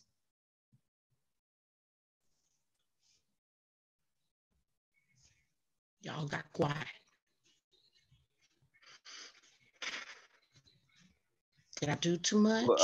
Well, I mean, that is a great question, because that's a question that everybody thinks about. I mean, well, most of us who are believers thinks about. Personally, I believe that the government knows that a lot of people are have subscribed to the belief in God, and they submit to the belief in God, and so they try to incorporate God into the way they operate. The same way, say when you go to a court and they ask you to put your hand on the Bible, and they say, do you plead to tell the truth, the whole truth, and nothing but the truth, so help you God? And majority of the judges who recite that statement to you, a lot of them are not Christians themselves. A lot of them don't even believe in the Holy Bible. But I believe that this is their way of trying to use religion or intertwine religion into it in order to get people to submit to it, especially because the Holy Bible states that we're supposed to submit to the governing authorities. And so they try to use that or twist that and distort that into their currency, into the court system, so they can try to validate the way that they operate. And even some of the vile things that they do against civilians. That's my opinion on that. Yeah, and yet I don't have a problem with that statement at all. I'm just looking at the fact that they said, "In God we trust," but then the lack of trust that they have in God, or not making godly moves. When I look at the Pledge of Allegiance, where it says, "I pledge allegiance to the flag of the United States of America and to the republic for which it stands, one nation, under God, indivisible, with liberty and justice for all. I'm finding that a problem. I paused there for a reason. Under God. Is America actually operating under God? G-Con said something earlier when we talked about the "In God We Trust." Well, he said, well, what God? I asked the same question. What God is America under? Because when I see the laws that are being passed and I see the movement of our government and the movement of the people here in America, I'm not saying all people because we're in America and we're not moving that way, but a lot of the people, like when you look at the conscious community, when you look at the Hebrew Israelites, when you look at the Jehovah's Witnesses, and I know that's religious based, or the ones that don't hold to religion, such as atheists out there who don't hold to anything at all. And we see that even with the justice system, how it's moving. What God are they under? What God are they trusting in? Well, if you look at it, what God are they under is, you go right to Revelation 17, and if you look at it, the God that they are under is that woman that you see. You ever tripped off that? That's the God that they under right there. That's their God right there, the Queen of Heaven, Mystery Babylon. Because if you notice something, it says that she sits on the beast. And what is the beast? The government. It tells you the kings of this world. That's the God that they up under right there. What verse is that, dear brother? Should I start at verse 1? That's Revelation 17. You can start at verse 1. And it says here, and there came one of the 7 angels, which had the 7 vials, and talked with me, saying unto me, come hither. I will show unto thee the judgment of the great whore, that's what it says in the scripture, the great whore that sitteth upon many waters. With whom the kings of the earth have committed fornication, and inhabitants of the earth have been made drunk with the wine of her fornication. So he carried me away in the spirit into the wilderness, and I saw a woman sit upon a scarlet-colored beast, full of names of blasphemy, having many 7 heads and 10 horns. And the woman was arrayed in purple and scarlet color, and decked with gold and precious stones and pearls, having a golden cup in her hand, full of abominations and filthiness of her fornication. And upon her forehead was the name written, Mystery Babylon the Great, the mother of harlots and abominations of the earth. And I saw the woman drunken with the blood of the saints and with the blood of martyrs of Jesus. And when I saw her, G-Con, I wondered with great admiration. Want me to continue?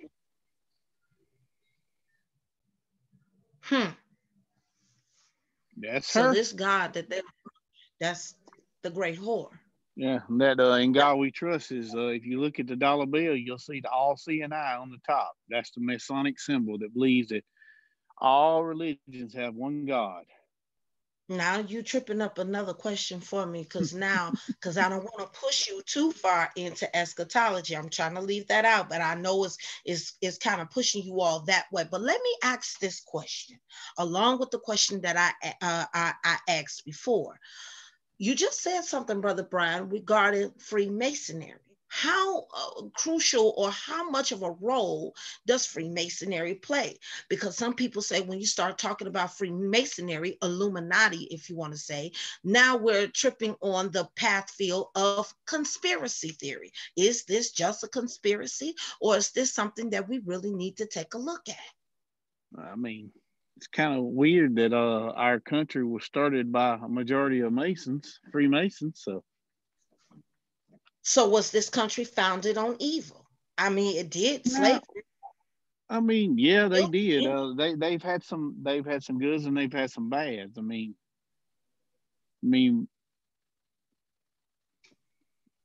it's kind of probably a little bit more evil than good, because they have. But like I said, they've had some good too. So they allowed us to have the freedom to practice Christianity.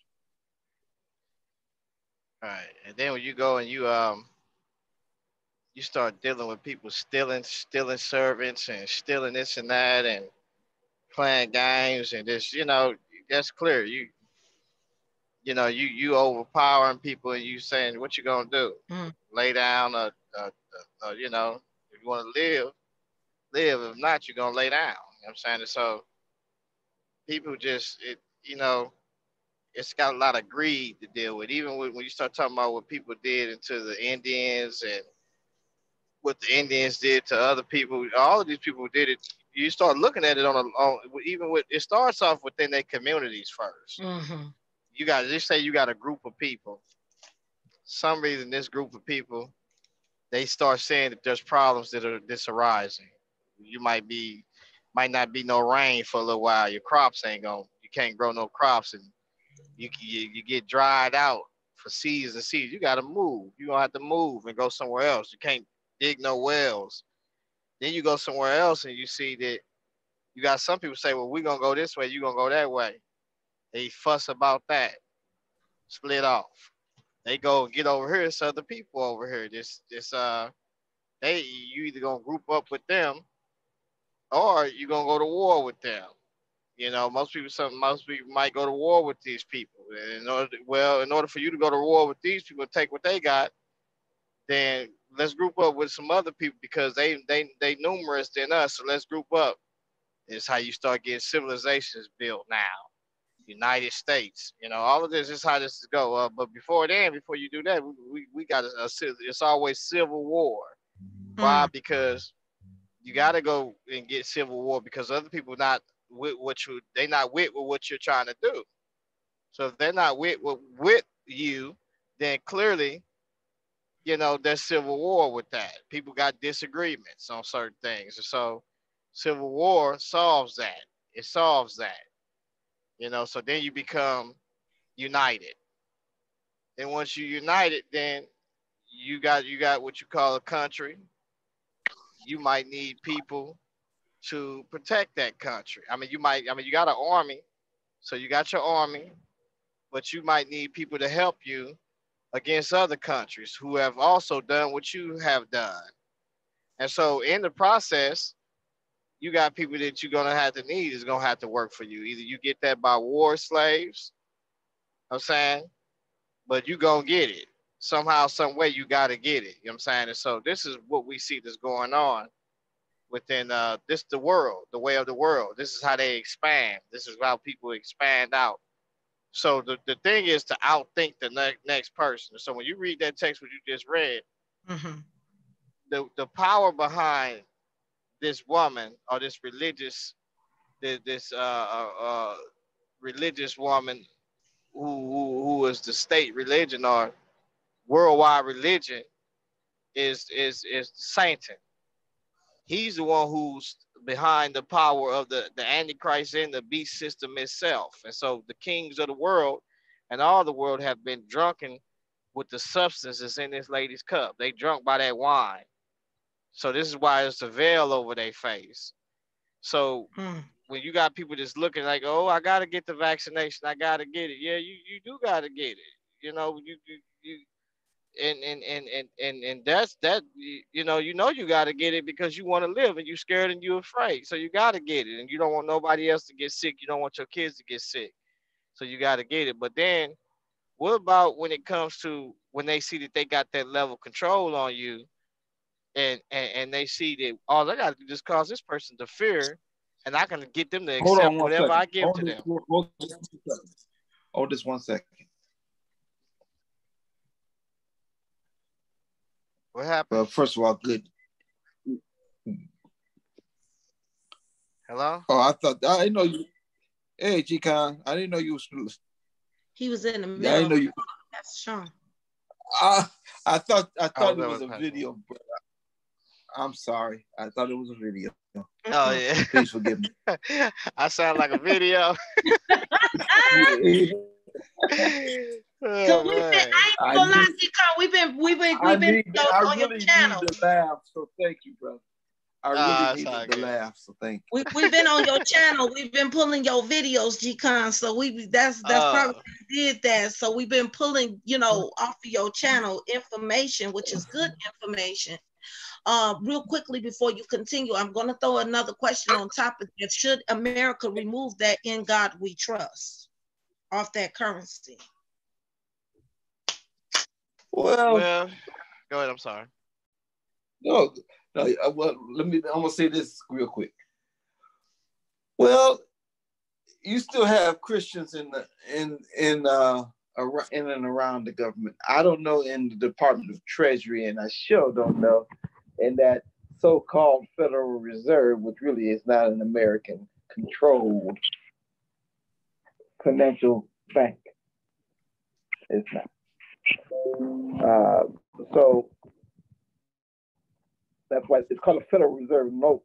We used to have silver banknotes and gold banknotes for our printed money. Everybody knows there is really no gold in Fort Knox. We don't know what's there. I don't know why it keeps getting guarded, but there is no gold in Fort Knox. Federal Reserve, I think of them as a mafia type of people. And back in the day, they used to have things called mafia banks, where the mafia would launder their money through.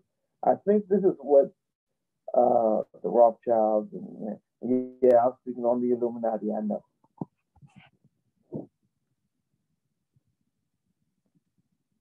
But that's what this is, and plus this state religion going for.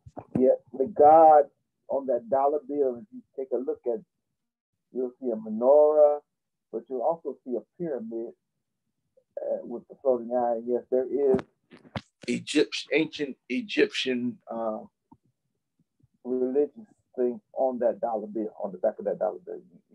You don't need much to look at it. You see that it's there. So that will go back to the question, Brother G-Con, and I want you to finish up your statement. But I have to agree with you, brother. What God is America worship? What God are we under? Or should I say America is under? We know what we're under, but I'm talking about what they under. Come on, bro. I'm coming with these questions. And I'm going to come with some more questions, deep questions. I got a lot of questions with eschatology. Waiting on you, G-Con. Hello? Yep, go ahead, bro. Yeah, so I definitely agree with what Pastor Sean's saying. It's just the guy, in God we trust. It's clear that they are builders. You know what I'm saying? That's a part of masonry that that is dealing with builders and also watchers. You know what I'm saying? The Bible talks about watchers are those who are preserved, who are watchers, who watch out, who are watchers. And so there's watcher messengers, the angels, and there's watcher human beings. They just watchers. And so when you deal with builders, it says that, we look at Christ build, who is a master builder, and we build too. We are master builders because we are building the kingdom of God, a righteous government with the rule of the Most High. Whereas they are builders and they're building as Nimrod built, you know what I'm saying? But we have the mastery at building. And so we are master builders. Whereas they say, well, we have the mastery of building, and they have watchers too. And so this is what the Bible is really dealing with. It's dealing with, that's why it gives us little clues in Genesis chapter 10 concerning Nimrod, of him being this mighty hunter. The system that he set up was where we even get the term of Babel, or, you know what I'm saying, of Babylon in general, you know what I'm saying? So Mystery Babylon is just dealing with the secret rituals and behind closed doors. Your priest system was set up by them, matter of fact, far as like, I'm finna go confess to a priest and tell them everything or whatever. And so the all seeing eye that you see on your dollar is basically concerning, they call it a lot of people call it the capsule of the pyramid, or the primordial mound. What sits at top of the mound is that deity. And so with this deity, is sitting on a mount or a kingdom because that's what a pyramid is a primordial mound. It's just a mountain that's in a plain. And so whether if a person is being used as a tomb or is being used just to point back to the beginnings of time, it's still there.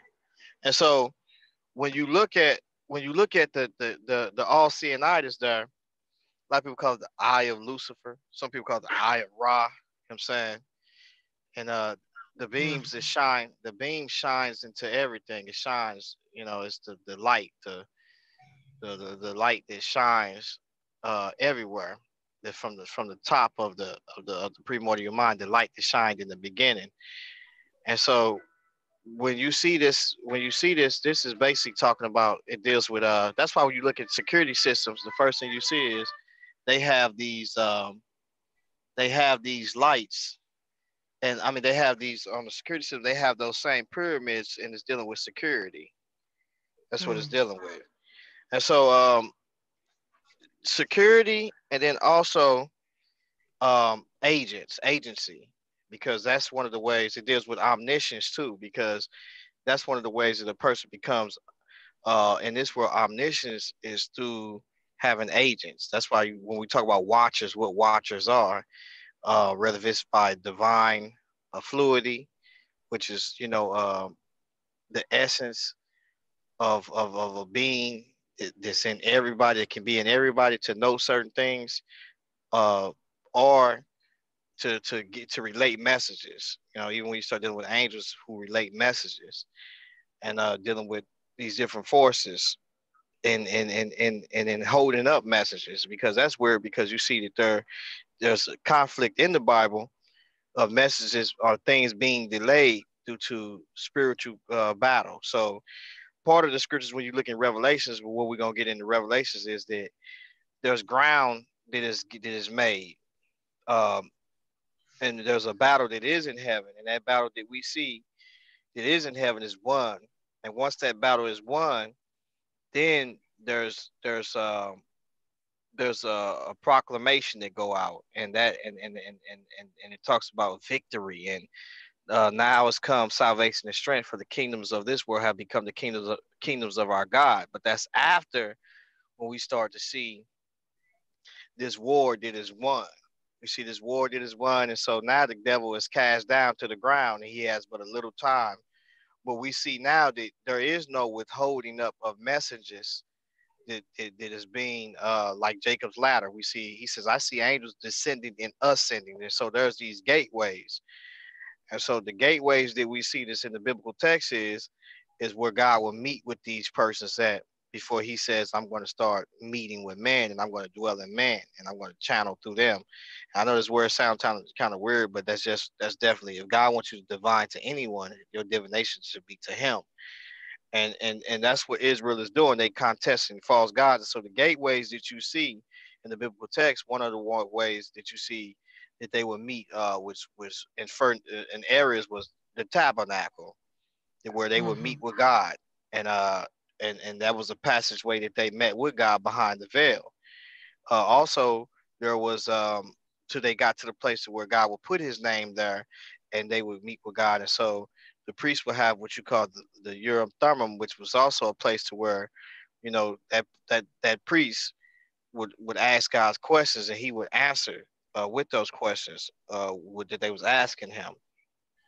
So then you have also these passageway or gateways that we see that are ways that we see that of fallen watchers. The Bible talks about where people are channeling different types of demons and making all types of high places where they meet with these false deities at, or other watchers. And so all of these things are lined up with celestial bodies. Even when you talk about the things of God, to where, the constellations is actually being mentioned in the Bible, called the Mazareth. And so people don't know that. They don't see it. It's in Job, but they don't know that. And so the heavens declare the glory of God. And so to pervert, the perversion of people perverting those things is what we see that happens. But clearly, Revelations speak on these things. But these are the things that you wouldn't hear from. You don't hear these things from Christians, because they have a format we got a form. We have been given a format on some of these things, and some of this format that we've been given is from the people who are actually enemies of the truth. And so when you start reading other literature, you start realizing, like, dang, like I ain't know nothing about this. Why didn't I know that there was other Ark of Covenants that was besides our Ark? What is an Ark? I'm saying, then you start to find out what it is, and then you can explain the Bible more. You start saying, like, man, God is glorious because he's contesting false ways and saying that he is the true God. And he goes and the standard that he has with these things, the standard, he is our standard. And when we go to war with him. But in the ancient times, people would go to war and they would bring their powers or their ancestors that died, or either their powers that died and supposedly resurrected and came back to life or whatever. They would have arks. And on those arks they would carry would either be an actual human being that would sit on that throne, or the spirit of their ancestor, the essence of their ancestors. Well, when Paul is giving his message in Acts 17, he's speaking on these things. He's saying that you got to the unknown God. Y'all done made all these idols, but he's telling us you ignorantly are doing these things. He says, we declare unto you, which is he preached the gospel, he preached Jesus. So you don't have to talk about no unknown God, because we declaring unto you this Jesus who you calling this unknown. And so he's declaring unto him. But when you read that text, he says that that unknown God is our ancestor. That's basically what he's saying. That's why he says in there, he says, as your prophets say, that we're his descendants, or we're his offspring. And so because we are his offspring, we have to understand that. And he's saying that he's not far from every one of us. And it's just with a simple prayer where we can connect to God, to where we don't really need a tabernacle in the sense of what you see of one place. Yeah, the tabernacle is great, but Christ himself is that tabernacle. So it's letting you know that God wants to dwell in you. He wants to dwell in you. And so we talked about yesterday how there's others that want to dwell in you too. So everything I'm saying to you is basically scriptural. Like, it's not, if you know your scriptures, you're gonna be like, okay, this is coming out now, because we see what the problem is of evil in the world, and how even in the Epic of Gilgamesh, when you look at the Epic of Gilgamesh, these guys are coming down, and they want to have servants.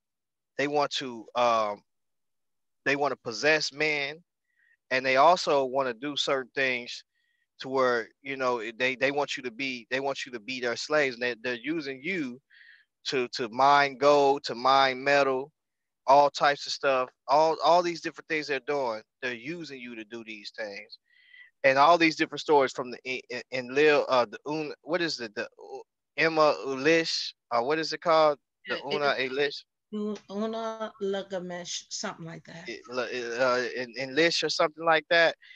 With all, if you start looking at all these stories, they all is not like the Bible. The Bible is the only book that gives you a beginning to where God wants man to rule and reign with him, and he blessed them. With these books, these guys coming down, these demonic forces coming down, the fallen ones, they only want you to do certain things for you.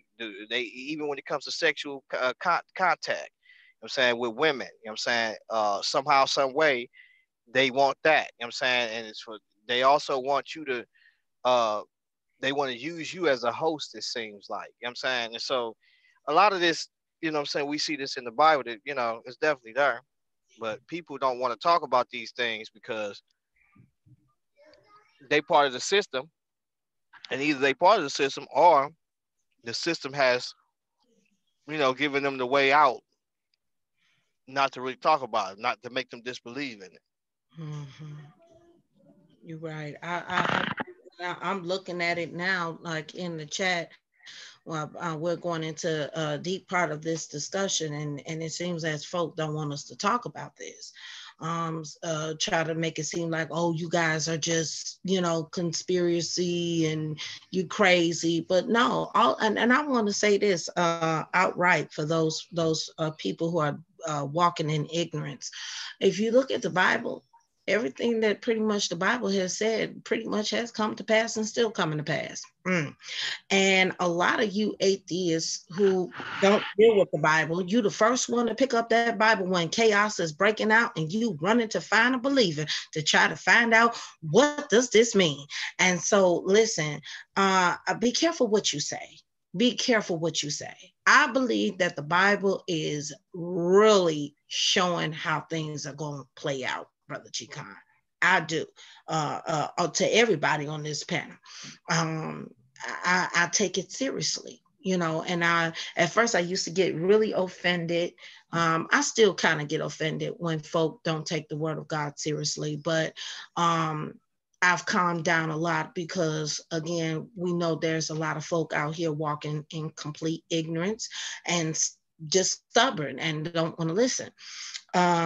We got this pandemic going around, and I'm looking at it, and folk not still, brothers, listen to what I'm saying, still refuse to take what's going on around them seriously. I don't think people think that death is real. Even though it's been shown to them even before this pandemic even happened, I don't think people take death seriously. I really don't, or at least the other side of death, because none of us has been there. We've been on the side of life for however X amount of years, and I pray that God will continue to grant us more years of life. But one day we're gonna have to say bye-bye to this world. But unfortunately, we got folk out there that's just stubborn and refuse to listen. Brother Lee, I seen that you got your hand up. I would like to hear what you have to say as well. I wasn't ignoring you. I just wanted to get the rest of what they had to say. You can just unmute yourself. Okay. No, that's fine. I was just wanting to come on the backside of that too. With in Acts 17, that's why Paul kept telling them, that this is the unknown God. You don't know God. Just like Jesus told his own people that you don't know the Father. And Jesus said, if you had known me, you would know the Father, because Moses wrote of me. So they didn't even read Moses's writings. And whenever it gets to the point where Paul says that it says right here, they should seek the Lord, happily they should find him. Prophets, it says that neither is he worshipped by man's hands. Oh, here it is. Seeing that he is the Lord of heaven and earth, dwelleth not in temples made with man's hands, neither is worshipped with man's hands, as though he needed anything, seeing as though he give all life and breath and all good things, and made one blood of all nations. If I'm not mistaken, that's out of Micah or Malachi, about the made one blood of all nations. Don't we not have one Father? And there is no, since Corinthians tells us that, know ye not, ye are the temple of God, and the Spirit of God dwelleth in you. 1 Corinthians 3, 1 Corinthians 6, know ye not that ye are the temple of the Holy Ghost, and the Spirit of God dwelleth in you. And in Hebrews, where it says we are the house of Jesus Christ, are you built on the sand, or are you built on stone? Are you a wise master builder, like G-Con was talking about a little while ago? As Paul states, God made him a wise master builder, but let every man know, be careful how he adds thereon. You can't do anything if you're not a Christian. You can't do anything that Jesus said that he that believeth on me, when I go to my Father, greater works would he do. The scriptures will come alive to you. It won't be like a Harry Potter book or anything like that some man wrote or woman wrote. This is your history. This is where we're going to be judged from. Are you built on sand or are you built on a rock? Are you wise master builder? Are you built upon the foundations of the prophets and the apostles? And Jesus Christ being the chief cornerstone? How is your house? That's you. You are the tabernacle. Even Peter says that I must put off this tabernacle. We are the house of Jesus Christ. We are the temple of God. We are the temple of the Holy Ghost. We have this earthen treasure. We have this treasure in earthen vessels, that the excellency may not be of us, but of God. I don't know. I'll stop there, but I just want people to understand Masons and everything that they do, it's not by what Paul says. And all of the religions that aren't saying what Paul says to do and who you are, you can't even call Jesus Lord, but by the Holy Ghost. If you don't have the Holy Ghost. Sorry, Sister Cherry. No. You're fine. You don't have to say sorry. You're good. I believe that all of your points you guys' points have been very valuable tonight. Let me make this a little bit personal. Yeah, go ahead. Okay. For those who don't take death serious.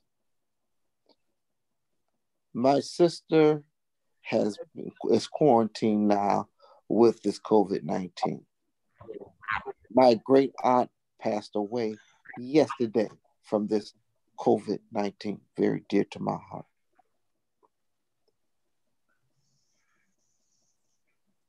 I've got a son who wants to be, who's joined the false religion of Mormonism. This kind of thing. I've got a first cousin who is very dear to me, who has become a Hebrew Israelite. And they're listening to the filth and garbage of this foolishness. Black folks can't get corona. Let me tell you something. I bet you my cousin believe it now. I bet you believe it now. Because Aunt Caddy was a sweet woman and a loving aunt to both of us, great aunt to both of us. In the book of 1 Corinthians chapter 10, it says we all drank from the same spiritual rock, and that rock was Christ. Now, if you aren't drinking from living water, you are dead. Why? Because you don't have the Spirit of God. And if you don't have the Spirit of Christ, Romans chapter 8, you are none of his. As a matter of fact, he says, if I wash you not, you have no part with me. So we need the cleansing from the living water to get saved so we could become part of this body. And one thing about it, the Masons are on the low end of this pyramid, if you will, from what is stated. They really are. They're on the low end. Why are they on the low end? Because above them, you've got the Bilderbergers. Above them, you got the Club of Rome. Above them, you have the Council of 13. Above them, you got what was called here the International Monetary Fund. Above them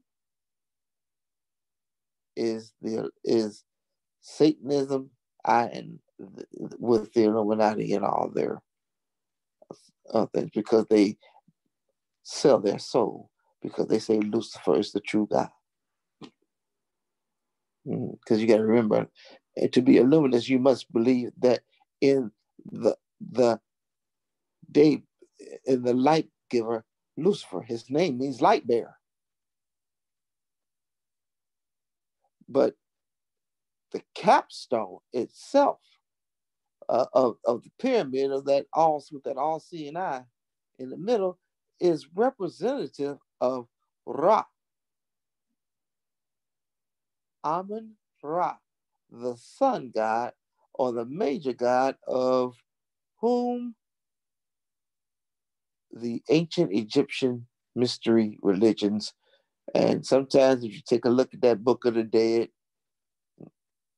and just look at it and compare it to the Bible, you will see, as Brother G. Khan brought out so beautifully, you will see those things. You can contrast them. There's a lot of disparities with what the Bible says and what that Book of the Dead says. I think we went over that a couple years ago, talked about that Book of the Dead. So should we practice this idol? The Bible says we cannot drink the cup of idols and the cup of Christ. You can't do it. You can't eat from the table of demons and eat at the Lord's table. It's not possible. No man can serve those two masters. You know this. So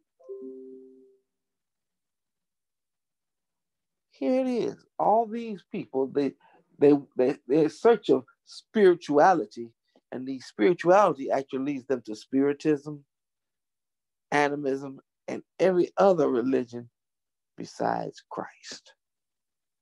They don't want the relationship with Christ.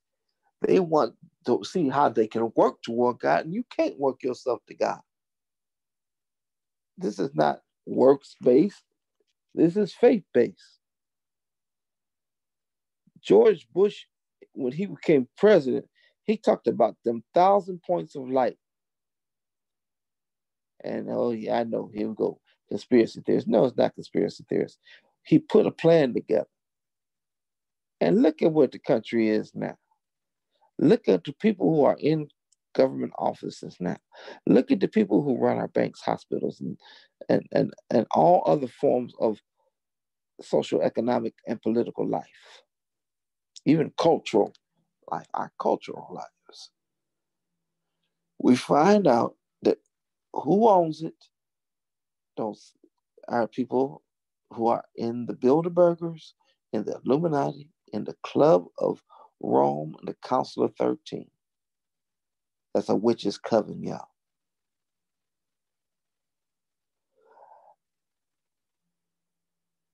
I would submit to you to listen to a brother by the name of Bill Schneblin and William Schneblin. And he'll tell you, because he used to be part of this stuff.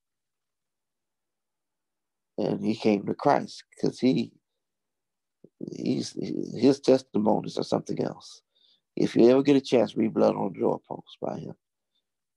You'll see why he came out of what the things he came out of. Thank you.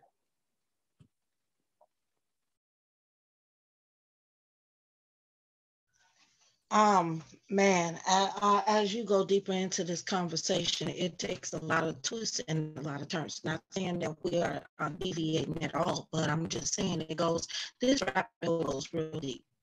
This rabbit hole goes real deep. And when we look at what's being done, folk not taking stuff seriously, folk are dismissing God. Okay, hold on a minute in here. Oh, this is that, hold on. Give it a second. That's Brother Kevin G. Hey, Kevin G, God bless you. Welcome to the panel, dear brother. It's a pleasure to have you on here. Wow, okay, praise God. How you doing? I'm doing good. What's going on? Oh, not much. We up here. We having a deep conversation. We was having a conversation about the coronavirus. building a discussion around it, because I've seen various other platforms that try to touch on it and it ends up into an argument. I did invite some members from the conscious community over here to speak about it, because when they were on Sinetta's platform, they weren't really allowed to speak. And Ankh and Sheffrin and Kent, they came over and they were having a dialogue with myself, Brother Brian, G-Con, all of us.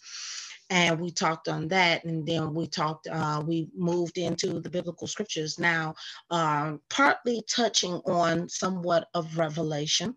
Because tomorrow we're going to be definitely talking about eschatology. And I asked Brother G-Con and Brother Brian to give that lesson. And I also, too, if time permits for you, Kevin G, I invite you as well to that conversation, if you so choose to. Right now, we're talking about the basically, how can I sum it up? The evils and the distractions of this world, dear brother, because folks is not taking this thing seriously. They're not taking this pandemic seriously. They're not taking the word of God seriously. Pastor Sean just took us deep down into breaking down the Club of Rome, the Council of 13, International Monetary Fund Council, and Amun-Ra, which is located at the top of the pyramid of the all-seeing eye, which is located on the back of the dollar bill. I also asked questions in regarding the dollar bill, this certified note that said, "In God we trust." And I'm finding it very problematic when they say, "In God we trust" on that certified note, because of the way that America is moving, because of what a lot of the American people, how they're acting towards God, disobedience towards God, you name it. I'm not saying all, because that don't apply to all of us. I mean, we're that example. But the example of those who are against God, that is definitely being played out, especially those who are in leadership. The laws that they're passing is against God. I will throw this question in. How is it that Congress or the Supreme Court, the judicial system, or even the executive branch, which would be the president, place their hand on the Holy Bible and raise their right hand and say that I give an oath to God, or I swear unto God that I will uphold the laws of this land, or look after this land, whatever you want to put up in there, and literally do things contrary towards God? Why place your hand on that Bible at all and take an oath?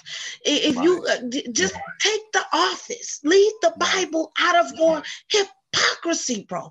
I'm fighting with this. As I'm thinking about it, I'm in tears right now as I'm talking to you, because I'm seeing people steadily going down, and day by day by day by day, they reject the God on high that brought them so far and created them. How can you swear to God that I'm going to do all of these things and then disobey him? So I'm going to stop right there, because I feel my emotions and common sense kicking in. So that's a lot. I don't want to overwhelm you. That's where we're at. Go ahead and speak. I don't care who takes it. Yeah, so can I be heard all right? Yes, sir. Okay, yeah, so pretty much what that is you're really talking about, when it comes to eschatology and all that. I don't know how many people would agree with me, but I mean, this country and many others like it is a part of a head that's definitely, the sheep that spake as a dragon. And you know where that came from in Revelation. Yes. And me and my wife, we talk about this stuff all the time. Like, there's a lot of things people want to get away with. And you got to understand that America and this government, the way it's set up, is a republic, right?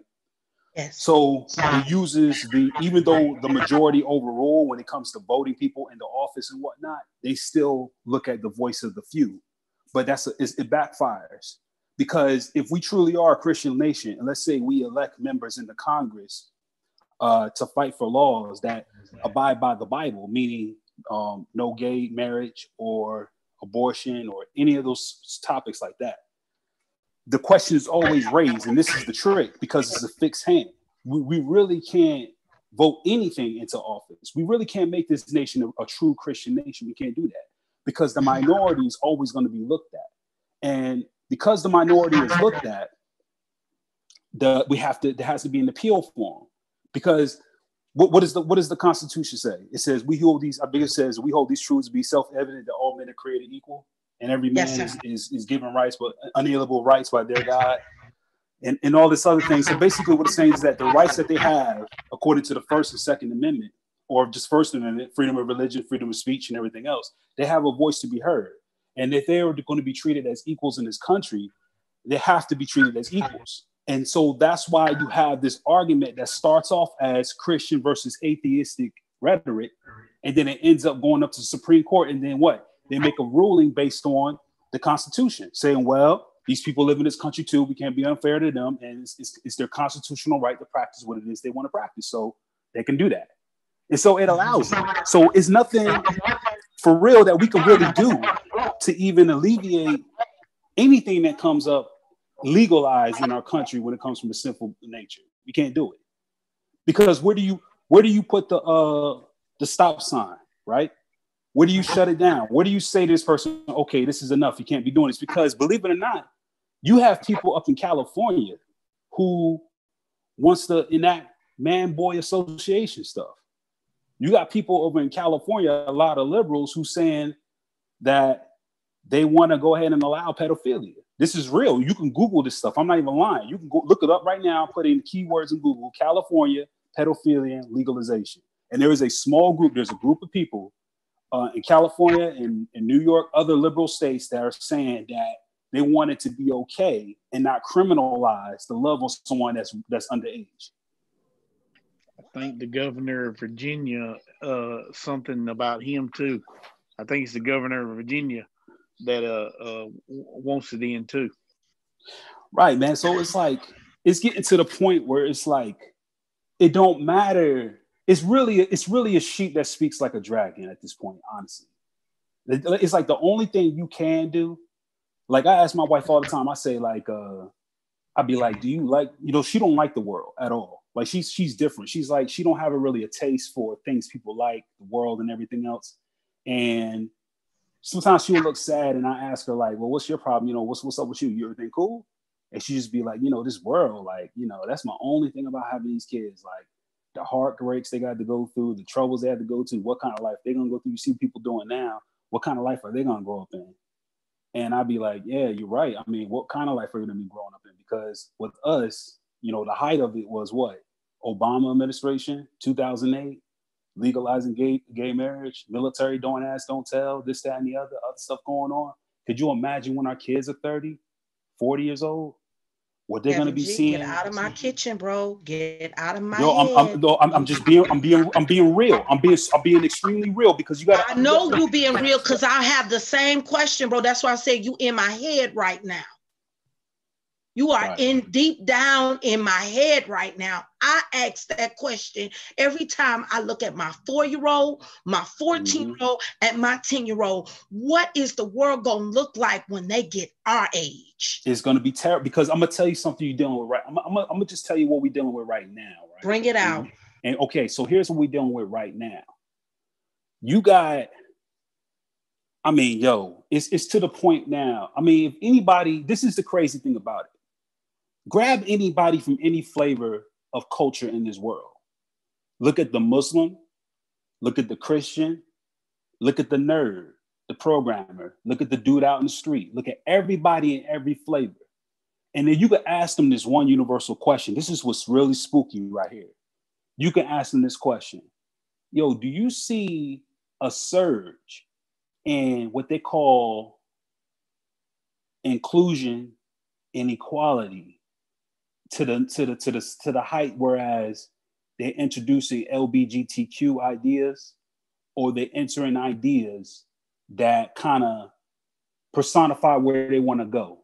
Every single one of them, no matter what flavor they are, every single one of them is going to give you, well, yeah, like rap, or let's say like from a black culture, where yeah, they got this, they got that, they got drag queen, they got, you know, stuff that we've been dealing with for a while in our own culture. They're gonna be like, well, we got Lil Nas X, we got this, we got people tweeting, talking some I like men and this, that, and the other. You can ask another person, do you see that in your culture? Yeah, I see this, that. So everybody can tell you their own story and tell you within their own culture. Yeah, we see a surge and a push for the LGBTQ or any of these inclusion type speeches. Now, do I hate the people that are in this stuff and everything?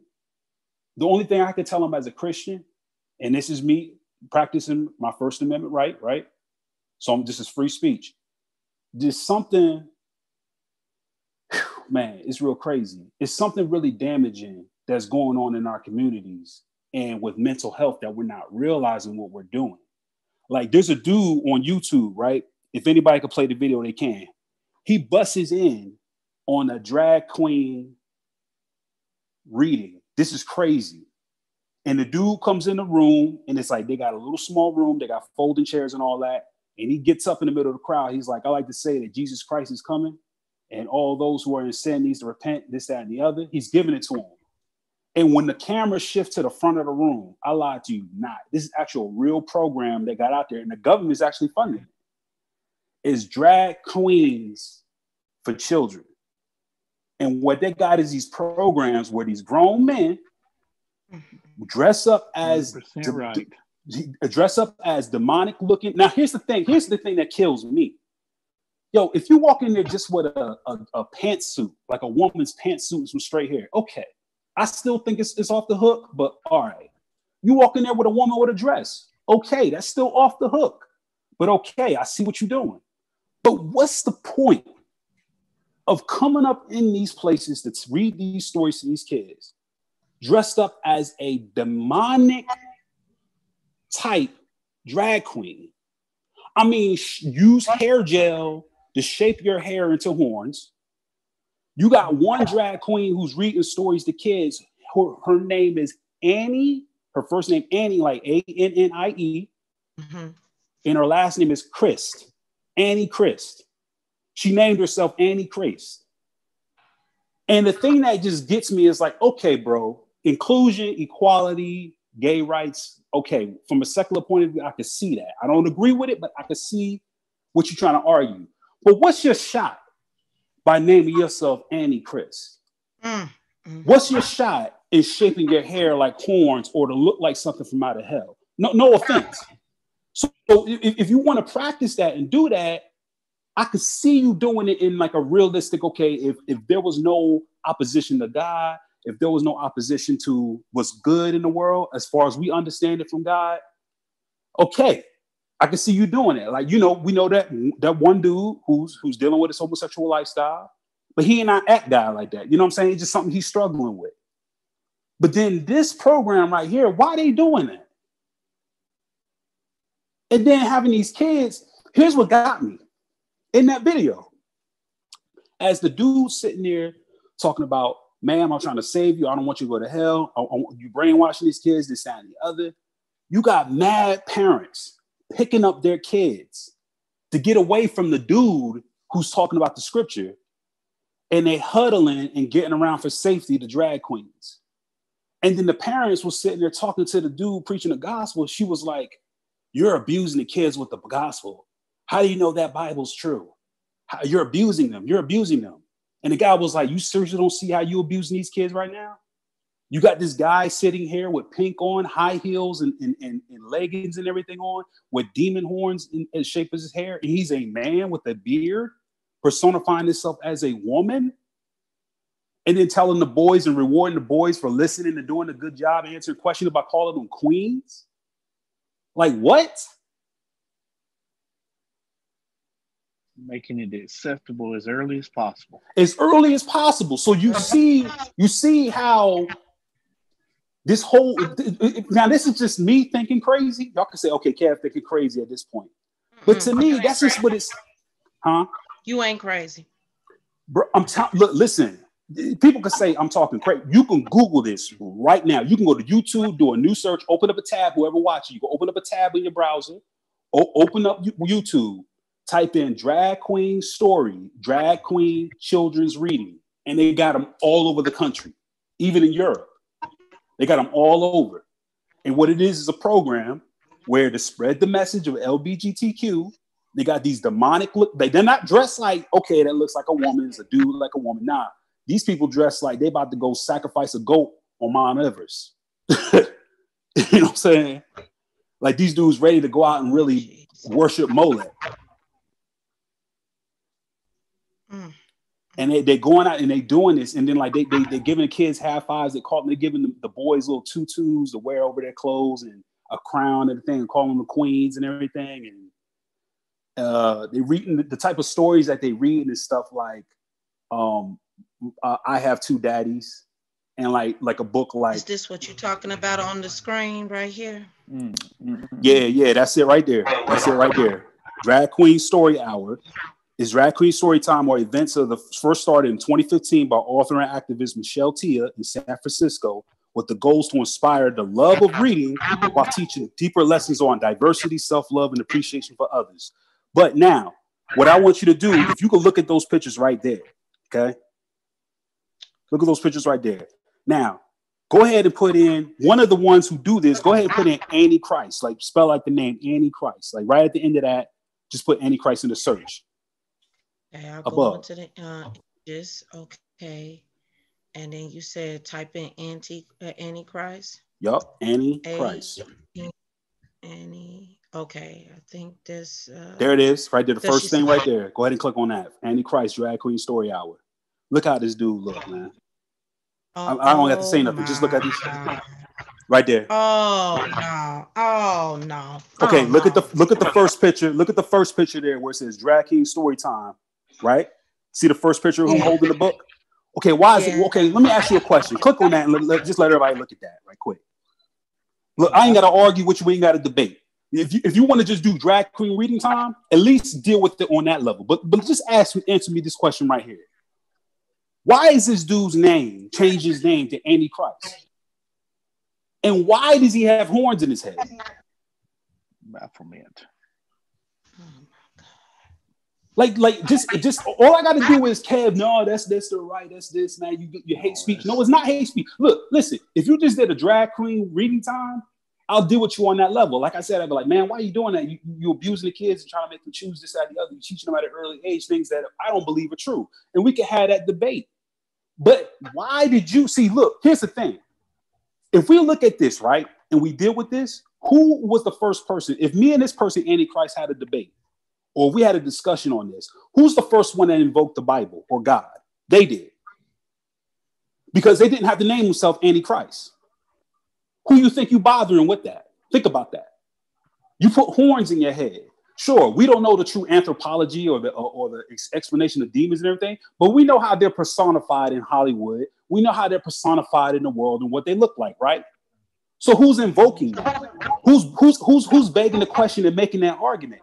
They are. They're call. If you look at this is a blatant call out to Christianity in the war against it. I'm gonna name myself Antichrist because listen, you're a dude. Your first name was never Annie. Come on, so you name yourself Antichrist, put horns in your head, and sit there and say, "Oh, the Christians want to talk." Bruh, stop, because you didn't even have to evoke us. You didn't even have to go there. They hate God. Absolutely. Absolutely. Lord have mercy. This is Romans 1, God giving them over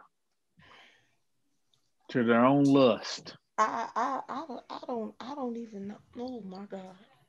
You know, I thought, Kevin, when and I think I told you all with my eldest daughter, who's 14 now. She's 14 now, and she'll be 15 tomorrow. Tomorrow's her birthday, Palm Sunday. And, you know, unfortunately, we can't do much for her because of the pandemic that's going on. But I remember when she was younger, you know, she's supposed to graduate also from elementary school this year. And I remember when, you know, I believe she was probably about 12 or 11, maybe a little younger than that, maybe 10. Yeah, about 12 or 11, because she came home with a book report. And they gave her a book called Mommy and Mommy and Me. And a lot of folk don't believe me when I said, because I received some emails about that. And folk didn't believe me when I mentioned that that book. And she was given that book, see, Mommy and Mommy,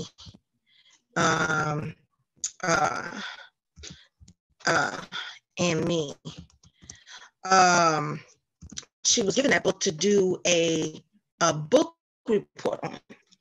And she, you know, like a parent should, she'll come to me and say, you know, Mom, can you know help me with my book report? And so, you know, like a parent should, I'm trying to help my daughter with her book report. When I looked at the book, first of all, the title already had me, you know, red flags. What you mean? When I looked through the book, it was a book of two women who supposedly got married and adopted a little girl.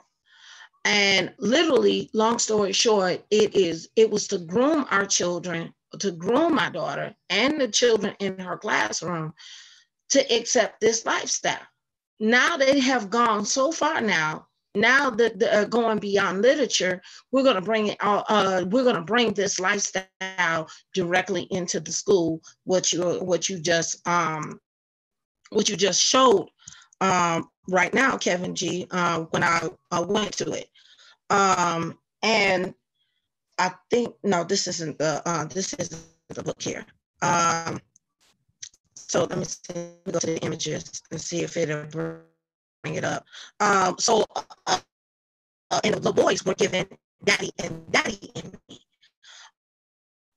For the little boys to write a book report on that particular book.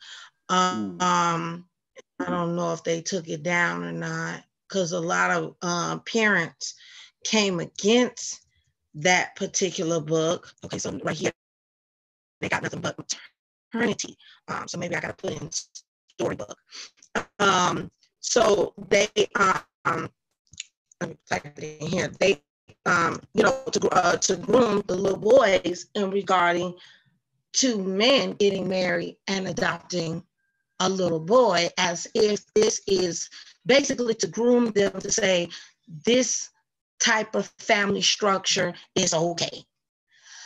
And parents went into an uproar because I took that book from her and I told her, you're not doing this book report. And I went up to the school. When I got up there to the school, it was parents already there in the main office, the administrative office, with the principal out there, trying to explain to parents that this has been added to the syllabus for children to be taught. And the parents, I am so happy that not just me, because I thought I was going to be the only parent, especially by the way things are going, as things were going at that time. I thought I would have been the only parent just, you know, against this, but thanks be to God, there were other parents there before I was. And when I say the outrage, it was a pour of outrage, which was, honestly, I took that as a beacon of hope. Like, okay, thank you, Lord, that there are parents that are standing up against this. Now, am I able to say that today? Well, there's a big fat question mark on my forehead now, because after Obama said that, and I'm still angry with Obama for that. He had no right, Brother Kevin G, no right, Brother Brian, no right, brother TKC, saying what he said up there. Listen, the black churches were like, are you kidding me right now? Are you serious? And when he said that, it's like the floodgates for this thing opened up. They were already trying to fool with the dialect. When I say dialect, when you hear same-sex marriage, people, ew, it's not appealing. It's like, okay, I know what you're talking about. No, that's not acceptable. This, and the Bible kicks in, and whatever other positions may kick in against it. Even the Muslims, no, Allah says no to this. This is, this is against Allah. Period, point blank. But when they changed the dialect to marriage equality, and folk go and look up the word marriage, okay, they see, okay, marriage is created by God, male and female. Some people may think that, on that aspect, because that's exactly what the Bible says. And then when you look at the word equality, you say, okay, that means equal. Okay, you thinking man and woman, marriage equality. Okay, cool. But that's not what they mean. When they say marriage equality, they're really saying same-sex marriage. Pretty much. They just changed the dialect. Pretty much. And that's how they've been getting over, dear brother. Change the dialect, right? Confuse the dialect, change it to something else. People will accept it. That's called marketing. There you go. It's called marketing. And basically that's what they're doing. As generations pass on, they see now, if you imagine somebody born in the 2000s, they will have no, like my son, he was born in 2008, right? That's when Obama first started his first term, okay?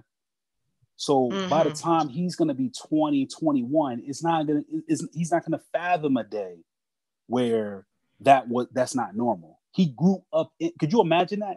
It's kind of like, believe it or not, let's use a negative or let's use a negative situation like Jim Crow, right? Where there was a fountain for whites, there was a fountain for color. And there was a bathroom for whites, there was a bathroom for color, right?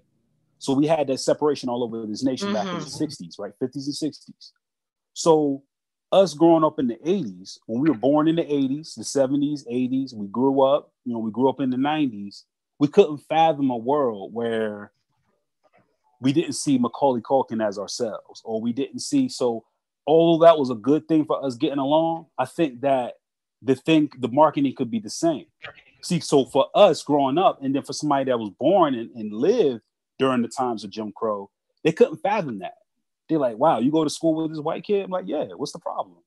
So yeah, it's a positive thing that we're getting along, but keep in mind how normal it was to us versus someone previously who wasn't privy to us going to school with a white kid, right? Now, let's make this on this negative premise, right? This whole homosexual thing. Imagine our children that we're having now are growing up with that being the norm. It is not a problem. For the kids to go online or to see a feminine acting character or to watch a TV show and see somebody being that way and then they're accepted by everybody, that's normal to them. So for us, to us, they're gonna look at us like we're the dinosaurs. Like, oh, my parents are full of hatred because they grew up in this time. Just like a white person, believe it or not, let's just be real with it. Just like a white person who's young, who has a grandparent, right? And they say, oh, their grandparents are just stuck in their time. I look at everybody saying, but they're stuck in their time. It's going to be the same thing. But in this case, it's going to be sad because you can't compare the two. All nations should be getting along as God intended, because through Abraham, all nations will be blessed. All people will be one Israel, and they're going to be allowed in through the blood of Christ, right? But we also understand that the act of homosexuality is something that is against Christ, that is against God. So they don't know the difference between the two. To them, it's just going to be like, well, this is just normal life. What's so bad about this? So how do we raise them? It's hard, man. It's even hard to raise your kids Christian nowadays than it is. It is because they deem it as, and this is the book that that I had put up here, that was given to my daughter, that I snatched away from her, and I'm trying to open up so you guys can literally see that Sister Cherry is not lying to you. And this is what they're trying to give our children. It says here, when I was growing up, this is part of the book, when I was growing up, there was no image of same-sex individuals or families in my books, on the television, or in the wider media. And that made my life harder as a child. I had no obvious role models. Instead, I looked for characters who had qualities that were similar to me, like Matilda, who read everything she could to find and felt like she didn't quite fit. I had to wait until I was was a younger teenager to watch that all-important books like Beth, Dorothy Kiss. I had to wait for 3 more years until I saw Ellen, you know, the one with the show Ellen, coming out in her sitcom. I was an adult before I found books by Janet Winterson, Alice Walker, Emma Donoghue, and Leslie Newman. Thankfully, things have changed significantly, and now Leslie Newman has written Mommy and Mama and Me. Sorry, I had it wrong. Mommy and Mama and Me, and I can read it with my daughter and show her images of her of a family like hers. This is what they're doing. Yeah, look at this. Do you see this? And so this right here, yes, you are right. They are starting with our children, dismissing the parents who don't agree with this, and basically saying, to hell with you. We're going to teach your kid to accept this despite what you say. But you know what's crazy though? If they're going to say that everybody should have their free rights and their own choice and freedom of speech about what they teach and not teach, why is it that they're able to teach this to our kids, yet not respect our First Amendment right that we're Christians? Exactly.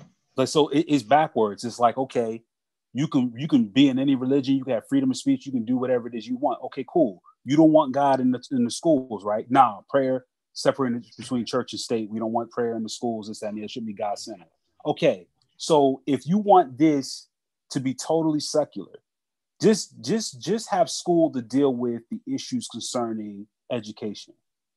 If we want to have the studies and the understanding on social norms and was social, we should just understand that we should respect all people, regardless of who they are. Just teach that. But you don't have to introduce lifestyles to people in order for them to accept it, whether they feel comfortable or not. Don't force that on me. Like, for instance, if we take our kids, all 3 of my kids, they go to church and everything, right? They go to church, they go to the Sunday school. My son, he reads and learns things about the Bible, how it was written, this, that, and the other. And now he goes to elementary school. Let's say he goes to elementary school, middle school, and yet they have programs that's teaching him to accept something that's against his faith. Now he feels uncomfortable. What about him? Are you gonna do any type of program to make him feel comfortable? Are you gonna now see? Because think about it. It seems like to me they don't give a crap what kind of conflict they cause in your household. They don't give a crap about your household. Because let's say, for instance, your kid go to school. They teach them this stuff or they read this to your daughter, right? And then now the kids come home and they're like, well, Dad, we believe in the Bible that it says we shouldn't be doing that. But at school, they taught this. So then they can either cause a divide between mother and child, father and child, mother and father. They can cause division in your household just by the stuff that they're having your kid to come home with.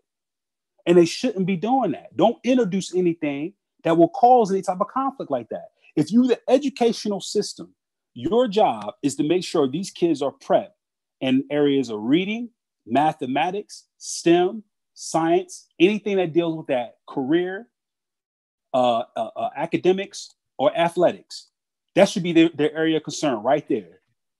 They shouldn't try to include and put in and inject anything that makes the child think differently about who they are, make them think differently about what their household is, anything that will bring conflict to what my parents or what my people believe.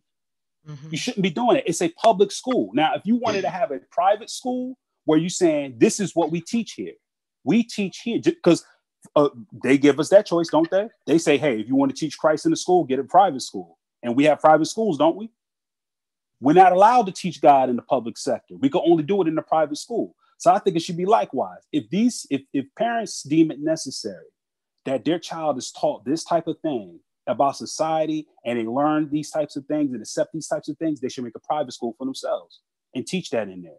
But I think in public school, there should be no conflict of if this person's a Muslim, because think of how many people they're disrespecting. They say, hey, practice your First Amendment right, freedom of religion.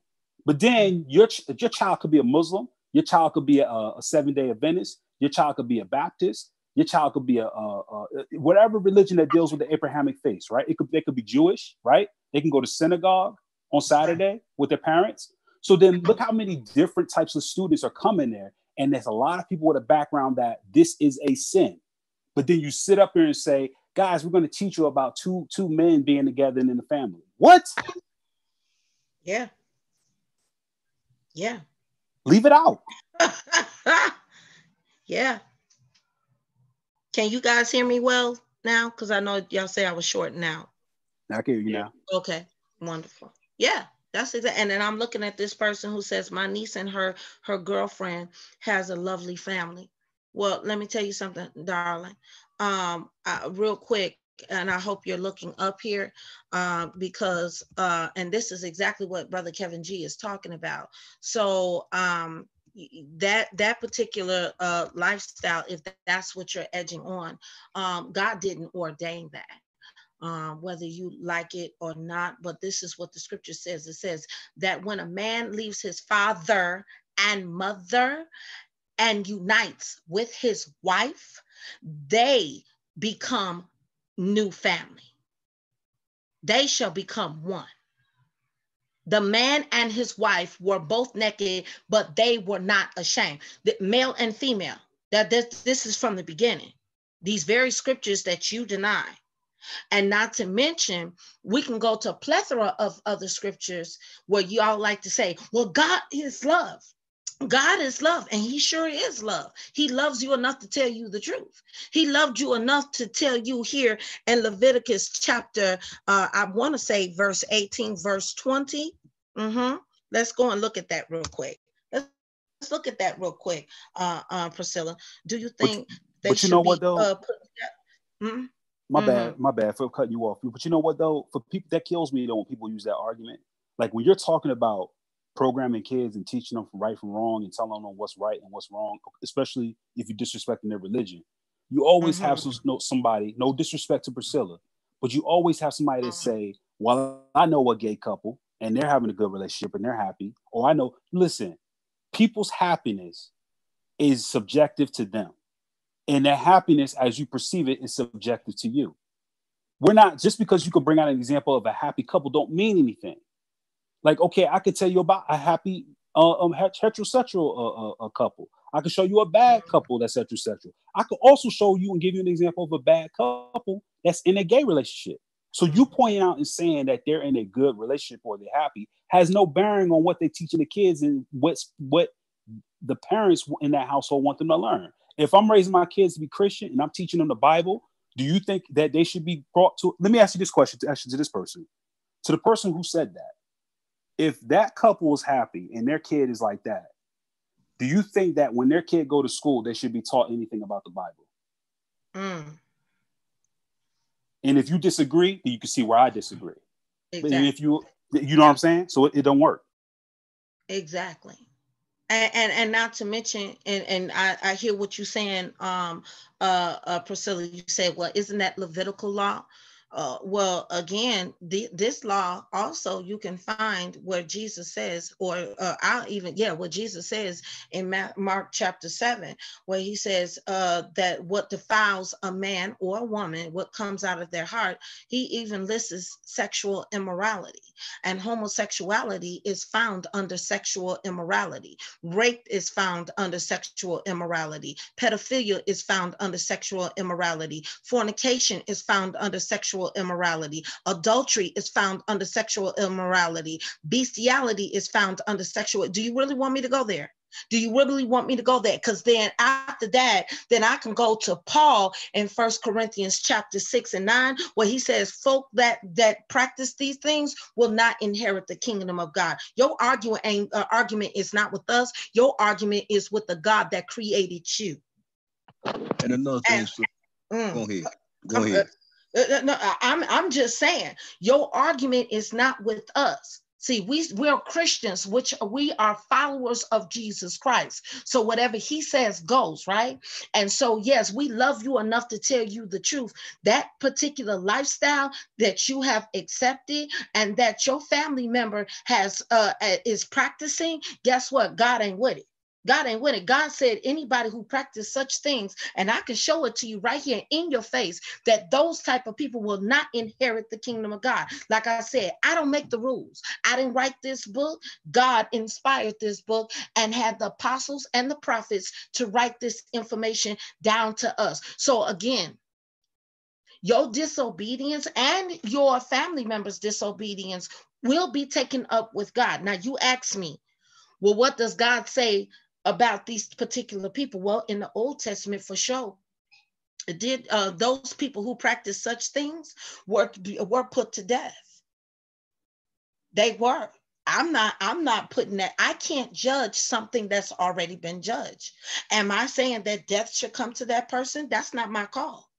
But I will tell you this: those who practice sin willingly and knowing what you're doing is wrong, beloved, God got a consequence for those people. See, y'all want God's love, but you don't want his punishment. Y'all say God is a God of love. He sure is. Amen. He is. I agree with you. But God is also a God of judgment. You see, you ain't going to run over God because you think I want to do what I want to do, when I want to do, and how I want to do it. See, that's what got mankind in trouble from the beginning. So your argument is with God, but I'll tell you right now, that argument that you're going to bring forth to God, you're going to lose it. I'll stop right there. Go ahead, Brother TKC. I want to hear this. Brother Kevin G, go ahead, continue. Yeah, I was saying, because I was reading her comments in the chat, and she was saying that it was none of our business, that her family business is none of our business. And that's something that a lot of homosexuals love to do. They'll come and they'll invite themselves into our conversation. We don't know these people. They invite themselves into our conversation and tell us their business. We never asked them about their business. We didn't even know that this woman was a lesbian. But she came into the chat and invited that information. And now that we speaking on it, she's trying to play the victim and say, well, it's none of y'all business. Well, you know, it wasn't none of our business, but she told her business anyway. That's on her. You know, they try to play the victim. They'll try to create a reason to start an argument with us so that they can twist it around and play the victim.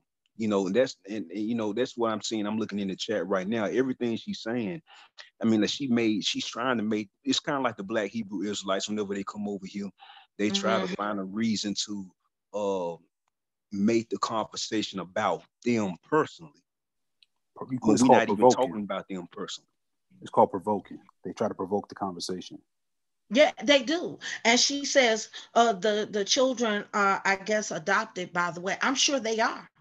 Because let me tell you how biology tell you scientifically, and how God told you as well. A woman can't get another woman pregnant. I would, if me being a woman, I got to come together with a man. You got to go through that process with a man, okay? That process with the man, because he possesses something that a woman doesn't. Just like a man and another man can't produce a child. See, that man gonna need that woman to produce that child. And if you gonna say artificial insemination, let me tell you something, baby. Let me let you know that man, the male figure, is still in that equation. Let me tell you why. Because guess what? In that process of the fertility clinics, right? So they got to use the semen from who? Come on, wait for it. Coming from where? Wait for it. Come on, let's see how smart you are. That semen from a male counterpart, from a male, from a man. See, so it's things that women can't do that a man can, and it's things that a man can't do that a woman can. Like a man is not, his body is not created to hold a baby. And a woman's body is not designed to what? To impregnate herself.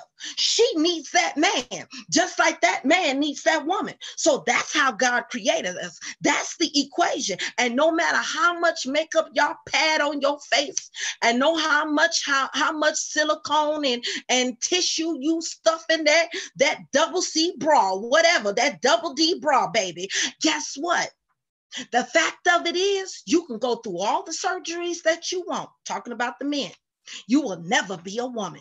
God created you a man. Your name is Steve, not Stephanie. For that woman, no matter what surgery you go through, praise God, guess what? God gave you something that a man don't have, that a man don't have, and that a woman don't have. And guess what? You ain't got that semen. So therefore, you don't have the power or the gift to what? To fertilize that egg. Praise God. So thank God. I want to say this. If God made something better than a man, listen, I'm speaking as a thoroughbred, 100% born all woman. If God made something better than a man, he kept it for himself. Hallelujah for the man. Listen, and for you brothers, I know you will say it the opposite way. If God made something better than a woman, he kept it for himself. But guess what? He created woman for the man.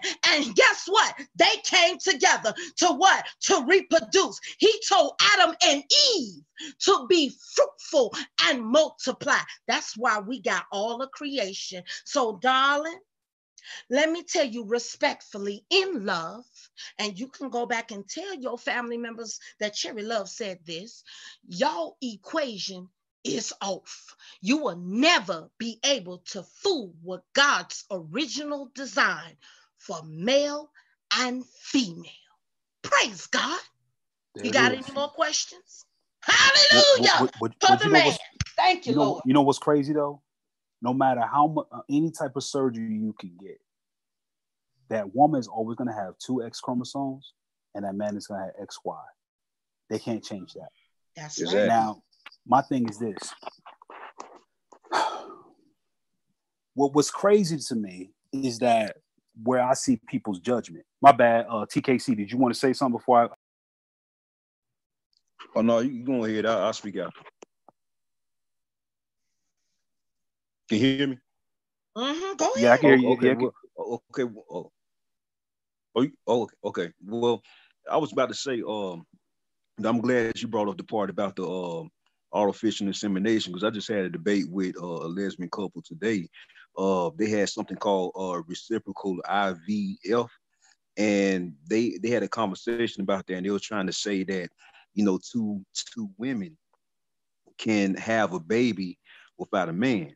And I was explaining to them that, you know, just because you're not having sexual intercourse with a man doesn't mean that you don't need that man's sperm, because whenever you have an artificial insemination or reciprocal IVF, whatever procedure you're going through, that procedure cannot be possible without a woman's egg being fertilized by a male sperm. So the man is going to be needed.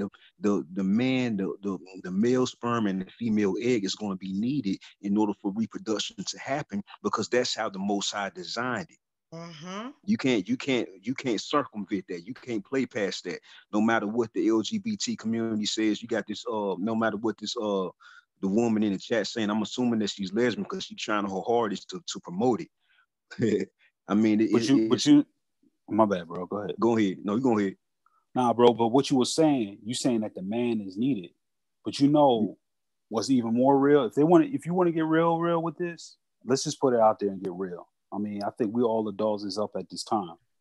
But even within the relationship itself, when it comes to the sexuality, there's always going to be a personification of a man or a need of a man. Because here's the thing that doesn't make sense to me. You say, oh, they're a lesbian couple. Now, let's say you have the type of lesbian who's attracted to a lesbian who looks like a dude. And let's say you have the lesbian she's girly and everything, but she's attracted to dude-looking girls. And the thing that I ask myself is, okay, what are we dealing with here? If we're dealing with the energy, the personification, the attitude, the means, just being that way, you can just get a biological man. What is the point to me, from a psychologist's point of view, to want all the features of a man in a woman? And when it comes down to the acts that they do, either to please each other or whatever, you know what I'm saying? I've been young, I've been stupid, I looked up things, I've been around the block. You know what I'm saying? That's why I'm a Christian in the first place, because things I dealt with and things I deal with, and I learn every day that these things are wrong. But I see, and I talk to a lot of my lesbian friends in the past and stuff. It's like when they talk about things they like and what they like to engage in and this, that, and the other, to me, it always messes with my mind. Like, then why not get a guy? Like, why are you doing all this? And then you want that personified from a woman. If anything, it's just glorified foreplay for your sexuality. Then you try to wrap up a political statement around it to say this is your lifestyle, when it's really about your inclinations of your sexuality. That's all it is. And to me, it didn't make any sense. The same thing with men. Like, they want to, like, okay, let's think about it. We all know how gay men get together. But that need of wanting to go into something, let's be real here. Where did you lack that in a woman? Like, the very act itself, all you're doing is substituting what is natural. That's all they're doing. You got women who are with women who want things from that woman as though they want from a man. And you have men who are with men who want things from that man that only a woman can give them. So what in the world? So it's just, when you really break it down, it's just lustful aesthetics. What they like, what turns them on. It's not about your political view of you wanting to see a man and a man raise a child. Let's be real. It's not about you wanting to see a woman and wanting to raise a child. It's not about that. It's about your inclinations of sexuality. And now that you can't escape those inclinations of sexuality, which we all deal with sin, you now want to include your lifestyle with it that does not fit. We see this scientifically, psychology. These kids do better with a man and a woman, with a mother and a father. It is the statistics yells and shows this. There's not even nearly enough statistics on those type of relationships these people praise that even show that it is even functional. It's not. Because I talk to a lot of people in that lifestyle, and this is somebody been real with me. I said, what is gay relationships really like? Because I wanted to know. I was debating this topic heavily back in like 2007, 2006. And I asked a lot of people these questions. I said, I want to be real. I don't want to seem like I'm hating or nothing. Just give me the real deal. And a lot of people who turned from that lifestyle and became Christians who lived there said, bro, I'm going to be real with you. The men are just over-sexualized. Their relationships are nothing about sex. Majority of them in the homosexual community. It's about the sex. That's all it's about. They break up more often. It's about the sex. And if you can imagine a man and a woman and an overcharged hypersexual male and him having to deal with the female who is not as sexual statistically, think about two males in that scenario. They said there's an abundance of cheating. There's an abundance of adultery. There's an abundance of that, period. And then I asked, well, what about the females? Usually it starts off that way, but really their relationships aren't really based around sex all that much. And guess what? They still desire a man. From the majority that I've talked to and interviewed, they still want a man. They still like. They have a lot of domestic abuse in those lesbian relationships too. Yeah, it's like they still desire a man, but like it's weird. It's not like a natural male, like, oh, I like women. Oh, like a man talks like, I want to grow up, I want to get a job, and someday I want to find a wife and have kids. And then you're like, there's nothing in that that's about sexuality per se. It's just, this is natural for me to do, to grow up and be a man and provide for my family so that I can have children.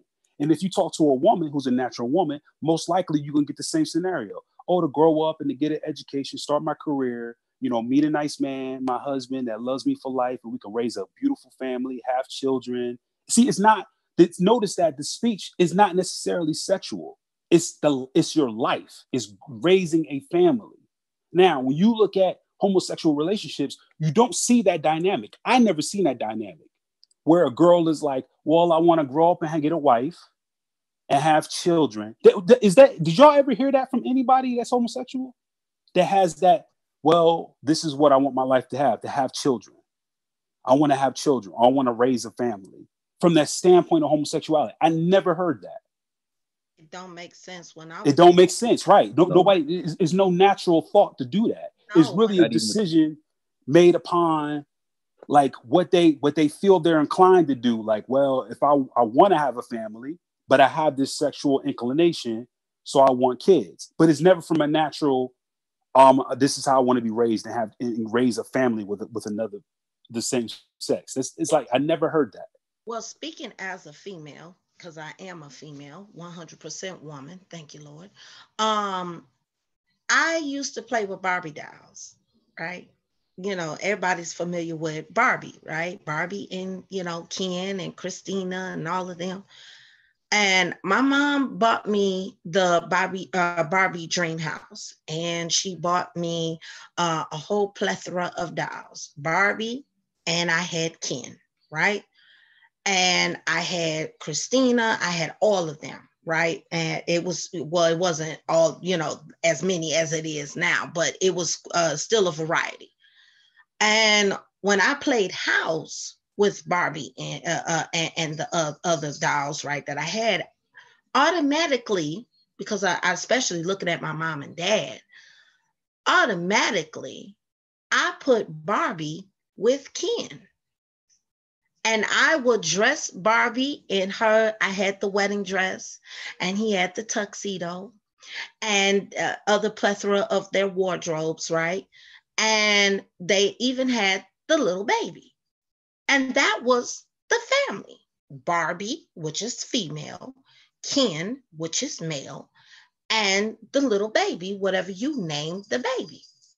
And that was the family. So automatically, I have to say this, I knew that was the structure of the family. Now they're trying to mess with that equation. So now if I bought a Barbie dream house for my 4-year-old, which we did buy her for this past Christmas, and I did buy her a varieties of Barbie dolls and all of that. And I bought the Ken doll. My 3-year-old, my 4-year-old, at that time she was 3, she did the same thing. She put Barbie and Ken together. So that like I said, that equation now is being fooled with. So I'm wondering, with other children, are they putting Barbie and Ken together? Or are they putting Barbie and Christina together? Or are they putting Ken and Steve together? You see what I'm saying? So it's off. It's off. Or I can literally do this, Brother Kevin. Let me take this down here real quick, just for a split second. And let me do this. Take this down. Now, this is an outlet. This is a plug, okay? Now, say for instance, I take the other plug out and I have this plug in my hand. How am I going to get the electricity? 2 plugs cannot form electricity. Mm-hmm. You need the plug and you need the outlet. This will be considered the male, and the plug-in will be considered the female. And when you put them together, they give you electricity, because my charger just turned back on. Now, we're being handed an equation here saying 2 plugs can go together to get electricity, and 2 outlets come together can form electricity. But when you look at that, does that make any sense to you? Sure don't. Sure don't. So what would make sense to you, Brother Kevin G? Well, being in the IT field, we always say this. When somebody's got a male plug, they're looking to plug it into a female outlet. You can't get a network cable and then have another end that has a cable and then expect those things to connect together. It's just not going to work. And we actually call those ports male and female. That's we call them male and female ports. And the only way those 2 are going to connect is they get a converter, meaning that one end gets a female and the other end gets a female. So, I mean, it just makes sense. But you know what? Like my kids, when they grow up, like you said with yours, and they grow. My bad, TKC. Did you want to say something, TKC or Brother No, Brian? you gonna hear, bro. Yeah, you gonna hear. All right. Well, my thing is this. Like you just spoke about you having Barbie dolls, and then when you had played with your Barbie dolls, you matched up with Ken. And actually, my wife, I just had a conversation with her not too long ago. I asked her because our son was doing pretend play, and I said, "Did you do pretend play?" She said, "Yeah, we did it with dolls that with girls in her neighborhood." But here's the thing: even when my kids talk, my daughter, who let's get this now, my daughter is 9. She does not have the concept or understand the concept of sex. She does not understand the concept of lust or having a male in that way. That does not occur to her. My son, however, who's 11, he's getting into that and understanding that. But even before that, him and his sister used to play games like, when you grow up, what kind of wife are you going to have? And my son will talk about stuff like, oh, well, I'm going to have a wife like mommy because I like how mommy is. Or like, okay, his mom she cooks, she cleans, she takes care of him, she speaks to him, she makes him feel good. Just all of the elements of being a mother. He says he wants that. That's without the sex. And my daughter, she will say things like, I want somebody tall like you and this, that, and the other and everything. I'm like, why? Because I feel safe. Now, does that have to do anything to do with her sexuality? No, not at all. But automatically in her understanding that relationship between me and her mother, she's like, okay, I want to have somebody that's like my dad. Now she's saying, oh, my dad look good. I want to get with him. No, it's purely from a standpoint of what is natural and what she wants to look for. And what she feels like she wants to connect with. Nothing to do with her sexuality. Now, when I'm saying this is the argument that I'm making from the homosexual side or the transgender side, all of the points start off with sexual tendencies. There is no point and no story, no point starts off without them having some type of sexual inclination about the other. It just doesn't. Nobody growing up saying, oh, I want a husband that just makes me feel safe and takes care of me. What? You don't hear that. I'm sorry, you don't hear that. It's about, this is my inclination, this is what I like, because of either something I saw on TV, something that happened to me as a kid, and we don't want to pull the statistics up on that there are actually men who follow that lifestyle because something their uncle did to them.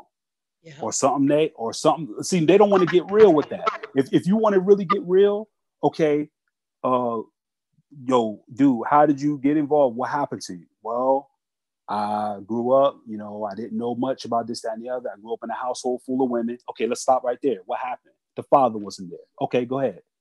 Oh, well, I grew up in a house full of women, this, that, and the other, and had an uncle who had these tendencies. What happened? Oh, the father wasn't there. Okay, go ahead. So notice that every time that tunnel that leads to that area of their life always was based upon a bad foundational decision. It wasn't like a positive, natural, they grew up. Very few had that case, honestly. And if anything, if you talk to them, it was something that was seeded very early to make them accept that, because I found nobody really that was naturally that's just what it is. Like very few I found that was just like that. Other people, they were introduced to something very early. They were abused in some type of way. They saw something and accepted it at a very young age when they're at the age of being what they call imprinting, right? Where when a child is imprinted and what they know, think about it, you got a grown man who have these tendencies. She's the boyfriend of a mother who's a single mom. He don't give a crap about them kids. So when the mom goes away to go to work and he babysitting, what is he doing? You don't know. And then these things get imprinted on that child. And then that child grows up being that way. And it's just like, okay, what happened? Now, do you really think, let's say that did happen. Do you think that we can even stand up and be advocates for this person and their rights? Or should we look at the problem like, okay, you were molested. Let's deal with that. You know what I'm saying?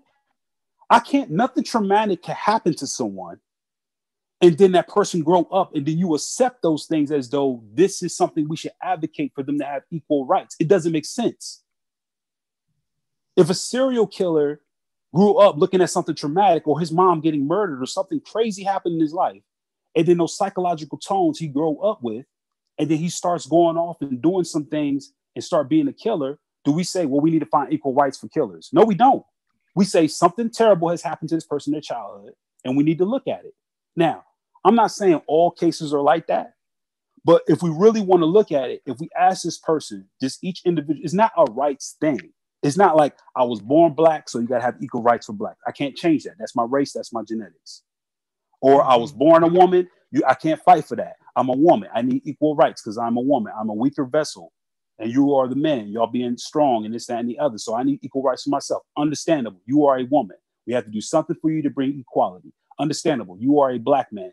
We have to bring something for equality. But when we talk about the homosexual, from what palette do we talk about? There's so many different flavors as to which this person could have arisen to be at that point in their life. Now, when I say equal rights for homosexuals, am I talking to the one who chose that lifestyle based on his sexual orientation and what he truly wants? Am I talking to the one who was abused by his uncle Greg when he went over there one weekend and they were doing things they shouldn't have been doing that got him confused about his sexuality at 3 years old?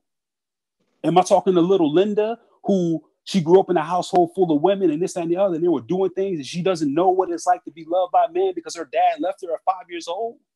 So when we come to equal rights, we're not even dealing with the palette of people who comes from a common place.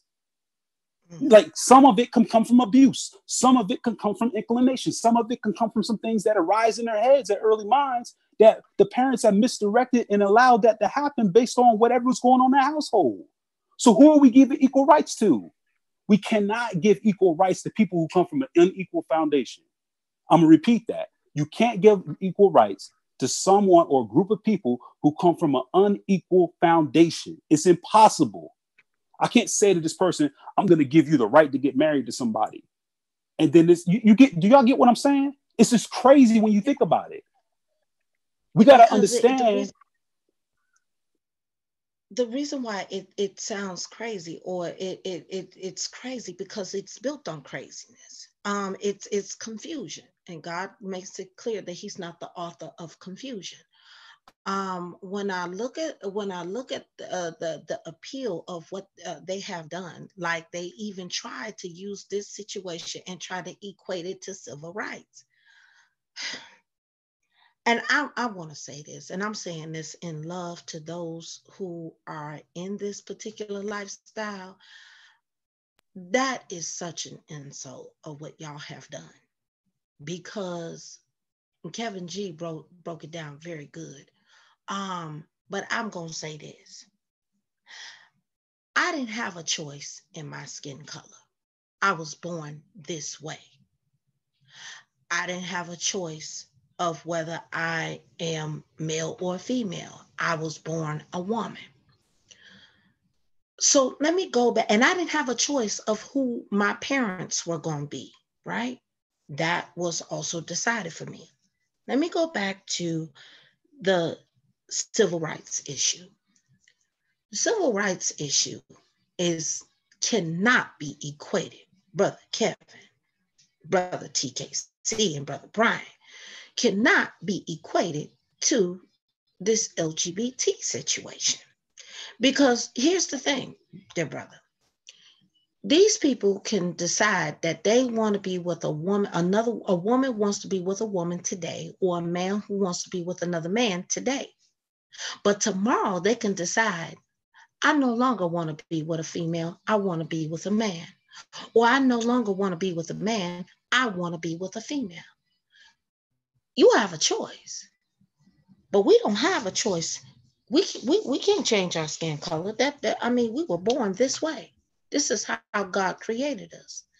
So when the civil rights issue, those people who were discriminated against, or if you go all the way back to the transatlantic slave trade, to bring this up in the proper way, not like how the Hebrew Israelites do, but in the proper way, these people were enslaved or discriminated against because of the way they were born, how God made them.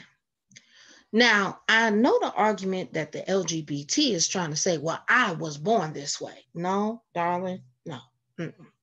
That's homosexuality is an influential lifestyle. It's influence, it's taught.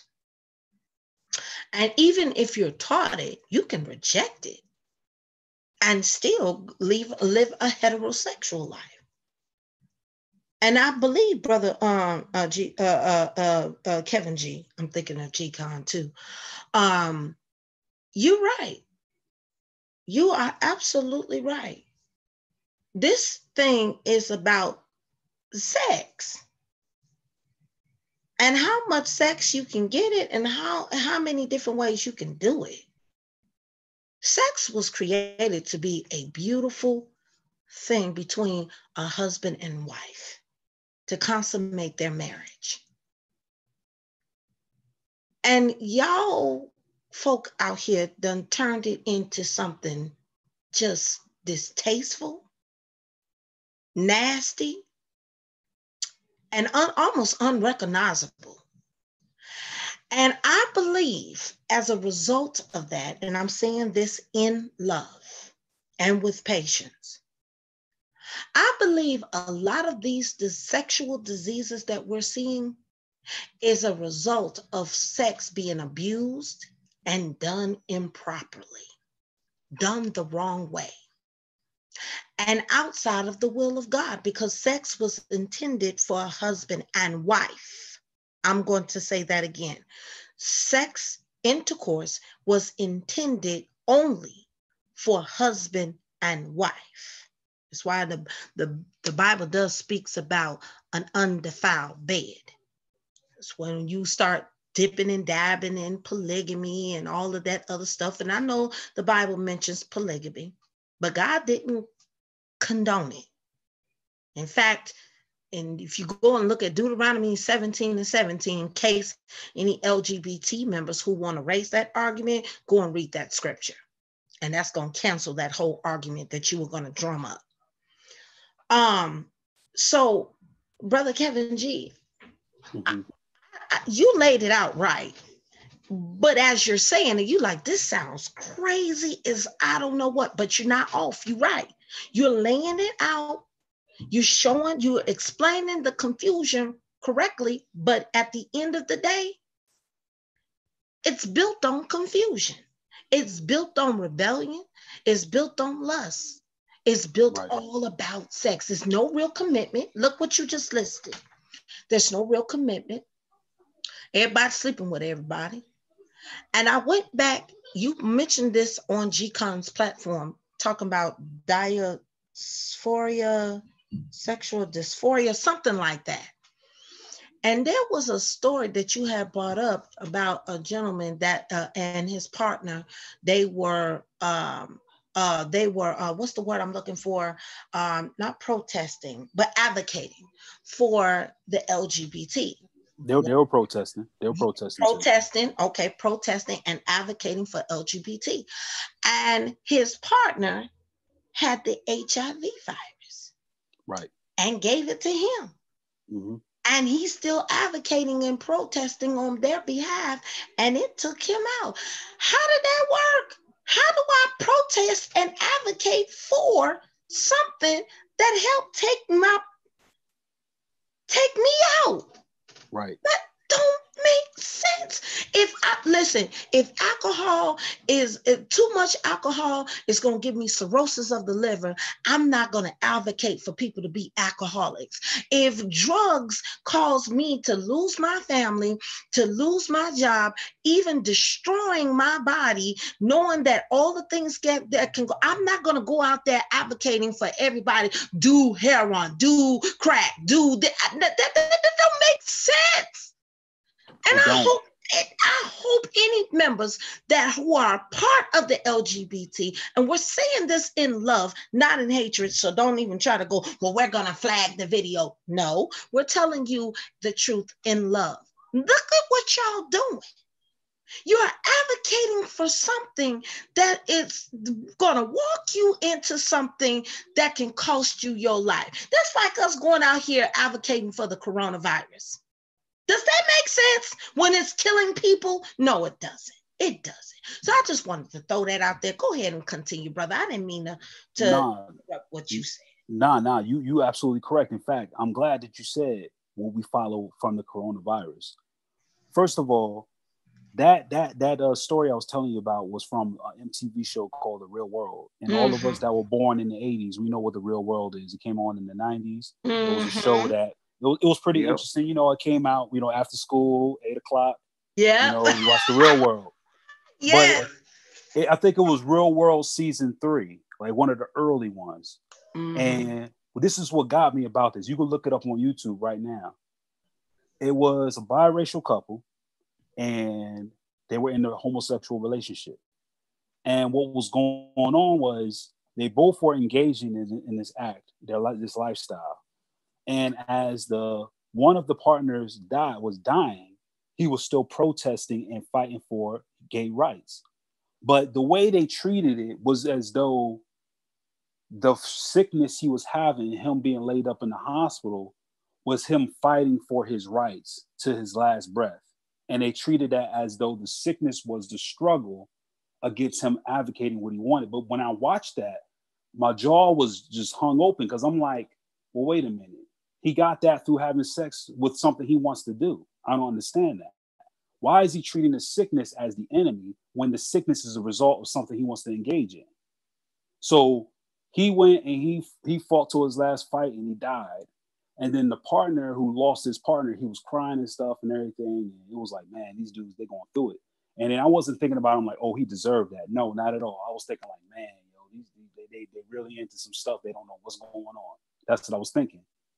And then as the dude kept advocating in place and in memory of his partner that died, he too found out he had the AIDS virus as well. And they like him and a group of like 2 others or something, they were dying all together. And they were like, well, this is our last hurrah, and this is what we got. And he was in front of the camera. He was like skinny. He was sick. And I remember I was watching this on YouTube some years ago, and I'm looking like with just hair standing in the back of my neck. I'm like, dang, like this dude, because you saw the clips of him earlier. He had weight on him and everything, and now he just looked done. And I was just like, man. And he was all like, he was coughing and stuff. He had the IV in his arm. He was like, so the interview was asking him like, so now that you're sick, are you going to stop? Are you going to rest? Are you going to, he said, no, I'm going to keep doing what I'm doing for him because I love him and this, that, and the other. This was like, wow, this dude is still fighting for this. And then the next scene, it showed a black screen and the white letters show up on the caption. It says, later on that year, so-and-so also died from the AIDS virus and asked to be buried next to this, that, and the other. And I sat there with a question mark on my face, like, what? Like, wait a minute. They want to stop doing this. I mean, they want to fight for that right to do that. And yet they both contracted a disease that killed them. Yet if they didn't practice it, they'll still be alive. And that just, I didn't get that. And then I looked up, I said, why is it that a lot of gay people do get this? And I looked up CDC. That's why I said the coronavirus thing was interesting. If anybody, like I said, I keep giving y'all stuff to Google and references.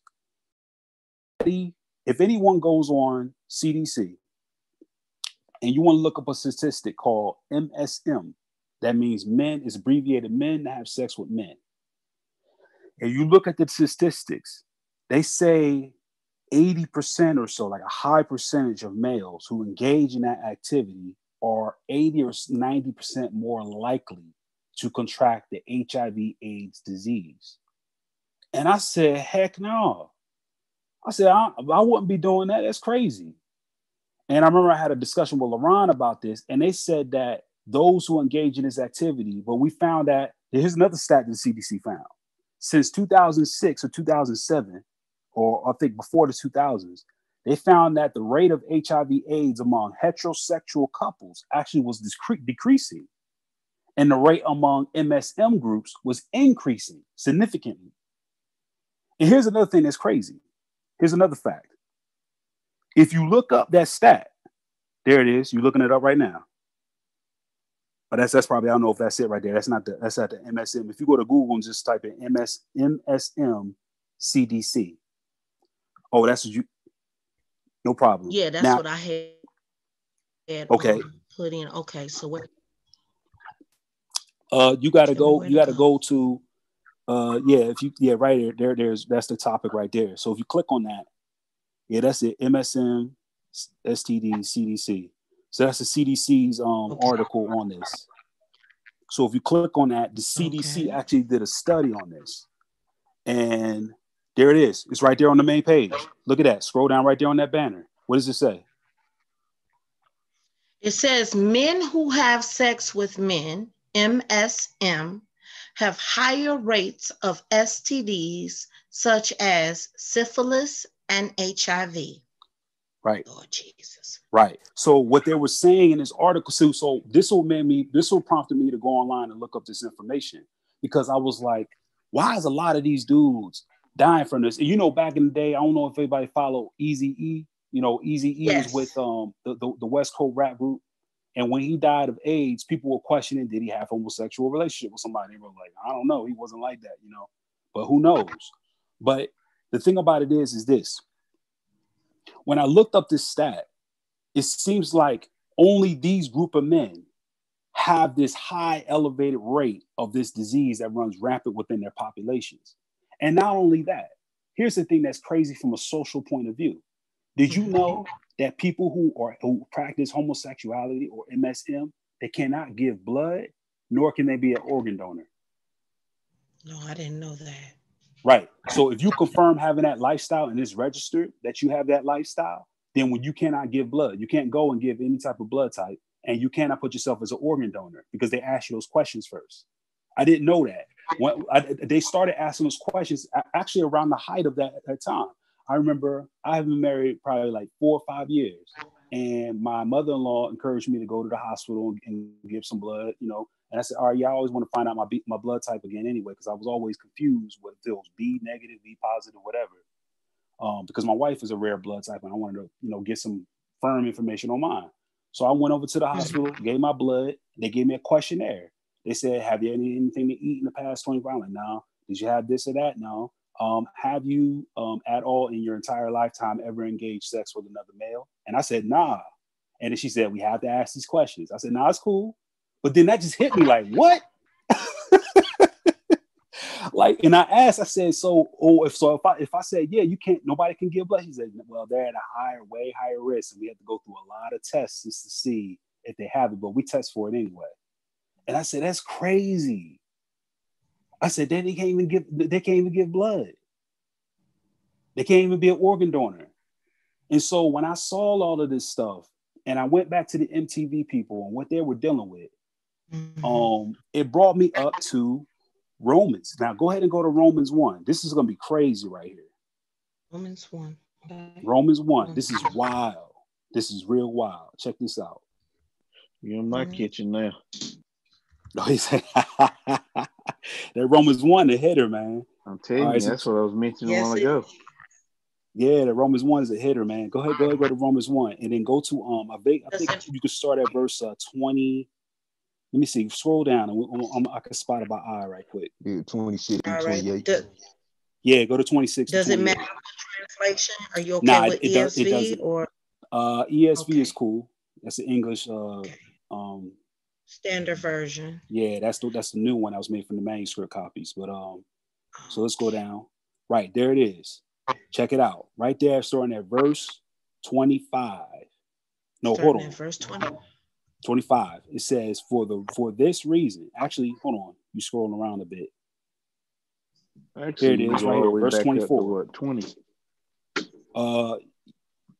Yeah, but what we're trying to get at is about this one part right here. If we start off at 25, it says, because they exchanged the truth of God for a lie and worshiped and served the creature rather than the creator who is blessed forever. Amen.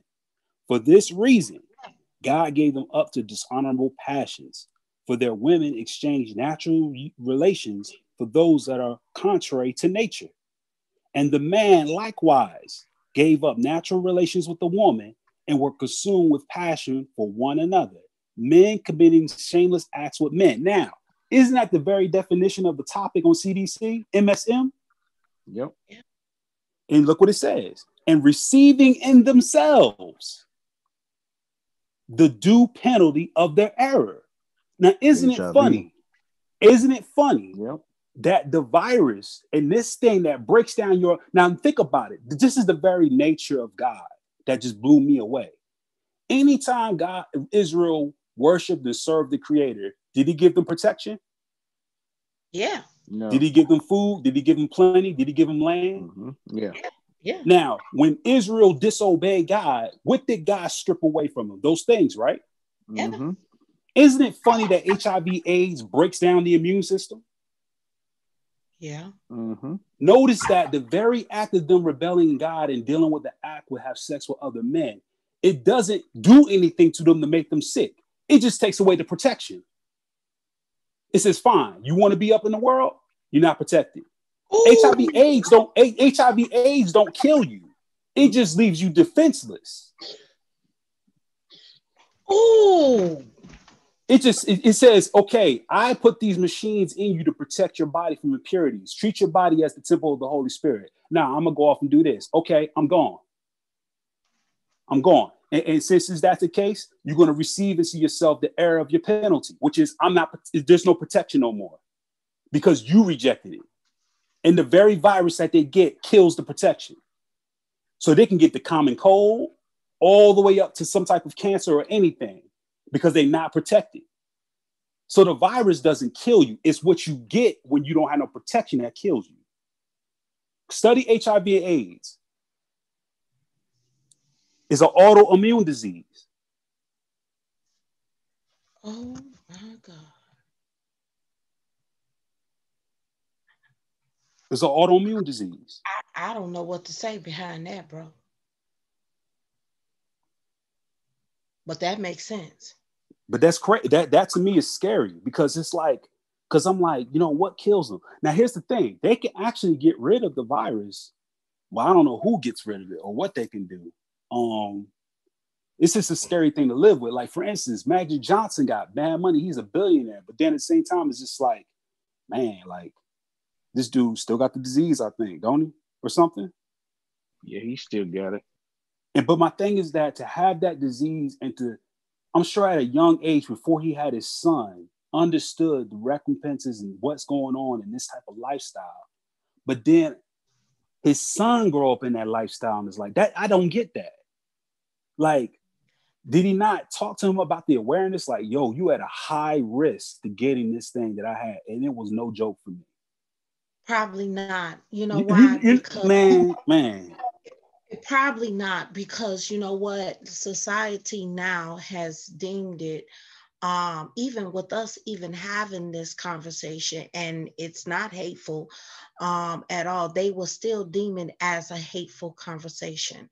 Or they are deem it as abuse or verbal abuse or mental abuse to explain that to your child, that you're pitting your child against other people. Also, you can, and here's another flip side. This is the also.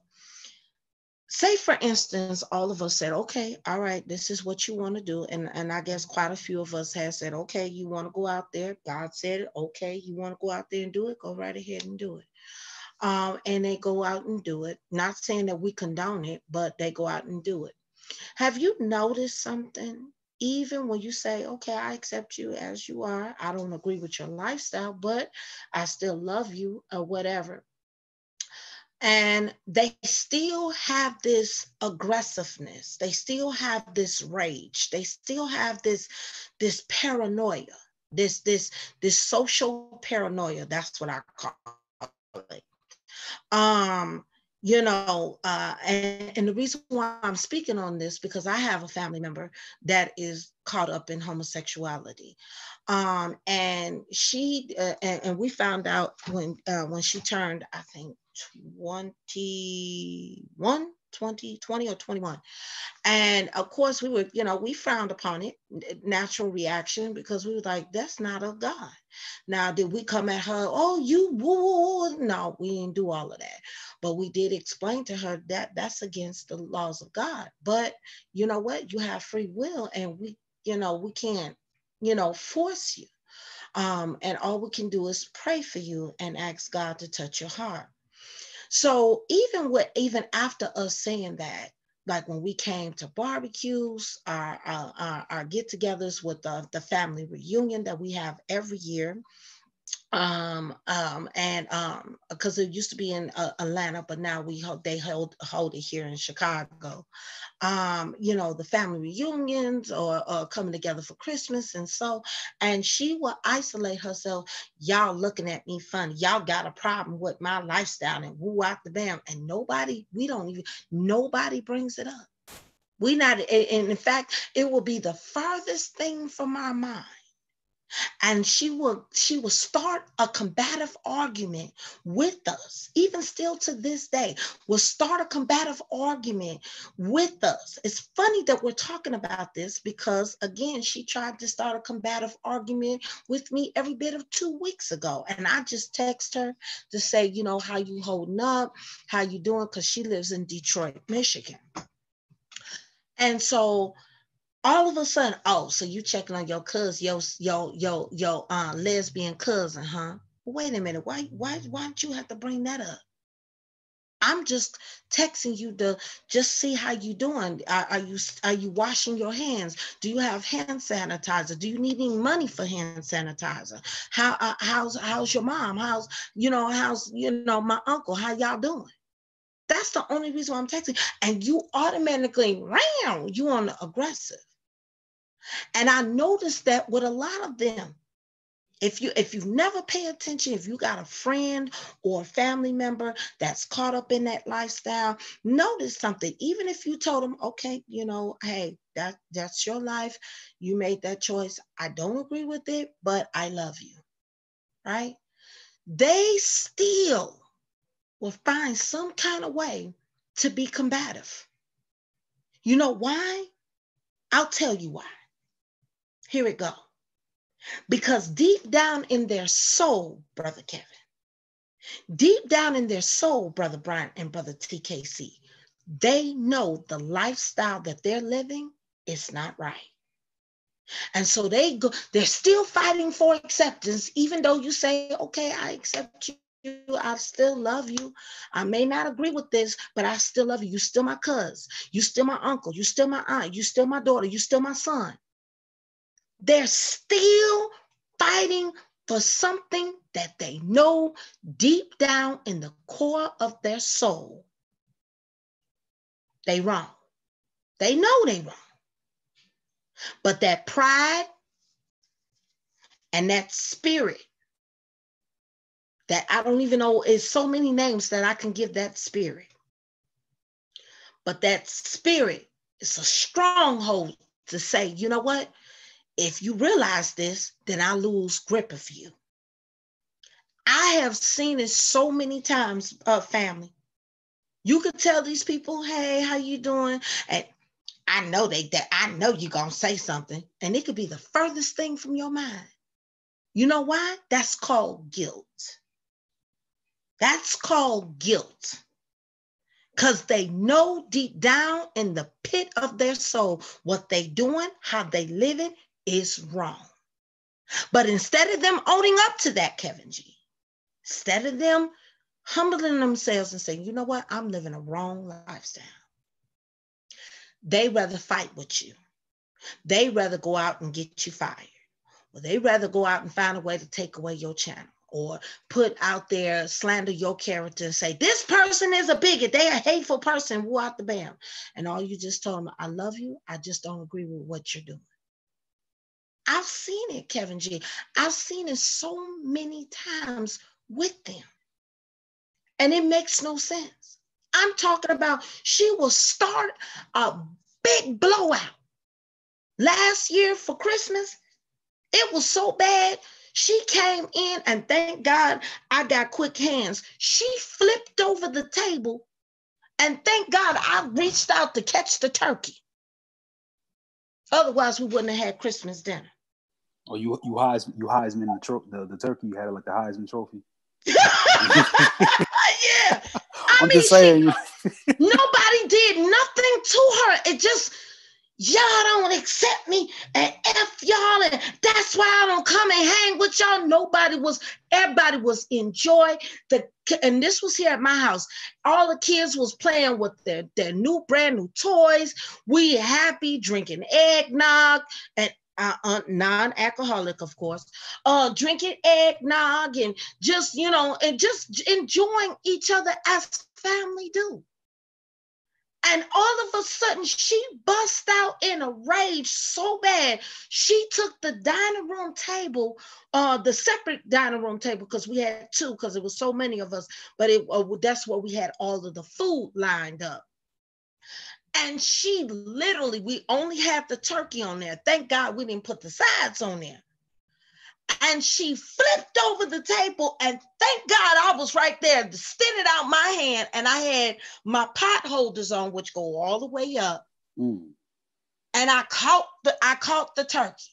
I caught the turkey. Now the broth went, some of it spilled out, but I caught the turkey. And my aunt was like, girl, what is wrong with you?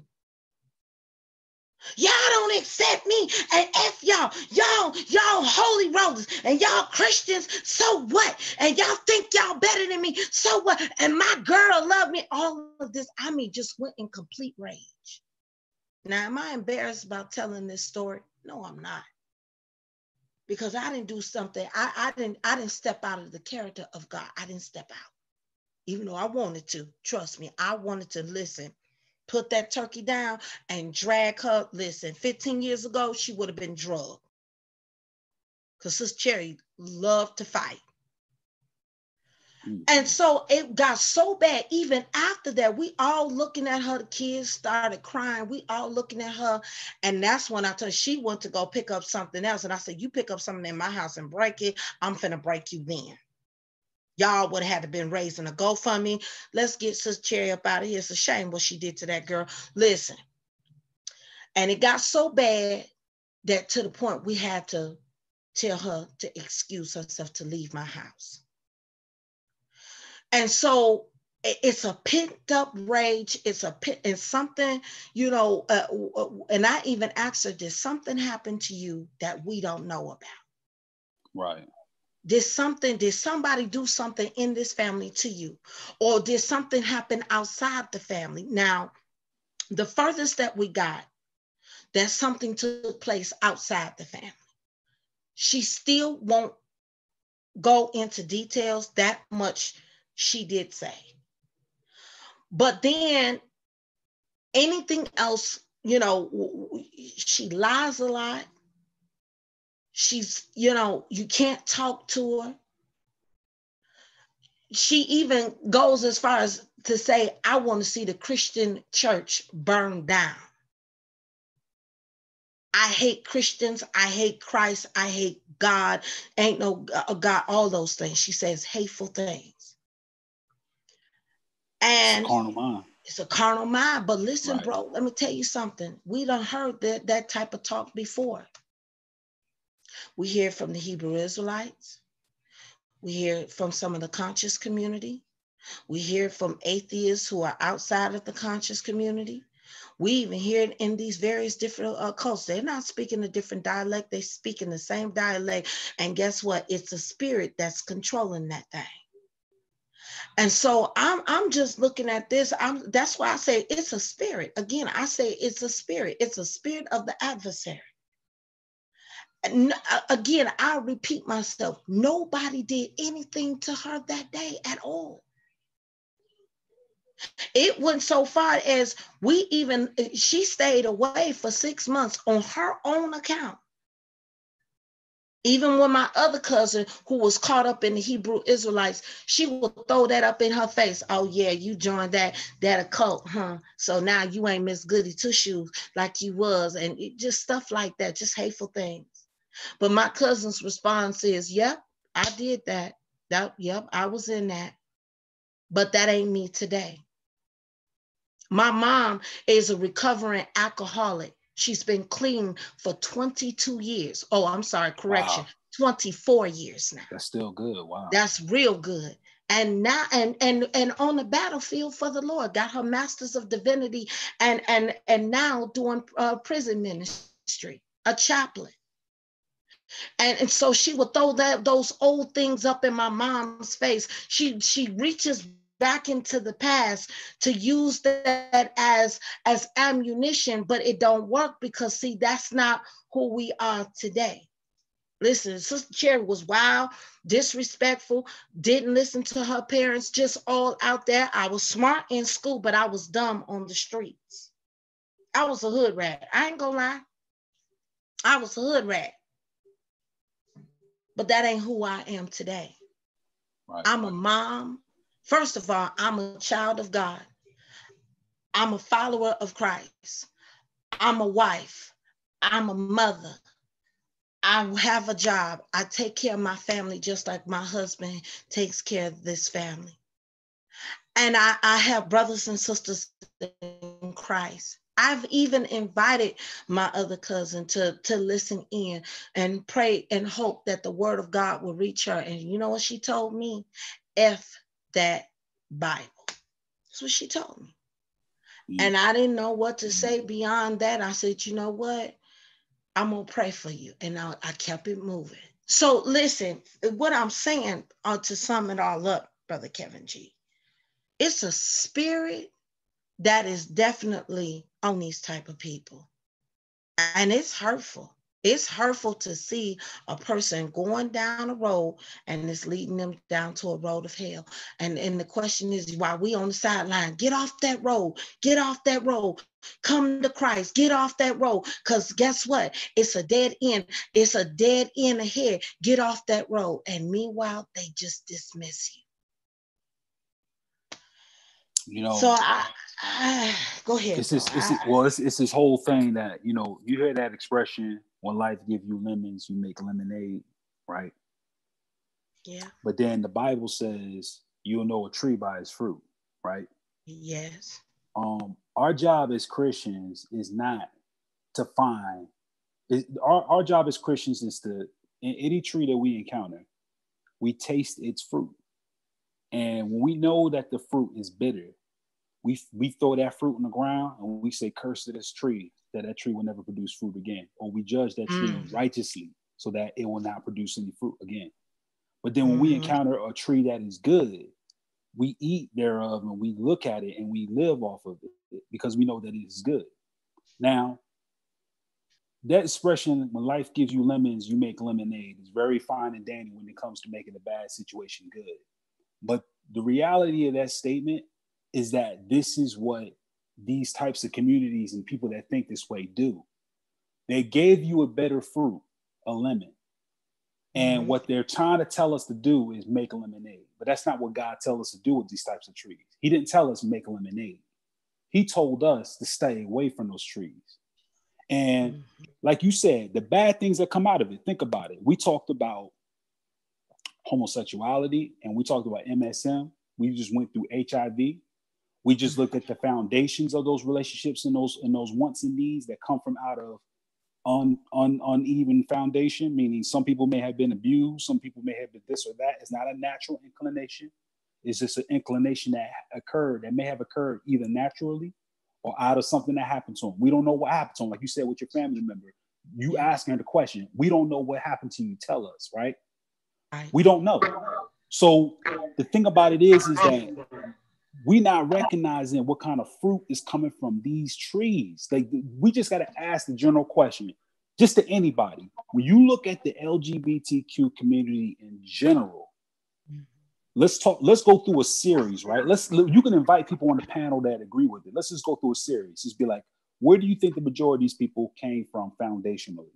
What's their background? What they've been through? And be honest about it. Then we get that, okay, let's put that aside. How's life now? Put that aside. I also mentioned on GCon's panel talking about this, there's a documentary of like 10 men who advocated for transgenderism back in like the 70s. And they're older men now. They're like 60, 70 years old. And they went through surgeries. And every single one of them is like, excuse my language, I don't know what the hell I was thinking. I wish I did not get my stuff cut off. I felt like I lost a part of me. I felt like I lost something. Ben Shapiro, not a lot of people could agree with him. He's a conservative Jew.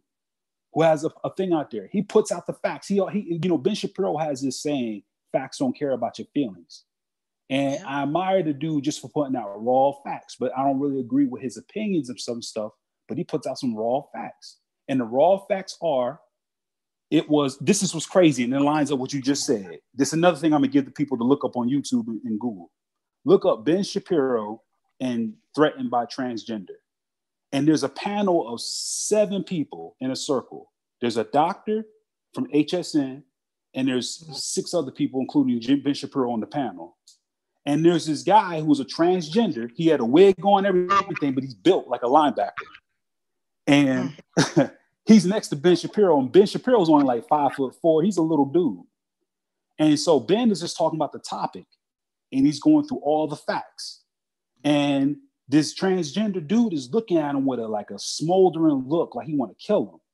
And Ben Shapiro's like, well, we don't know that. He says, we have to treat transgenderism. We have to treat it as we see it. And it's a mental illness.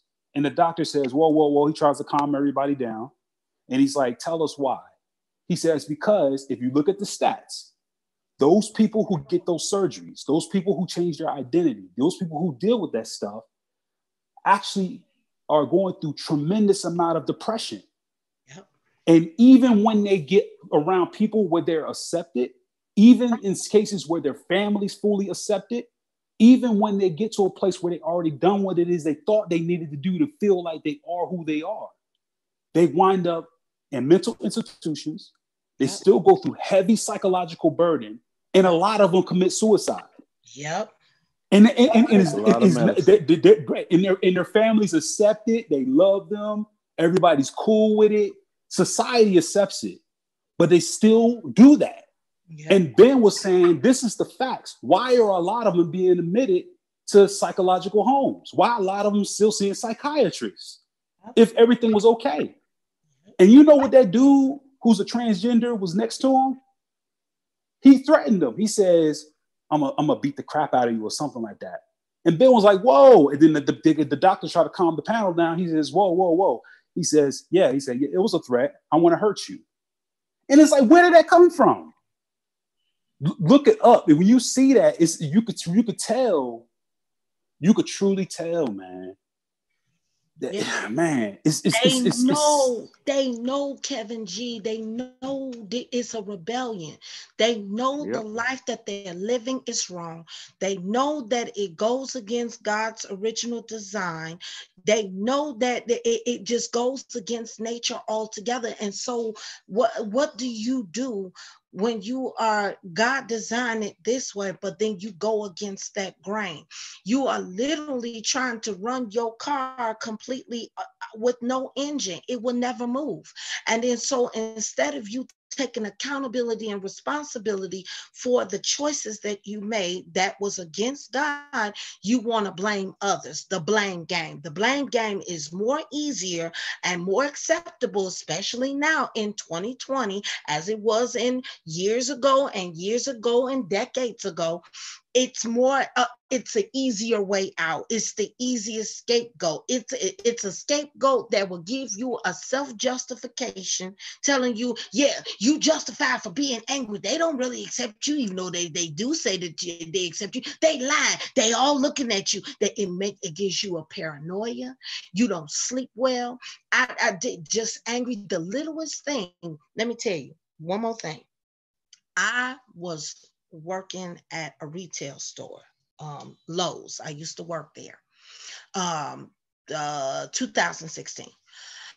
And I was a cashier, and I had a transgender person, come to my lane, and I wasn't thinking of anything, and because I didn't look up. And I was focused on my computer, and I was typing in what I needed to type in, and he was buying some spray paint. And in Lincolnwood, you have to present an ID because Chicago doesn't sell spray paint. It was deemed as illegal to sell here under Mayor Richard Daley some years ago. But you can buy it in the suburbs, but it asks you for your ID. You have to be 18 and older to, lower down the tagging, because you know how folk go out there with the spray paint. They used to tag the, the walls. Right. And they still do it. So he knew that I was going to ask for the ID, and I asked for the ID. And when I looked at the ID, I'm looking at the ID, I see male, a man's face. And so I said, okay, I typed it in. I said, okay, sir. And I gave him the pricing of it. And do you know he tried to get me fired because I called him sir? He went off on me and called me every B word, H word, everything but a child of God, he called me. And I stood there and I said, excuse me? I said, wait a minute, why are you going off on me? So I ended up having to call my manager along with the security, because he wanted to come across the counter on me. And then so he tells my manager, she disrespectful. She called me a sir. I'm a woman, and woo out the bam. And then so my manager looked at me and I said, but his ID says he. So I didn't look at him. I'm looking at the ID. So what am I supposed to do? So my manager was like, okay, yeah, that does make sense. And he was like, well, he trying to calm him down, because it was a he, trying to calm him down, and said, listen, you can't go off on our employees like that. And your ID says male. This is you, right? Unless you stole somebody else's ID. No, that's my ID, but I live as a woman. He tells, well, how's she supposed to know that? Well, look at me. Okay, look at you. You a man with a wig on. Your ID is saying man. Oh, so he asked, did she cuss you out? Did she go into your personal life? No, so you handed her this information, right, and she's going by it. So so he's still going off. He was so irate to the point he pushed all of the gift cards down on the floor. And I'm talking about, this is a big cocky dude, and I'm only 5'4", or whatever. He bigger than me. He got to be every bit of 5'9" or 5'11", when 195. So of course he's a man. He's still stronger than me. I'm not finna fight you. Number one, you a customer. I don't want to lose my job. Number two, I don't want you to hurt me. I'm a female. A female ain't got no business fighting no man. So after the fact, he literally called corporate to try to get me fired. But thank God I had some decent managers that explained the situation, and they still came to me, well, look at them in their face, and despite what the ID say, just address what you see. If they dressed as a female, just say ma'am, or sir. So I'm thinking in my head, well, what if I got a female that that's got everything pinned down? I can tell this is a female. So what do I do now? It brings a big basket of confusion. And this is the length that they'll go. You know why they go this length? Let me tell you why. LGBT has gone through lengths to try to get churches shut down, get people fired, cuss you out, even to the point of violence. Even though they claim, well, we are all about love and pride. No, these people are violent. They are very violent when they want to be. And I honestly done seen more violence come from them than any really, well, besides the Hebrew Israelites, but almost any other group. And I could be wrong on that. But that self-guilt that I was talking about, Brother Kevin G, they guilty. And they know they guilty. Pretty much, yeah. In fact, the thing that you explained, it's a video on YouTube where the same thing happened in the GameStop. The dude come in to go buy a game or something, and the dude was just trying to sell him a game, like, oh, well, this system's over here better, sir. And then the person was like, what did you call me? And he was like, oh, sorry, sir. And then he kept having to correct him, but the dude kept forgetting because he's so used to seeing the man in front of him. So it was a man. So he just kept saying, sir, I'm just trying to tell you. And then each time he said, sir, this dude took it up to another level and was like filling them, just flatten them out, like straight up. And I was like, man, what in the world? Look, even if you had the situation where you like, bro, it's a mental illness, man. I'm sorry, man. Like, it is. It's just like to me, because like I remember one time I met a transgender. What was this? Man, where was this? This was like at Walmart or something. And I don't know where I was. I think I went into Walmart like at 11 or 12. And I went in there to go buy some I think it was like windshield wipers or something. I wanted to get something. And I remember I walked on that side of Walmart and I ran into one. And this guy was just like, he was talking to himself. I thought it was a woman. I was like, she crazy. He was talking to himself. I was like, what's up with her? Like, you know what I'm saying? She crazy or whatever. And then like, she was speaking like a woman. Then she answered her phone. And then she said, hello? Oh, nah, tell him I'm over. And I was like, what? And then like, after he was done with the phone call, he turned around and everything. He was like, and then he looked at me. He was like, hey, like I'm gonna be like, accept you like a female. Like, hey, what's going on? And I'm looking, I'm like, and I'm thinking to myself, like, what the heck? Like, it was just, it's like, it's crazy, man. It's just mad. Like, when you really look at it, it's not about, look, people, this ain't something like we're disrespecting people or we're not accepting them for being who they are. They have a hard time alone accepting what's going on with them. They don't know what's going on with them. I'm telling them, though, I'm the first to say that. They don't know what's going on with them. Look, check this out.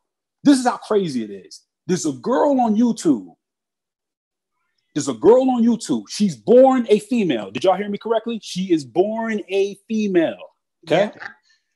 No, this dude, he was born a male. There's a YouTuber out there who's born a male.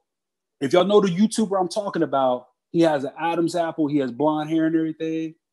You know, he tries to look pretty and all this and everything. Here's the thing that kills me. And I saw this on a Reddit post. And I laughed about it at first, but then I was like, what? Because they were making fun of that scene out of Tropic Thunder where, you know, where Robert Downey Jr. plays the black dude. And he's always like, I'm the dude playing the dude disguised as another dude. And then like, they was making fun of that. And then they was leading into this YouTuber. And I played the clip on Reddit. This YouTuber is a dude who's a transgender who converted to being a female. Then they have this thing where they call pronouns. You have to, this is the whole thing about the inclusion thing. You have to use their pronouns. This is what's crazy about it. Remember when Jesus ran into the man at Gadara?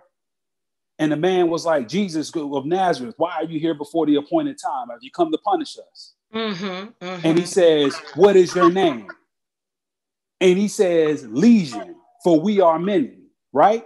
Did you know that a lot of these transgenders, they said, when they introduce themselves, it says, my name is Tiara, I'm a transgender female, and my pronouns are her, they. And I'm like, what? So in other words, a lot of them want you to call them or they.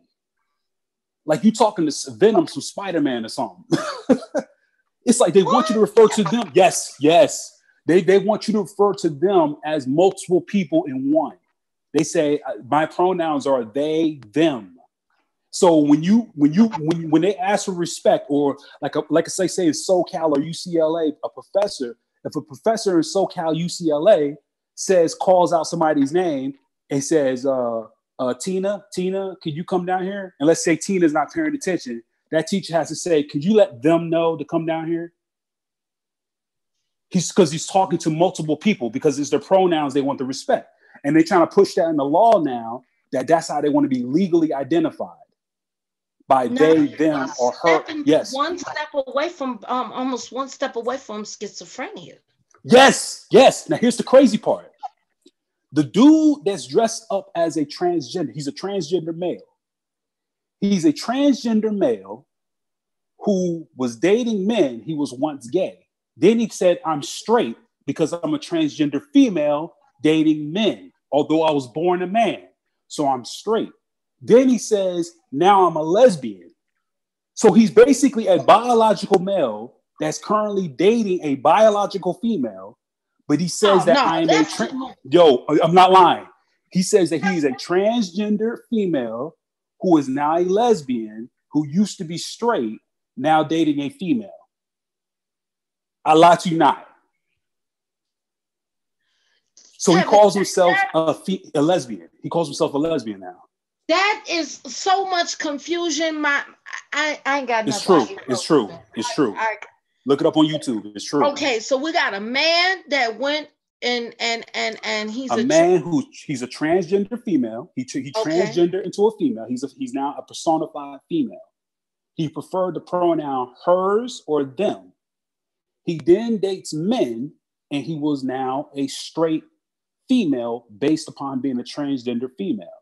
Okay. Then he did not like men anymore, and now he's a lesbian because he's dating biological females. But he's just a biological male dating a biological female. My head hurt. Yeah, it's the utmost confusion. It's crazy. You didn't even make. I can't follow up behind that. I because then why you just didn't stay a man and date a female? I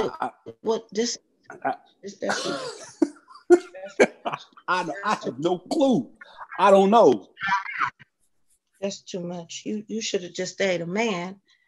But that's what ends up happening. They end up reverting back, especially the transgender sect, when they go through the surgery, and after so many years, because stuff start falling apart, the wrinkles set in, and they don't look as they thought they was beautiful, and then that for some reason, somehow their mind resets. I want a family, but I don't want a family as a mom. I want a family as a man. Well, I don't want a family female. Terry, there's another couple out there too. There's another couple out there where the man became a transgender woman, and he's now dating. Okay, hold on, let me get this right, because this is true. You can look this up. Okay. There's a man who became a transgender female, and he said that he was straight because he dated other men.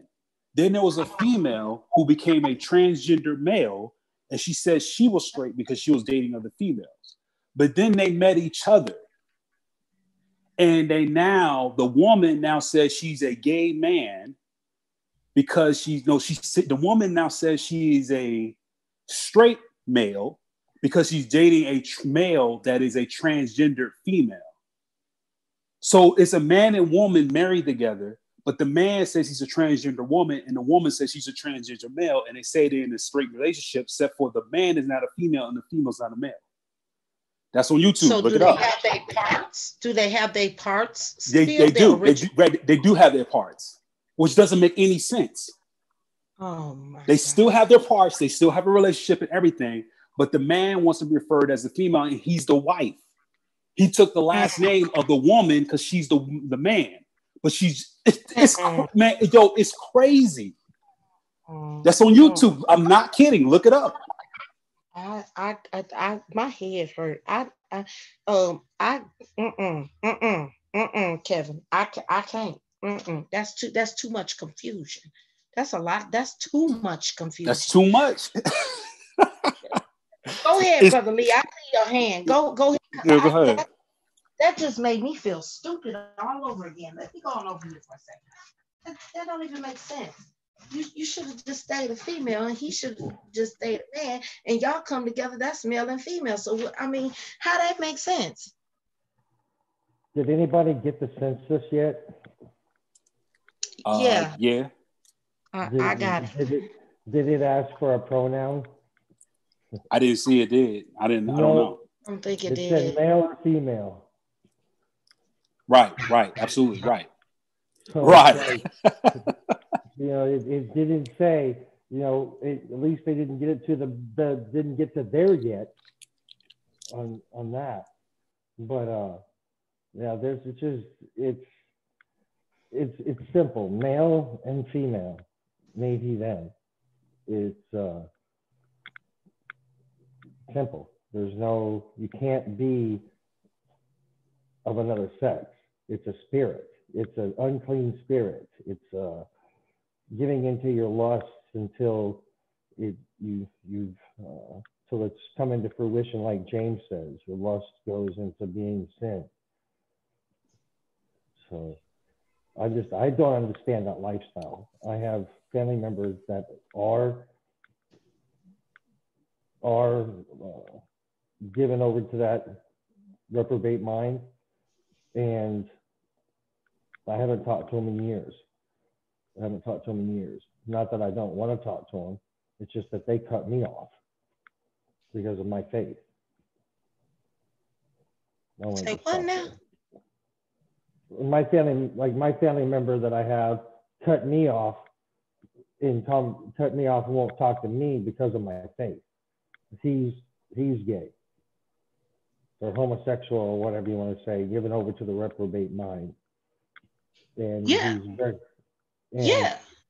And I've tried to talk to him and sit down and to share. And this is personal, but he's my half brother from a different mother, and he's younger, and he just thinks that he's a Christian, and he thinks that having that lifestyle and being a Christian can coincide. Now, I'm glad you brought that up, and I want to ask this panel this question. Before we even release off this hangout, I got to ask y'all this question. And I want to start with brother Kevin G. The question that I'm going to ask all of you brothers up here, and I think I'm going to answer it myself too, but after I hear you all. Can you be Christian and be LGBT at the same time? Negative. Paul, oh, sorry. Go ahead, bro. No, you're good. Go ahead. I was going to say this. Paul says that though you were once effeminate, you no longer are. You're washed, you're clean. You know the scripture that I'm referring to? Does anybody know which one I'm referring to? It's effeminate. Talking about 1 Corinthians 6:9? 6:9. Mm-hmm. Know ye not that the unrighteous shall not inherit the kingdom of God? Be not deceived. Neither fornicators, nor idolaters, nor adulterers, or effeminate. That doesn't say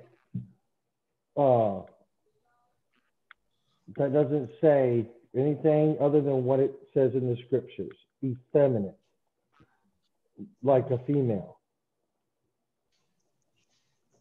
You know, I mean, it's not. It couldn't be any plainer. If that's even a word, couldn't be any more plain. So go ahead and say what you wanted to say. All right, Kevin G, please answer the question. Can you be Christian and be gay at the same time, or LGBT? I already had my answer. My quick answer is no. And here's how I arrived at this. I had a family member that I have a family member who for a long time I suspected lived that lifestyle. Mm-hmm. And this person loved Christ, studied the Bible, go through the Hebrew, go through the Greek, everything. And his biggest hang up was the problem that he was dealing with. But I was ignorant of this, and he was dealing with this issue for the longest time. And I didn't know about it, but he would ask me questions like every now and then, like throughout the years, like, man, you know, I got a friend, you know, he comes up with that question, you know, hey, I got this friend, right? And they dealing with this, that, and the other, but they want to be this, that, and the other. They want to follow Christ. Do you even think that's possible? And I remember answering the question like harsh, like, man, nah, man, think about it. They do it. What does the Bible say? And I could hear it in their voice that they were disappointed by the answer. And then I always would get off the phone like, man, this person seemed really considerate for people like this. He really feels for them. But in all reality, it was him. He was asking questions about himself. And so I said, man, how do you deal with this issue? So I looked up Ravi. Anybody ever heard of this man? He's one of my, he is my top Christian apologist that I listen to and talk to. And this is RZIM, Ravi Zacharias. Ravi Zacharias, he's good. Yeah, Ravi is my go-to for a lot of philosophical, intellectual questions because I was listening to him ever since I was a kid. My dad had me listen to Ravi when I was like 10, 11 years old. And I remember this audience member on the YouTube clip, he actually asked Ravi the same question. And he says, is that possible? And you could tell this man was asking for myself. And Ravi just asked off the bat, is this for yourself? Or he said, well, I'm just asking for myself. And you can kind of hear in his voice and his tendencies like, okay, yeah. So Ravi sits back for a second and he says, he tells him a story of a man who he was living a lie. And this man was looking at a painting. And when he realized he was living a lie, he left, forsake everything that he was in and lived the truth. And Ravi asked him the question, do I believe all people can be sincere when loving God? And he goes, yes, they can be. But then he asked him this serious question. Whom is the God that you serve? What does your God say about men being with men? What does your God say about women being with women? What does your God say about righteousness? What does your God say about this or that? He says, but now the question comes, can a person truly serve God being that way? He says, you already know the answer. How can you represent that which is against what you're trying to do? How could you represent it? In other words, how could you say you are a Christian, but yet live your life what that whole lifestyle opposes? That's like me being a communist Russian and then singing the Pledge of Allegiance. That's like me, you know what I'm saying? Like, it doesn't make any sense. It's like me saying I'm an African American, and yet I come into among my family wearing the Klan hood. Like, you can't live a contrary life based upon what is that you're trying to live for and strive for. He says, now, if you're living and you're striving and you're trying to fight that sin, like all men deal with sin, so be it. Let it have its battle and let God support you in all ways to bring you to this marvelous light. He says, but if you are knowingly living that lifestyle, knowing who is the one that whom you serve, that is a very difficult spot to put yourself in. He says, and all you was going to do, just like that man looking at the painting, you're going to find yourself living a lie. You're going to call yourself a Christian when you're really conflicting with yourself and living in a way that you know you should not be living in. So the same way a person doesn't like living a lie, why would you serve a God and then also want to hold on to your homosexuality? It's the most difficult position you can put yourself in. So Ravi didn't even reveal it in the sense like, oh, it's wrong. He revealed it in the sense like, do you really want to give yourself that much trouble? Like, even for straight male, looking at porn while serving God, looking at other women while serving God, stealing things while serving God. This goes to anybody, not just homosexuals. How can you actively live a lifestyle? And then when you understand who God is and how to serve him, try to say you are a Christian or you serve him. You can't do that. It's impossible to do that. You can't do it. Even when you try to do it, you feel like such a fool. I will be honest. I'm going to be honest with myself because I'm a human being. I'm going to be real. Oh, man. There have been times, I know G-Con for years, and G-Con and I both know this. When we talk on the phone, we talk about personal stuff we've been through, this and the other. I remember there'll be times where I will be feeling like, man, I like this or that. And I'll talk to G-Con about it, and G will have the sense like, yeah, man, but you're supposed to be living righteous and this and the other. I'm like, man. And then he'll be like, let's go on the panel later on to talk about this. And I'll be like, all right, cool. So I get on the panel. Then we get on the panel and we're talking about lust and staying away from people. And I will be right there on the panel talking about, yeah, we shouldn't be doing this, that, and the other. Because the word says, yeah, here I am. Can't wait to get to work the next day to see so-and-so or seeing somebody, or you know what I'm saying? It is the most difficult position you put yourself in when you try to claim to be like, I represent this God, but it feels fine. And it feels dark even to deal with it on your own. But when you brought into the light and you dealing with that scripture, that thing is cutting you 2 times more than the person you talking to. Yeah. It cuts you. It's like, when you're sitting there saying, well, you know, the Bible says, you just say the 10 commandments, just saying it. It's hard for me to say it sometimes when I'm dealing with something. Like if I'm saying, oh yeah, I'm gonna live like this, then the first law is there is one God and only one God you shall serve. Thou shalt not make any graven image or likeness that is in the heaven above and the earth beneath, for the waters under the earth. Thou shalt not bow down to them nor serve them. Then you get down to honor your mother and your father. And you can't live an active lifestyle actively hating your father for something he did to you. It cuts you. So the harm is really to yourself. Like if you want to live that lifestyle and say you serve God, so be it. But you're going to feel it when you talk to somebody and you even quote Paul, like the brother just did. How do you feel? Paul is saying you will not inherit the kingdom of God. And here you are about to get off the phone, off the panel, talking to people about Christ, and you about to hit up a dude doing something you ain't supposed to be doing. So no, you cannot. It just does not work. Period. And I yield.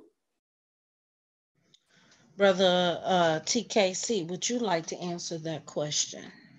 Yeah, they know that they can't be, you know, a homosexual and Christian at the same time. And you can tell that by the mere fact that they try their best to revise the Bible. I remember 8 years ago, they created their own Bible called the Queen James Bible. Y'all ever heard of that? Yes, I informed everybody about it. They went as far as to actually rewrite every verse that says something about homosexuality.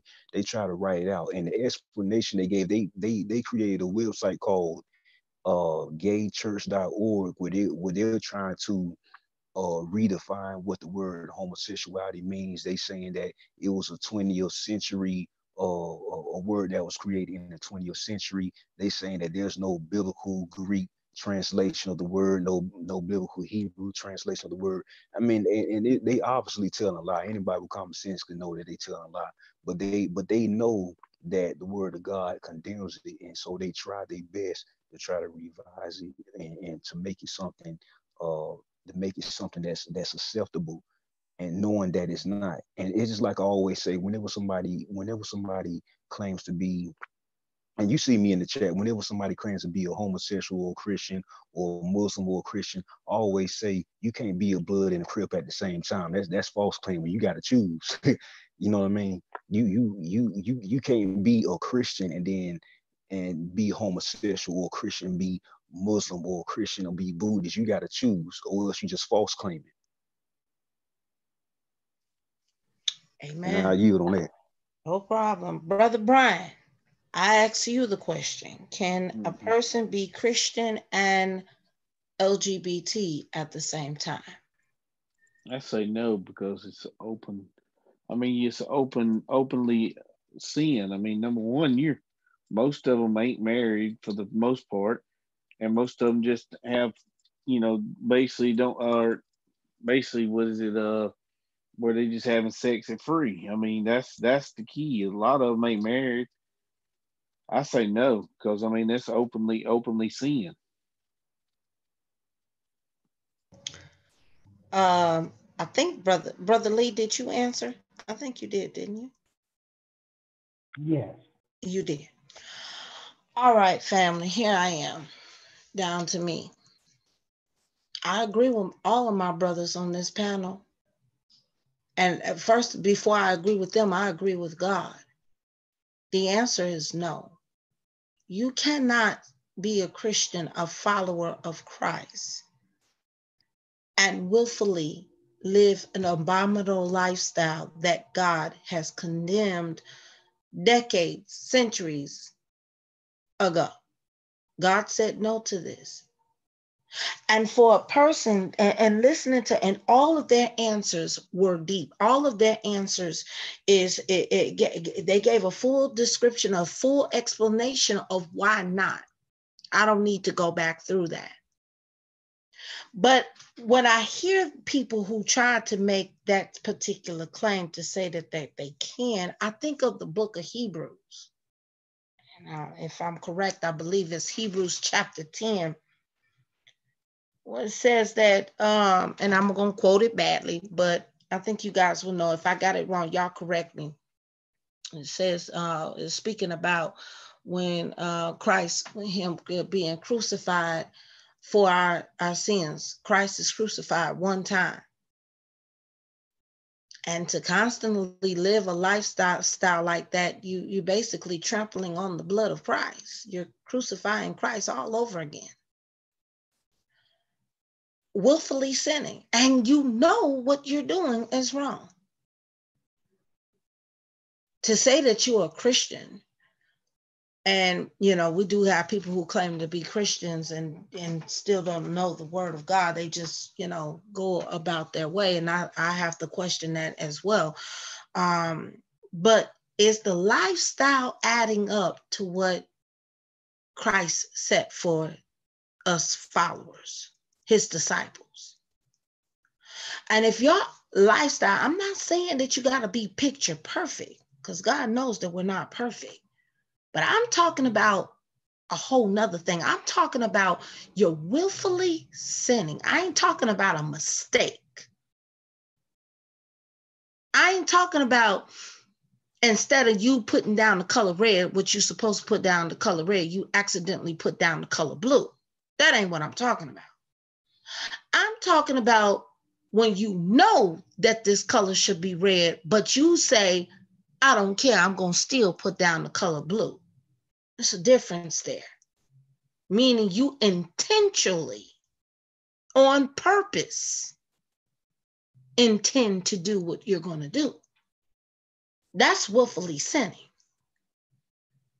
And a real Christian, a real follower of Christ says that I love God and I'm going to obey God. So whatever God says yes to, I say yes to. Whatever God says no to, I say no to. But to claim that you're a Christian and then whatever God says you go contrary against, well, I got to question that. I think we all should question that. Are you really a follower of Christ and you're disobeying God?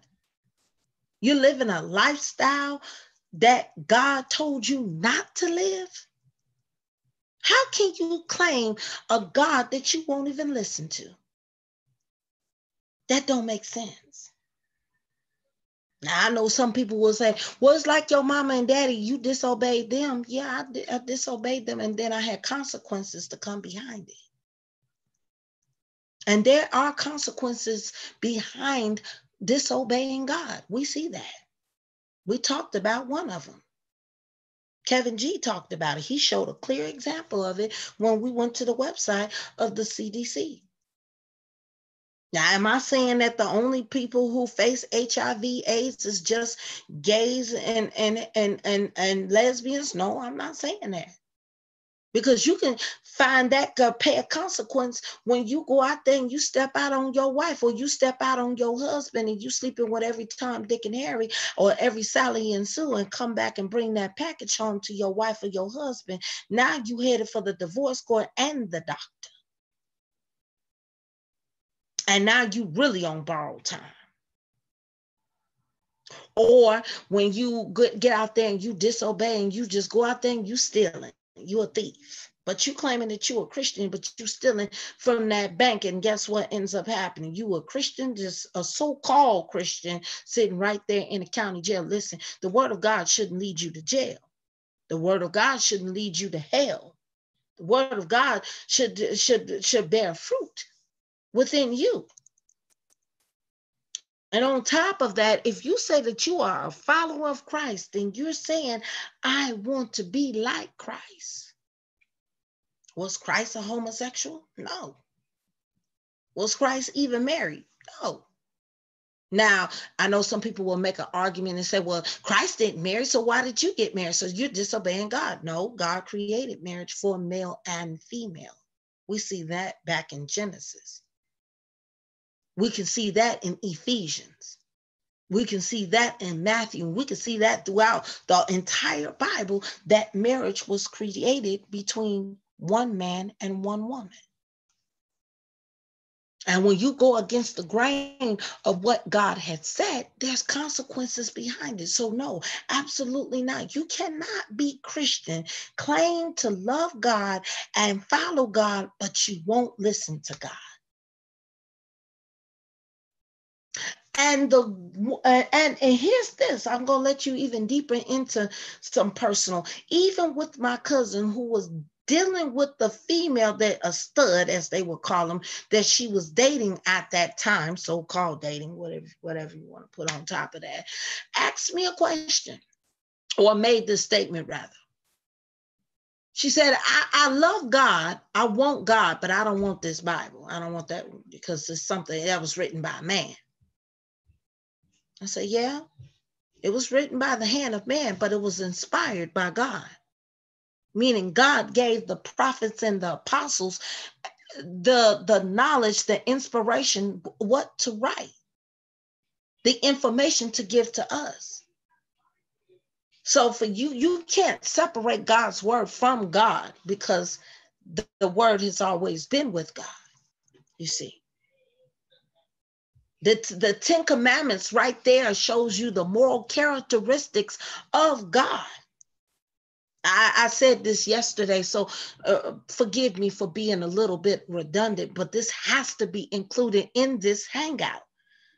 That God starts out with himself. He said, thou shalt have no other God before me, because I don't know no other God besides me.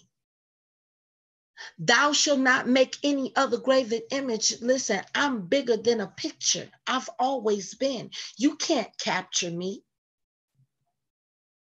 Thou shalt not lie. Why would you go against the grain and lie to God or anybody else? Has God lied to you? Thou shalt not steal. Listen, God has been your provider from the day that you were, before you were even a thought. God took care of you even then, and he's still taking care of you now. He's Jehovah Jireh. He's been your provider. He hasn't stolen from you. He's provided for you. Thou shalt not commit adultery. Listen, God has been faithful. He hasn't cheated on you. He hasn't been unfaithful to you throughout how many X amount of years that you lived on this earth. God is your Sabbath. In him, you will find all the rest. He said, my yoke is easy and my burden is light. Listen, put your cares upon me and rest in me. He is your Sabbath. So all of these things, and I just named a few, God, those are some of the crux of God's characteristics that we are supposed to follow after. We are to be faithful, not lie to one another. We are to be honest, not steal from one another. And we're supposed to always keep God first. And listen, those who worship God, worship him in spirit and in truth. I don't need no image. I have enough. See, these are the standards that God has set. And then some. Listen, this is why Christ told the rich young ruler, listen, sell all that you have, because it don't equate to nothing anyway, and come and follow me. Because if you follow me, I'm going to give you greater than what you already have. This is 2 cents to me. I own everything from creation all the way beyond eternity. A lot of folks don't look at it that way. You can't follow after Christ, follow after God, and you sleeping with the devil. I'm sorry, because the scriptures tell you clearly, and I believe that's somewhere in Mark, I want to say Mark 4, somewhere up in there, that listen, choose you who you gonna serve. You got to choose a master that you're going to serve. You got to love one and hate the other. Listen, I'm sure the devil might tell you that in some kind of way. Because even if you tell the devil, I follow after you, but then you doing God's will, I'm sure the devil's going to have a problem with that. And vice versa. God, I follow after you, but you doing the devil's bidding. God got a problem with that. See? So this living a double-minded mind, this double-minded mind that is going on in people's mind right now is just totally, you live a schizophrenic life. And it will begin to what? Tear you apart. You start bunching your days together. You start, your lives get all discombobulated. You just all dysfunctional. It's not going to work. So family, I'll tell you this. I'm sorry for being a little long-winded. But every last statement that these brothers made here tonight was 1000% factual. And I kind of like that statement, Kevin G, that Ben Shapiro said, facts didn't care about your feelings. It don't. Because the fact is, God is a holy God. He said, be ye holy, for I am holy. Mm-hmm. See, God said that. You can't claim holiness and live like a pig. You can't claim holiness and live like a devil. It don't go together. Listen, sanctification, consecration, justification, salvation, that don't mix with defilement. It don't. God is pure. And he's coming back for a bride that is going to be without spot or wrinkle or blemish. And I'm not talking about your mistakes, because God understands that we all fall short of the glory of God. He gets it. But to intentionally, on purpose, and continually to sin and claim righteousness, baby, it's not going to work. You're going to set yourself up to look like a fool before the Lord. So I will say this, in love, to any LGBT members that's listening, you may hate us right now. You may think that they're giving hate speech. No, because if we hated you, we will keep our mouth closed and watch you on your way to hell and not say one word. For us to tell you the truth, that's loving you. If we didn't love you, we will be silent, sitting on the truth and say, hey, baby, we got our salvation, to hell with the rest of them. But Christ didn't tell us to do that, did he?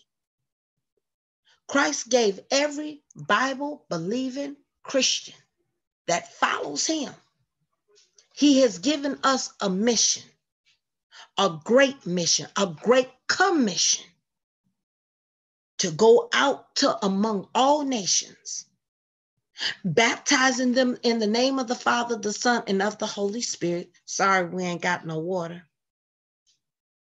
But most importantly, to teach all the things that Christ has taught you, and know this, that God is with us, that Christ is with us all the way to the end of the world. Amen. It is so. It is the Christian's job to tell you the truth of God. It is the Christian's job to rebuke those things that are contrary to the word of God. Not for your detriment, but for your good. And if you think that we're hating you right now, then listen, we don't hate you, baby. Let me tell you something. That devil that got you living that kind of lifestyle, he's waiting on you to take your last breath, because he got a place for you called hell.